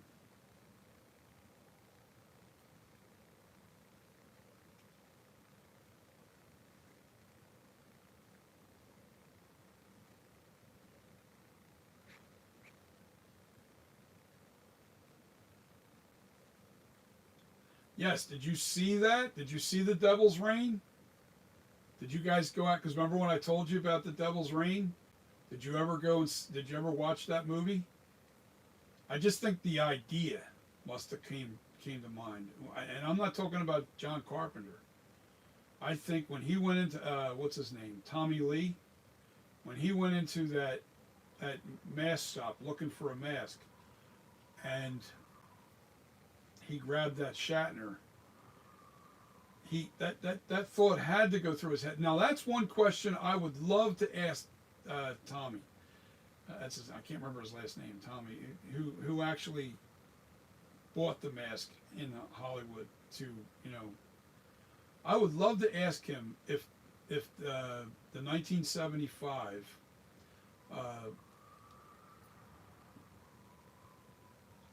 What do you call it? Movie, The Devil's Reign, had any influence in his ideas for cutting out the holes and painting his face white and all that fun stuff. Now, I don't think it had anything to do with painting the face white, but when you're sitting there looking at that Captain Kirk mask, and you're thinking about, wait a minute, you remember William Shatner with his eyes cut out? That was pretty sick. I wonder if that thought went through his head. I would love to ask him that question. He may never even want to reveal that. But the Devil's Reign's out there, and that movie, there's a scene when he was indoctrinated into the Devil's Reign when he went onto the altar. They turned him into one of those ghouls, and William Shatner had no eyes, and it was creepy looking. It was definitely creepy looking.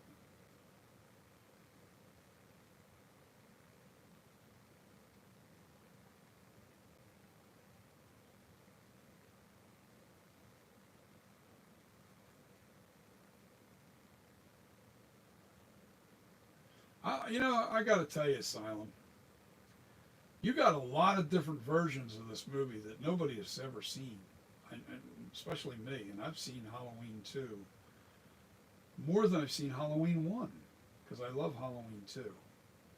But I have never seen that version where he used the chainsaw on the sister.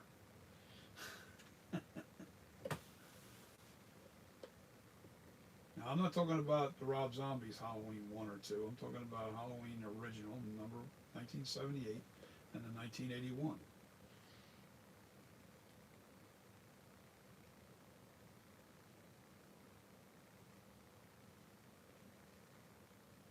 Takeoff Vision, you might be right.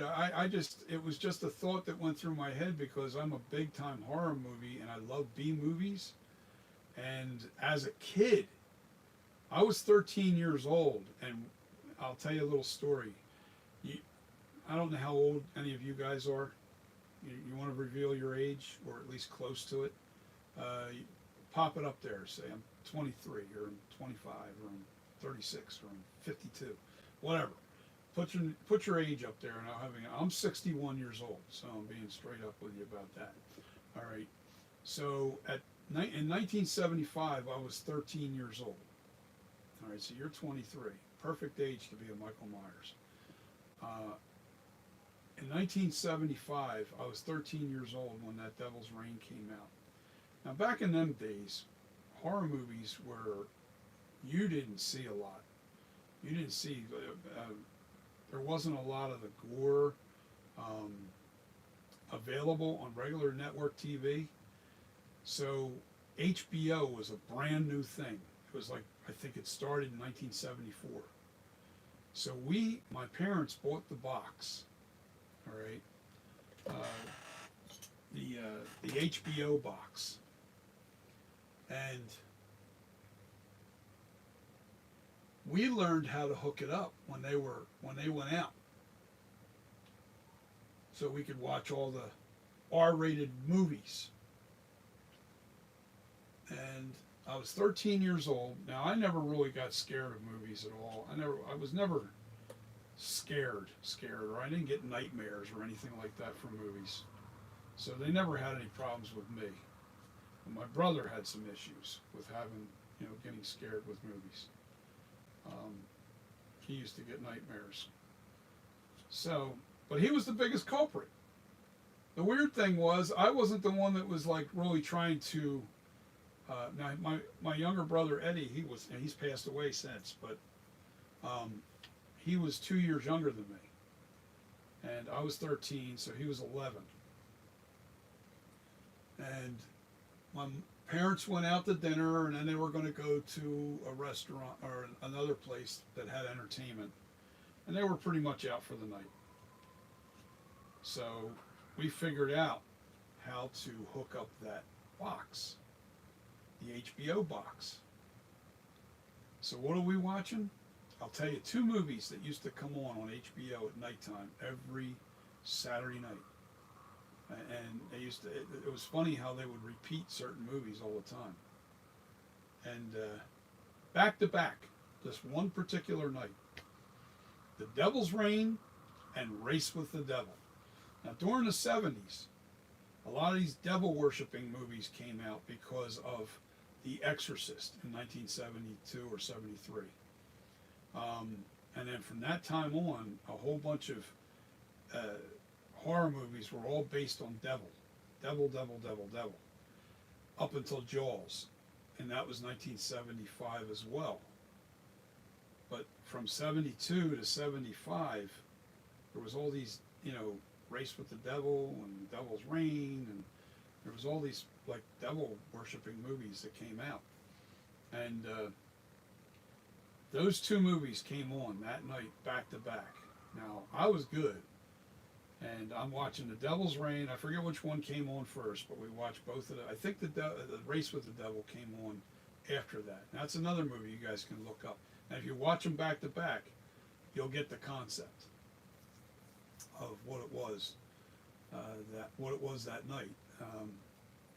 The Devil's Reign and Race with the Devil. Anyway, so we watched those 2 movies. My brother instantly started having nightmares that night, and he would cry.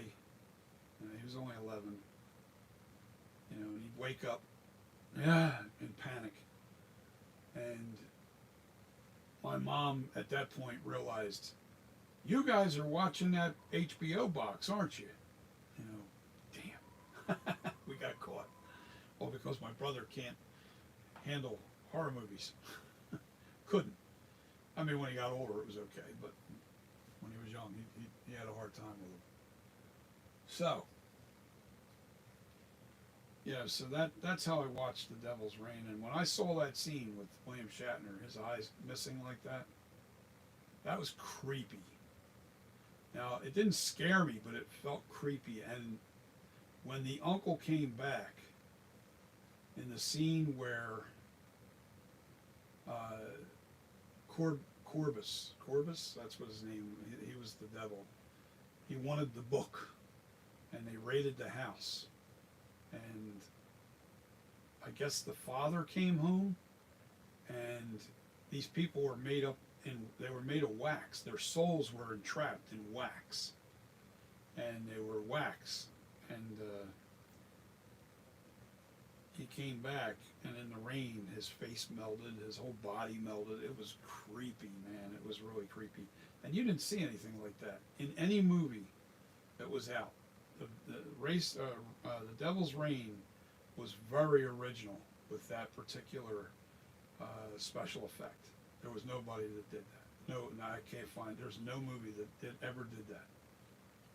Made waxed people and made them melt like that. That was so cool. That movie's well worth a watch just for that scene. And William Shatner was, yes, the star of the movie. And who else was in it? Come on.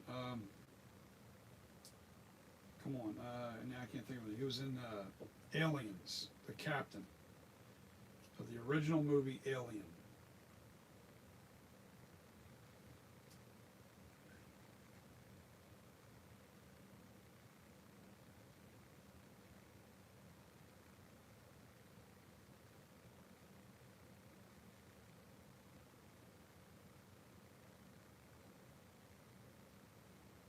Yeah, outside of the fact that because his weight gain, he gained a lot of weight. Well, if you could do a life cast of William Shatner now, wouldn't that be cool? You know, before he leaves us, because I mean the man's like 92 or 93 years old now. He's no. It sucks, man, because I'm a big Shatner fan. I really am. I love Bill Shatner. He's just such a cool dude.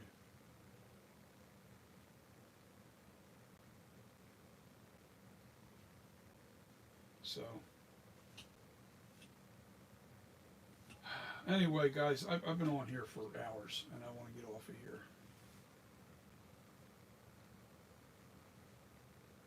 Is it Revenge of Michael Myers the second movie? No, the second movie was 1981, Halloween 2. Tony?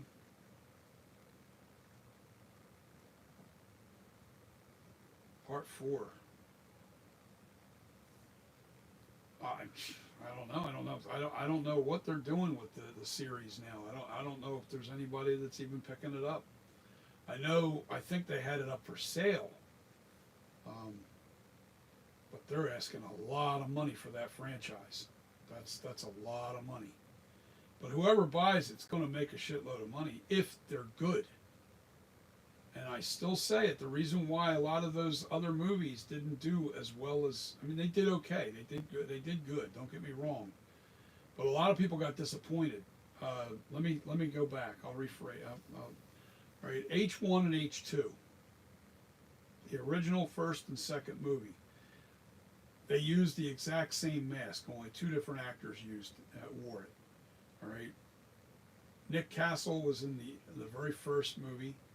And he had a very long face, and it was a very small mask, and it stretched the mask. And Dick Warlock, his face was a little short, but wide. He had a wider top. The top of his head was pretty wide, and it made the mask look different on both of those actors. But it was still the same mask that they used in the original movie. In 1981 was the exact same mask they used in 1978. Then what happened was they came out with Halloween 4 to follow up. Halloween 3 had nothing to do with Michael Myers. It was about those masks that kids were putting on, and that all of a sudden worms were starting to come out of their heads and everything. So that had nothing to do with and that was another depressing thing where a lot of people got pissed off in the theaters. They got real pissed off because and I was one of them. I went into the theater thinking I was going to see Michael Myers. The way they advertised it and everything, they never told you that it was. They never told you that Halloween 3 or Halloween 1 and 2 never existed in this film, outside of it being a movie that you saw on the TV in one of the hospital rooms, and you're going, oh shit, there's no Michael Myers, because the movie was actually on TV, Halloween, and it was like, it was their way of telling people, yeah, Michael Myers doesn't exist in this, it's actually fictional. I'm like, oh great, so this, and I got up and walked out. I never finished watching that movie in the theater. I was so pissed off.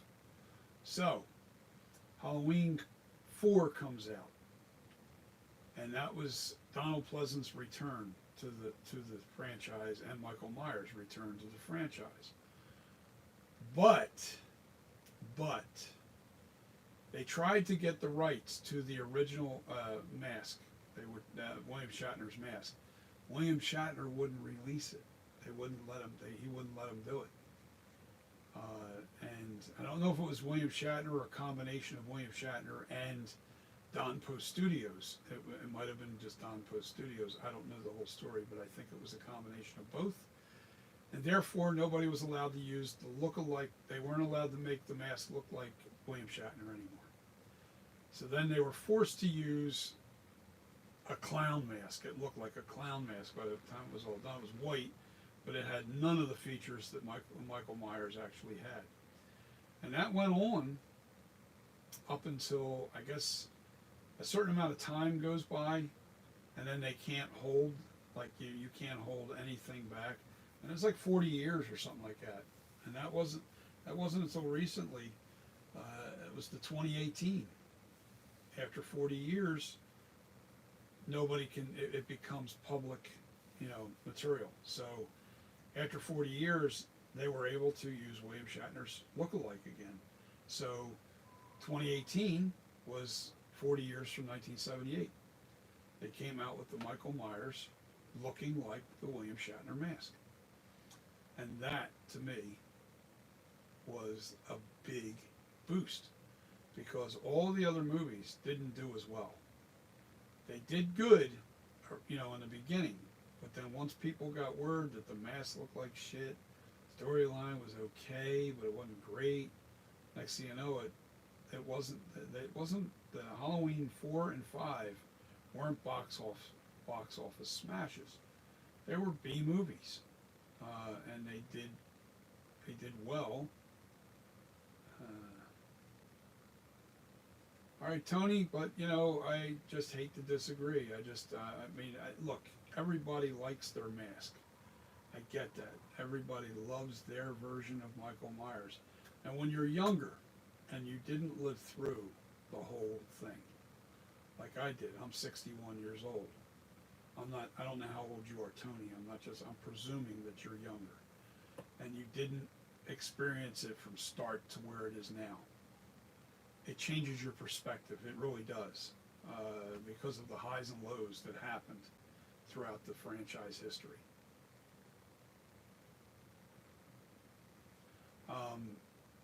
If you came in at, say, the age of 13, 14 years old, and your first movie was Halloween 4, I guarantee you that's probably why you love the look of that mask, because you had no idea, or you didn't really know too much about Halloween 1 or 2.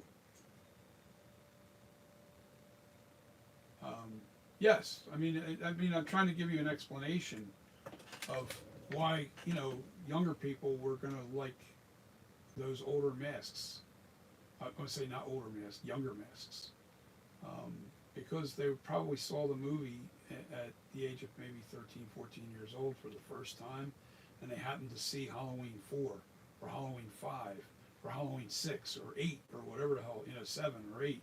I think there was 8 movies before the new series kicked in at the age 40. And the age 40 was the very return of the original look to the mask. That, to me, is probably,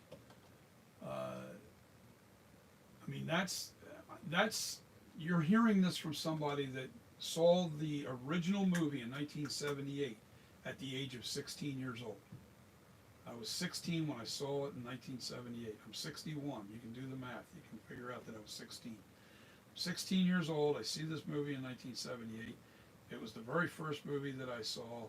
And then they did the follow-up like it was the exact same night in 1981. We had to wait 2 years for that 1981 to come. 78, 79, 81. I'm sorry, 3 years. Needs to say I'm not a mathematician. Anyway, 3 years later, Halloween 2 came out, and I loved Halloween 2 just as much as the Halloween 1. But then John Carpenter didn't want to touch the movie ever again. He wanted to get away from Michael Myers. And understandably so, because he didn't want to be typecasted into doing this exact same movie forever and ever and ever. It was his producers that wanted to keep the franchise going because it just kept raking in money. So the producers, Yablans, I can't remember his first name, but Yablans, he really kept, let's keep this thing going. But John Carpenter didn't even want anything to do with Halloween 2. But they had to pull him in because the director, he had all the great footage and everything, but the way the final mix of the movie was horrible. It was a horrible version of this movie. It just didn't make any sense. So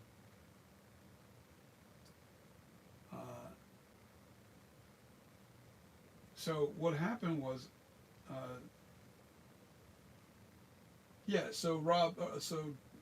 John Carpenter, because of the fact that,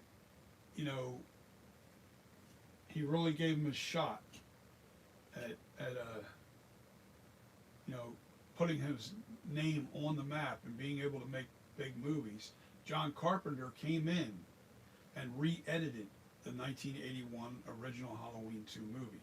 He re-edited it completely, and that's why John Carpenter's name was on the movie, because he re-edited it, and he also did the music again for it. And believe me, John Carpenter made a ton of money on just the music itself. He really did. But he wanted to move on to other things, and at the time, in 1981, he was doing The Fog. I think the Fog was 1980.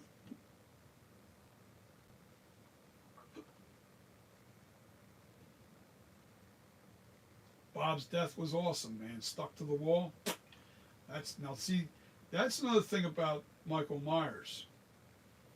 There wasn't a lot of blood in either the original Halloween 1 or 2, but it left you an impression that you seen more than you saw because of how clever the kills were. It was like, whoa, man, dude, you're walking away from that movie thinking, man, that was a gory. No, it wasn't gory. There was no gore in the movie at all.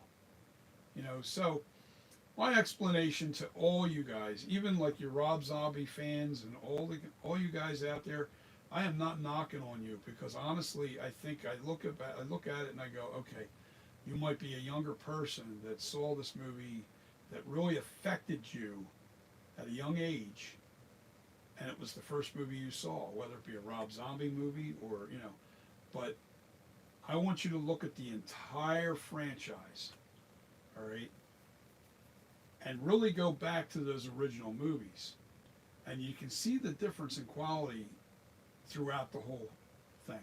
You can see where the changes took place. Even watch the original Halloween 3. Halloween 3 had nothing to do with Michael Myers, and when we went into the theater, it really pissed off a lot of fans. It really pissed them off, and I was one of them. So, yeah. Agreed.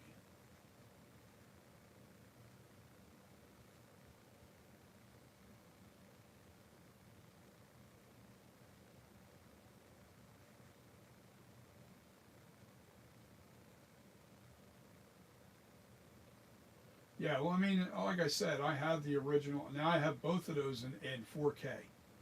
The original Halloween 1 and 2. And we're lucky because John Carpenter was a real stickler with film quality.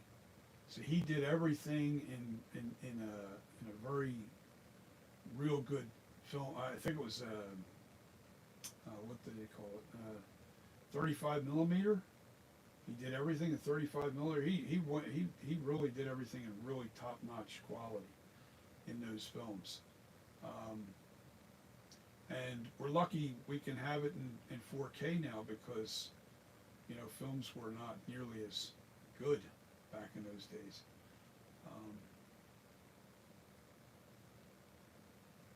Take all vision.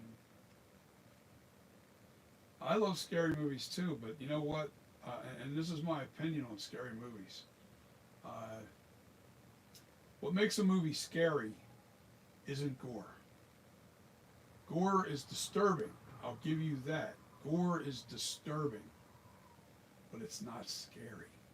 Scary is the script, how it's written, the atmosphere gives it scary, the creepiness. That all comes from good storytelling. That comes from good acting.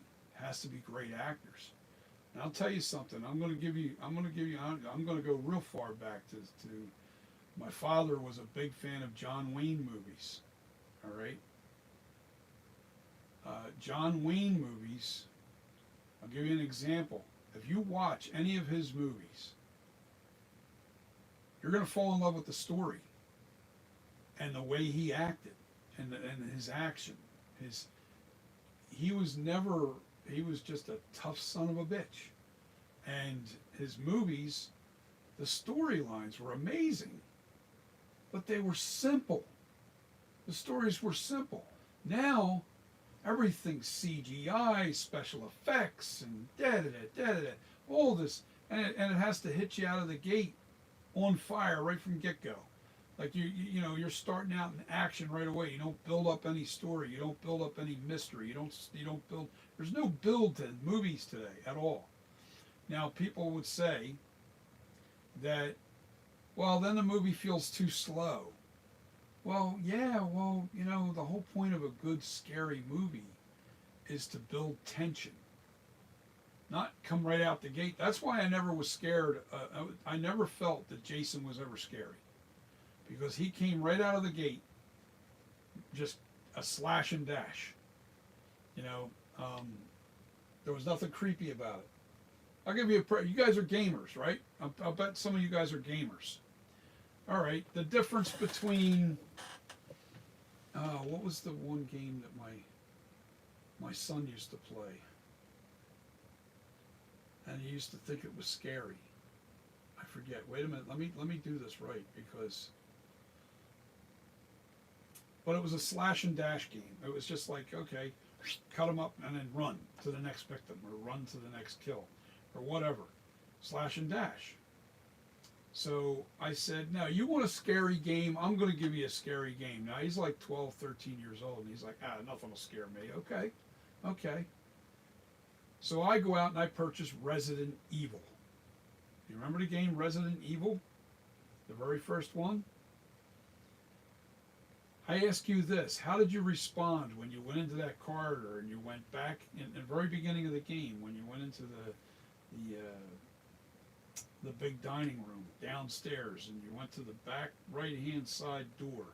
You finally figured out how to get in there, and then you made a left and you came upon that zombie eating somebody on the floor, and he turns and he looks at you, and just that music and that still, man, it just freaked me out.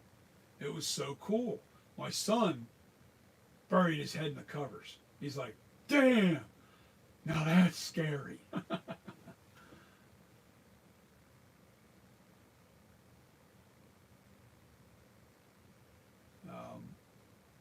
Yeah, but there was another game, I can't remember what it was, he was playing, that it was just a slash and dash.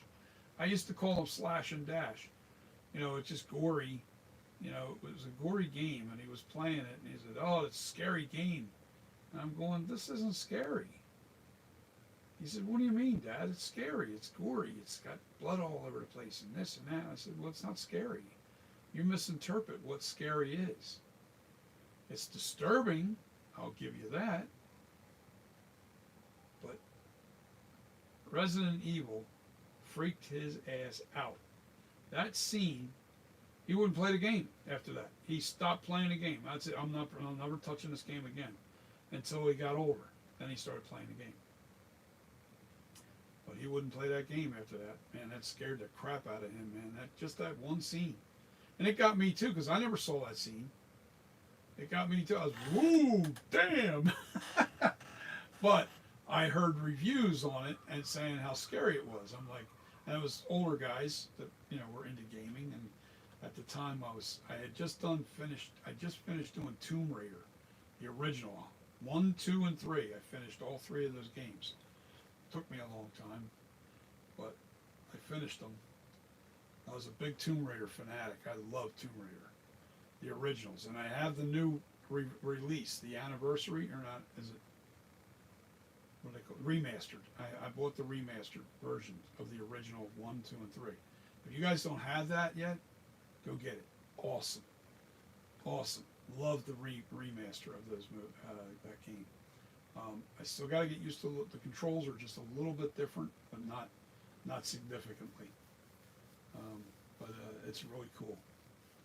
So if you guys like puzzle games, that's what I love about the Tomb Raider games was they were a great puzzle game.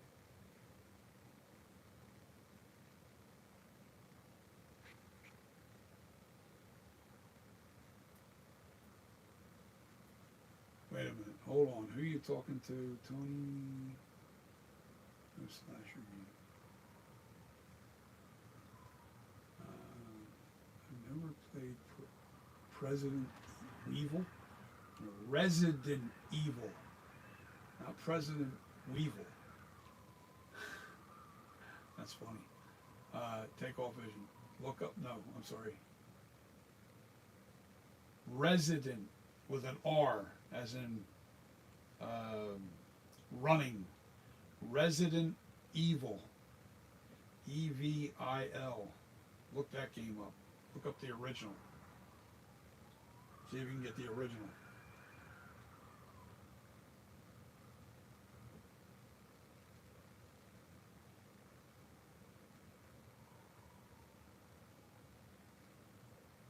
Yeah, that'll give you the creeps, that first one. Now the problem is, you gotta remember it's older graphics.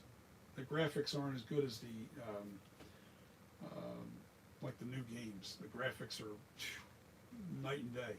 Now, if you like Tomb Raider, if you liked any of the Tomb Raiders, they remastered this Tomb Raider, so they give you the original look by just hitting the button on one of the buttons on the controller.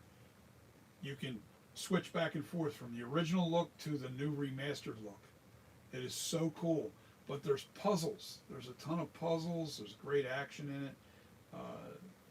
It's a puzzle game more than anything else with action, and it gives you that perspective that you're behind her, and it's a better experience with Tomb Raider, I think. You have to play those first 1, 2, and 3 games to really enjoy the later games. And once you master those 1, 2, and 3 games, you're going to find that you're not going to like those newer games as much in Tomb Raider.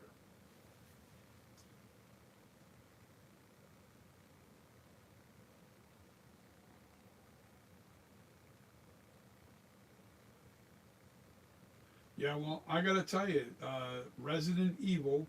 Why don't you look up like videos on YouTube on Resident Evil, the original Resident Evil, and look for I guess clips, and scary clips in Resident Evil 1.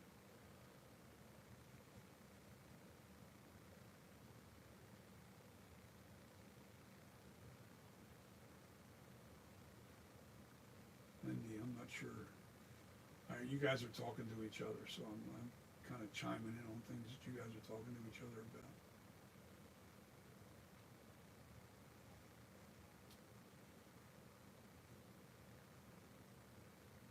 Geez, there's 6 people on right now. Just listening to me yap. Some of you guys are commenting, some of them aren't. But that's okay. Pretty cool subject we're talking about. Between games and the old guy giving you a history of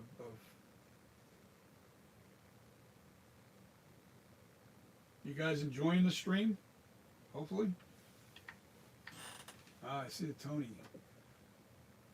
I love being here. Cool. Cool. That's good. Remember to hit the like, guys. Hit the like. Subscribe if you're not a subscriber.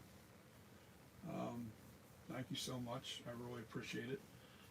I try to inform you of what it was to be in the past as well as what it's like to be in the present. And that goes for movies and any of that stuff. I like talking about the old days as well, and I'm an old guy, so what better way to kind of talk about things. And if you have questions, especially about the old days and stuff like that, about any particular movies or things that, you know, I may have seen or may not have,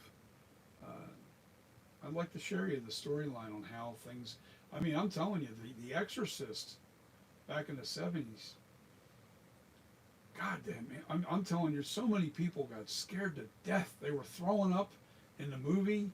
They were running out, screaming. Women were screaming, running out of that theater. When the head turned around, have you ever seen The Exorcist? Man, that scared the hell out of people. Yeah, Take All Vision with Linda's sister, Lori. Yeah, so The Exorcist there was nothing, and I mean absolutely nothing like that in the theater. The scariest movie that came out prior to The Exorcist, I'd have to say, was Alfred Hitchcock's Psycho. That was the scariest movie that was ever made prior to The Exorcist. Reagan. Yes. I haven't seen the remake. I don't know what that's like. I don't really care to. It's just I'm just a big fan of the original. I'll never accept a remake. Here's my thought on remakes. And this is why I really appreciated the 2018 Halloween, is because they never acted as though Halloween didn't happen. They picked up on it 40 years later, and I really appreciated that, because my opinion is, why remake an absolute masterpiece? When something's a masterpiece and it's a real classic, there's no point to remake it, because you're never going to top that version of that movie. You can get close, but you're never going to top that original movie. Now, on the same side of that coin, when I say that, if you happen to be a young person and you see this movie, the remake, and you're say 12, 13, maybe even younger, you see it at a young age, it leaves an everlasting impression on you. You never saw the original, but you saw the remake when it came out. And some chances are you never even knew it was a remake. All right, so that movie's always going to leave the most impression on you. Then you're going to go back and you're going to look at the original, and someone's going to say, well, that was better, or you're going to say, nah, it wasn't as good because the special effects weren't as good. Yeah, so yeah, there's always that.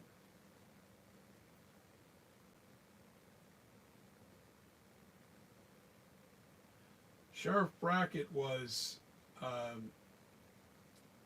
not Lori's sister.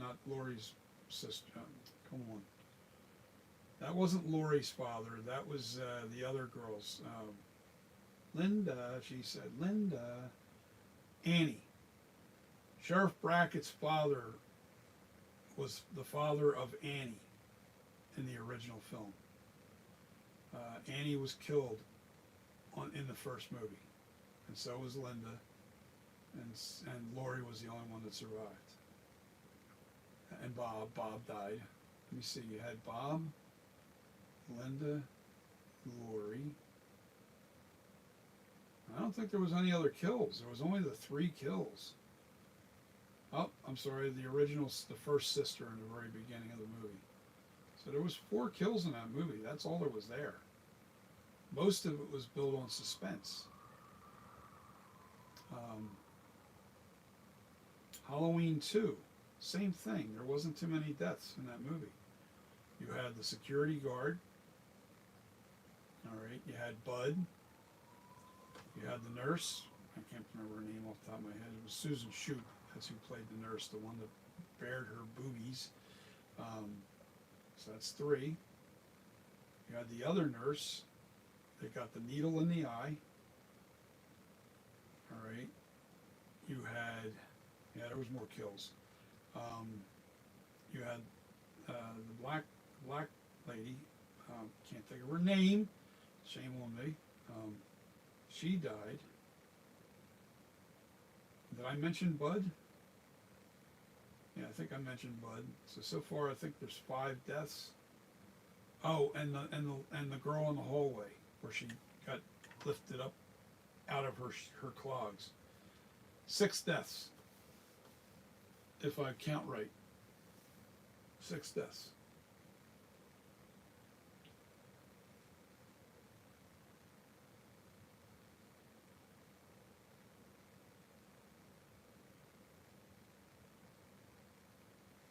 Yeah, Bob's ghost went crazy, all right. Yeah, Bob died a good death. Bob will always be remembered in Halloween. Bob will be able to go to conventions, and everybody's going to want his autograph because he had a significant death.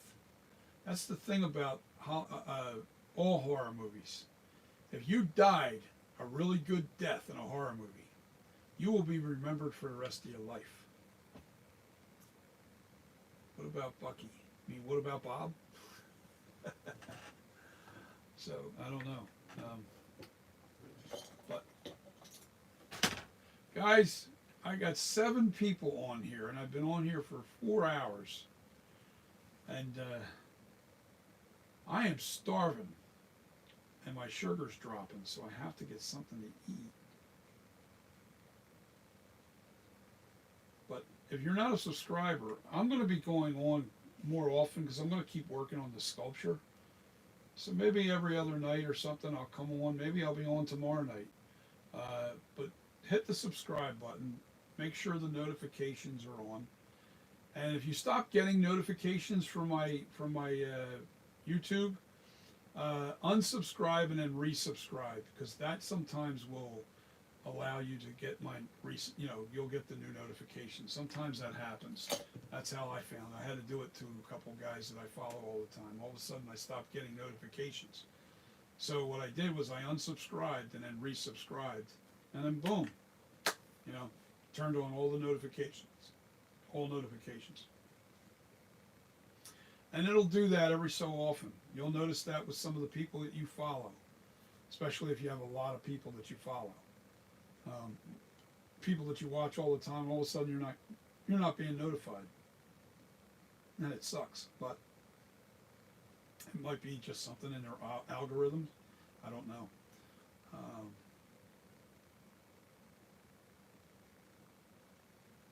Yeah. Takeoff vision, man. I want some of whatever you're smoking, my friend. I do. I really do. I think you need to share that with all of us here. We need to know what it is that you've got. You have a question. Shoot.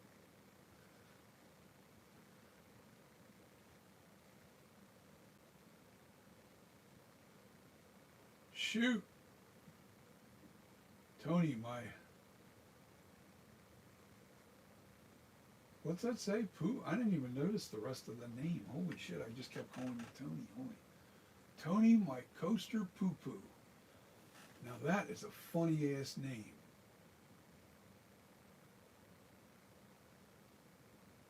Tony, my coaster poo poo. I've got to ask Tony, where did you come up with that name and why?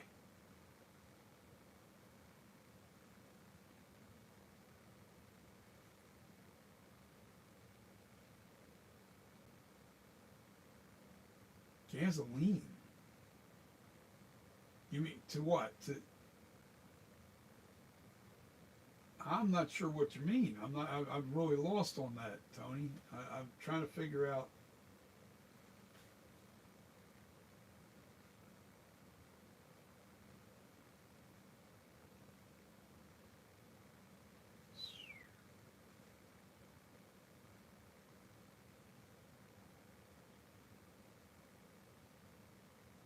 Yeah, you're gonna have to explain that. Do a little drib drabs here.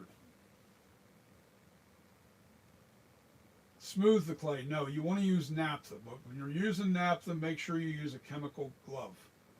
When you don't want to get naphtha on your hands or don't do as I do. Do as I say, especially if you're young. I'm older. Chances are naphtha it would take 20 years for me to develop cancer from it. So I'd be 80 years old by the time I figured, by the time it started really harming me. But if you're 20 or 30 years old, don't use naphtha with your skin. Make sure it doesn't touch your skin. Naphtha is like lighter fluid. When you're smoothing the clay out, you use naphtha and it evaporates and it doesn't leave an odor on the no, gasoline is definitely not something you want to use. Use naphtha. All right, bud? But make sure you let that, see now, I got naphtha on that ear tonight and the back of that head. I was able to sculpt out the head a little bit, but the inner ear I don't want to mess with. So I'm going to wait 24 hours and make sure that naphtha, it dries out real good and the clay hardens back up real good.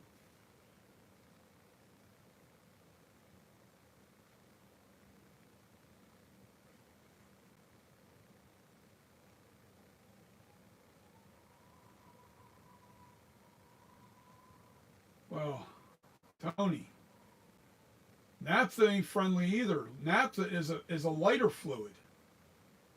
Right? Gasoline is just stinks. Naphtha's got an odor to it too, but it's not nearly as bad as gasoline. But naphtha's really it's highly flammable. Naphtha, there's nothing that's going to melt this clay that isn't flammable. Flammable. I can't even speak. All right, you know what I'm saying. All right, so you have got to chewing tobacco. Wait a minute, did he just say what I saw? Caught my sculpture on fire when I lit my dip chewing. Oh God, okay, all right, never mind. Sorry. I'm getting tired, guys. I've been on here for 4 hours. And you guys are chatting with each other and having a good time, and I love it. That's good. Good advice. Yeah, I guess so. Especially if you're lighting chewing tobacco on fire. I think you're dousing your chewing tobacco and with gasoline, you got issues. And it ain't the fire that's going to kill you. Oh man, that is too much.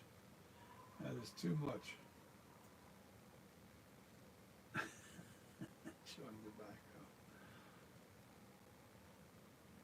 Oh man.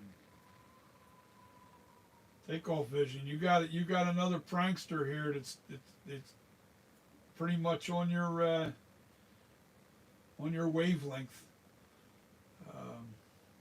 With humor. Love it. I love it. Keep me on my toes. That's for damn sure. I lit my chewing tobacco. That's funny. Oh. That means you doused your chewing tobacco in gasoline. Oof, just the thought of that taste. And believe me, I know what gasoline tastes like. I'm from the old school when we had to siphon gas out of a gas tank with a hose. When you used to be able to do that. Yeah, tastes like shit, trust me.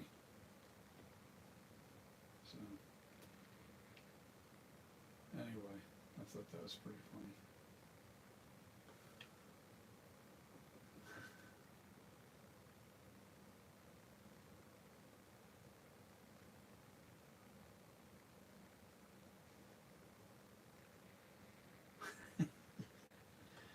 All right, guys. I want to keep the stream going for you guys. You guys keep on talking. Now there's 8 people on. Holy shit!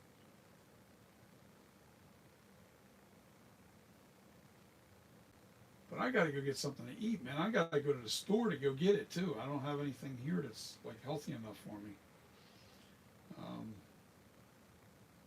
Sucks. I gotta go to Wawa. What time is it? 1:39. Yeah, I need to go to Wawa. I'm going to allow you guys to all say goodnight to each other. Catch me on my next stream before I take this off. I want you all to say goodnight to each other because you've all been communicating with each other too, so it's awesome. I will come on tomorrow night, I promise. Especially now that I've got 8 people on here watching now that have just joined the streams. I think 3 or 4 had just joined the stream and I'm closing down, but I've been on for over 4 hours. So I want to start tomorrow at like 7 o'clock. Would that be good? Like come on at 7 p.m. You guys put down 7 p.m., 8 p.m., 9 p.m. Let me know when's a good time for you guys, and then I'll stream. Tomorrow's Thursday. It'll be the last day that I can do a stream until Sunday.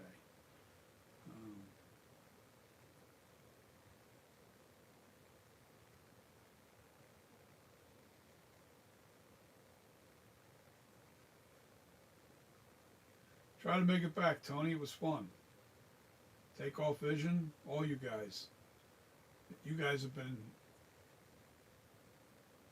Alejandro, Rubio. I see you up there. Love the sculpt. Great job. Thank you, buddy. I want to make sure that I tell everybody. You know, come on back tomorrow. If you're not a subscriber, hit the subscribe. Make sure you hit the notification bell on all. It's always a help. Also, please hit the like button. I need some likes. If you liked did you enjoy your night tonight? That's all that matters. And did we cover a lot of cool topics? That was cool. I thought it was a cool night. I did. I enjoyed it, even though that I didn't sculpt that much. I did. I sculpted for like 3 hours or 2 hours or whatever it was, and then we chatted for like 2 hours.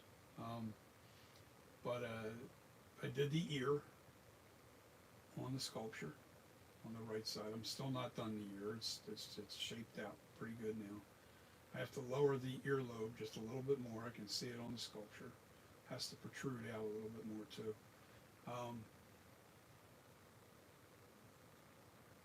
Yeah, as far as the advice goes, if you're looking to thin out your don't use gasoline. Get some naphtha. You can get it at Home Depot. Oh, wait a minute. Hold on. Depends on what state you live in. Naphtha is illegal in a lot of states. But I'll tell you another thing you can use. Get yourself some cans of lighter fluid, because naphtha is the same thing. That is lighter fluid. That's all it is. So you can use lighter fluid. Melts the wax really good. Melts it melts. It doesn't leave any residue. And actually, I was able to add clay to the back of the head tonight because I cleaned the residue that was left behind from the silicone when I siliconed this sculpture. I siliconed the sculpture, and I siliconed this guy, and it left a little bit of a residue. So I think tomorrow I'm going to make sure that I'm going to go over the entire sculpture with naphtha, and really. But after I finish the ear, I'm going to get the ear done first. So.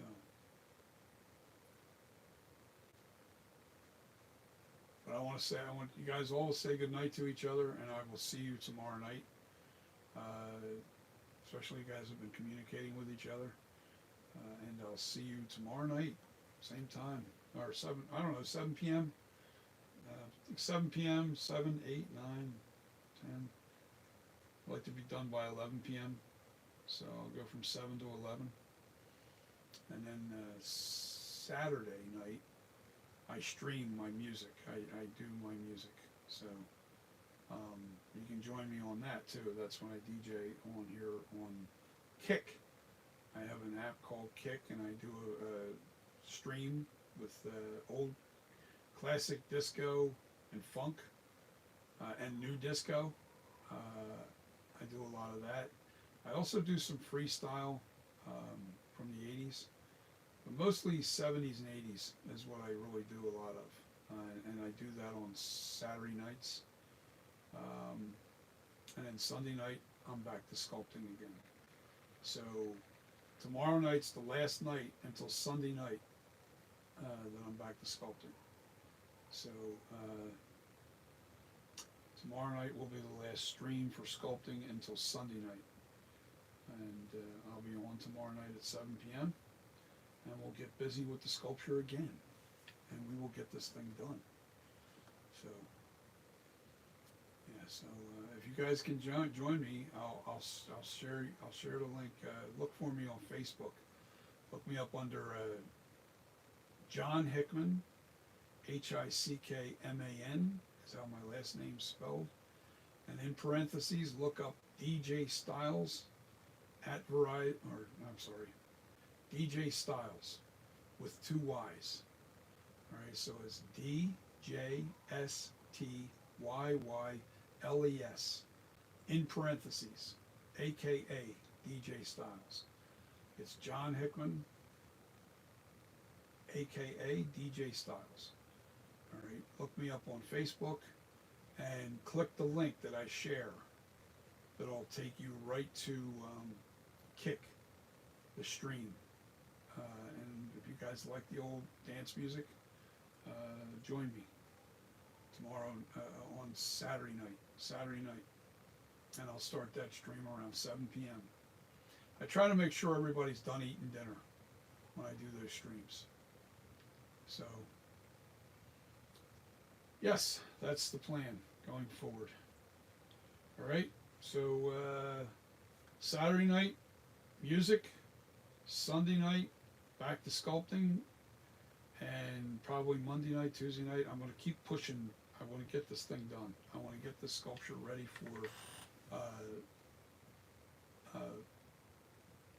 for silicone, because I've got to do 2 silicone master copies, and I want to get them done so I can start producing the mask. And that would be awesome. Get both of these masks in production in time for Halloween. That's the goal. That is the goal. The one's already done, other than fixing the little damage that I created tonight. But oh, wait a minute!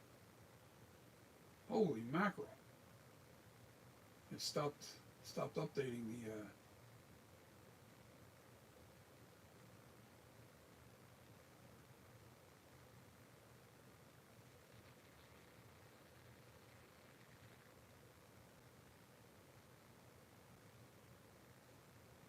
Reading the comments because I had to catch up on all the comments.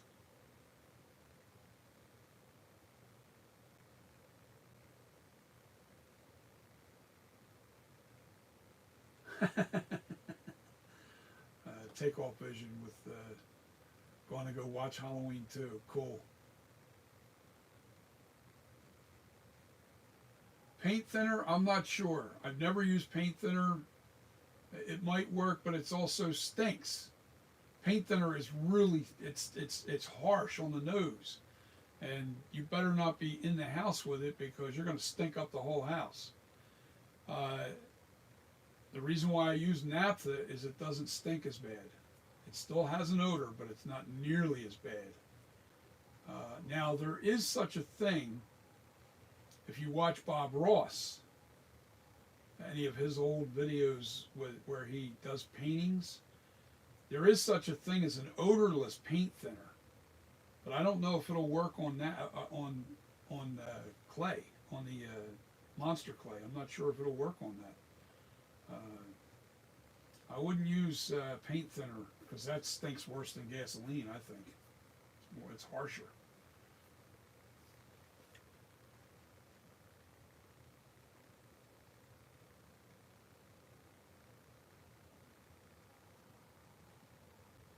Uh,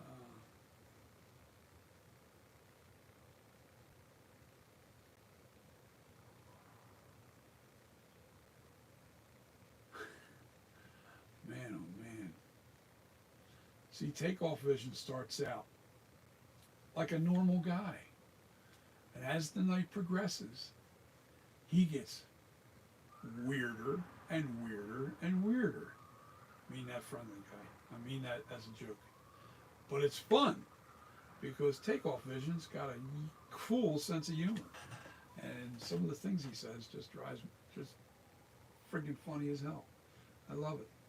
And now we got another guy named Tony My Coaster Poo Poo. I kind of like him. I like it. I like it. You guys are a riot. But Takeoff Vision. Now I understand why the takeoff is in the beginning of the vision. Because Takeoff needs a little bit of runway to get himself going. And Takeoff, he does. He gets his runway going as the night progresses. He gets funnier and funnier and funnier.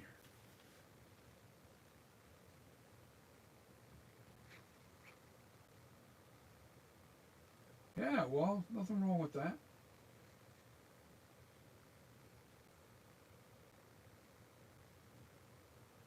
I'm sorry, I got you mixed up. Takeoff Vision, hold on. Because you started getting comical too. Um, it was Asylum. I'm sorry, Asylum has that. He's the guy that's got the crazy humor.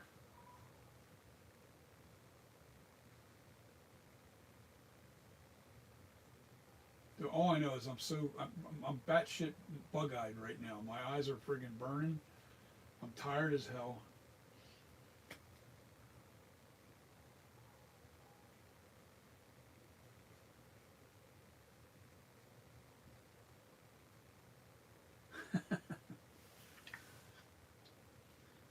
You guys are funny.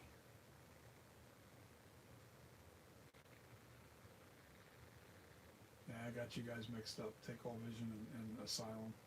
I think Asylum jumped off. I think he's no longer there. He may have jumped off.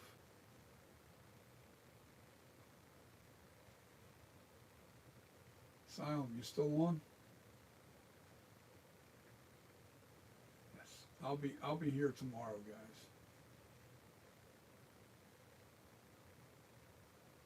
Tony, you guys, you have a great night. Enjoyed all your comments. Trying to keep up with everybody's fun. That's going to be hard. If there's seven, 8 people on tomorrow night while I'm trying to sculpt, it's going to be really hard to see. Yeah, it was funny. I loved it. I loved it. It was a good night. It was a fun night. And I love the interaction. I really do. I love talking to you guys. And if you have kind of questions, any serious questions about things, I'll be glad to answer them. You know, as long as I know. I don't like, you know, when I talk about something or if I'm trying to explain something, most times I'm learning it for myself for the first time, or I've done it 2 times or 3 times. That's it. I've only been sculpting in clay for 3 years, so I'm still learning as I go here. But I gotta go get something to eat, guys. Peace. I am gonna bounce off of here. Thank you so much for streaming with me. Hit the like, the subscribe, the notification bell. Do all those things for me so we can build this channel up. And share the content. Please share the content. Get some more friends. Get some more of your friends to join us on here. It's fun. It's a fun time. The more the merrier. I think I'll do the same thing. I'll do an hour of sculpting, and then I'll go back to talking to everybody, because you guys have so much, you know, so much texting to try and I have to read everybody's text. I want to make sure that because the damn screen's too small. Is there a way to make the text bigger? Is there any way I can do that? I wish there was a way to make the text bigger. You know what? when I get home getting my sandwich, I'll put YouTube on out on my TV, and I will figure out a way to get this text to be bigger. I'm sure there's got to be a setting to where I can make the text bigger. Let me see if there's in this.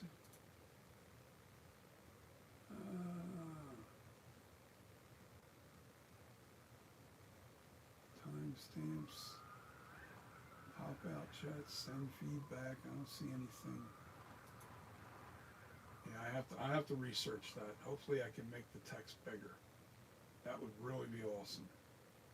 Oh, wait a minute, there's settings here. I don't want to mess with it right now. We're streaming. But what I'll do is I'll research it when I go tomorrow. If I could just make the text just a little bit bigger, I'll be able to see it from sitting there. I'll be able to see it from the distance. I'm about like 4 feet away from, maybe 5 feet away from the screen, and my vision can be fluky because diabetes, it can affect your vision a little bit. Doesn't affect it a lot, but just enough to make it a little bit blurry sometimes, and especially if my sugar's low or it's high. If it's low or high, my vision gets a little wacky. So right now I can see my vision starting to get affected, so I've got to get off of here and go get food. I need food. But I enjoyed the stream tonight, guys. I enjoyed talking to you guys. And I will see you tomorrow night. I'm definitely coming on tomorrow night. With this many people that came on, I'll be on tomorrow night. All right, 7 p.m. I'll be on. Look for me. If I'm a little late, a little bit here or there, 10 minutes or so, forgive me. But I have everything kind of set up. I have the camera where I need it to be and everything, so we're good there. All right, so I'm going to jump off of here, saying good night again, and thanks for joining me on the stream. And peace. I gotta turn the phone off. Actually, I'm just gonna reach over and grab it. Huh. Yeah, I gotta take it off the holder. Ah, there we go. There you go. There's a side view. Oh, there's my new holder. Check that out, guys. That's what I'm talking about. See, it's got this little gooseneck that it bends. All right. That's really cool. I like it. And this still got 2 settings. This thing will almost go all the way to the ceiling. So it's pretty cool. So there's a side view of the ear.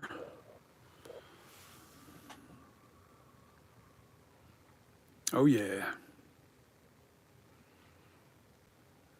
I gotta lower that earlobe just a little bit more. Just a touch more.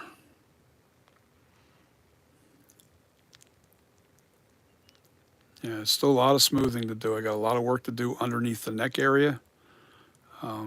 Jawline still has to be brought in a little bit better. The top of the forehead, that's got to be, the bumps have to be there on both sides of the center. The top of the bridge of the nose still has to be worked on. Little bumps have to be there. But you know, we're almost there. We're getting closer and closer with the sculpture. But nothing's perfect yet. I still got to do the crevice in the eye cut right in here, right in the corner of the eye.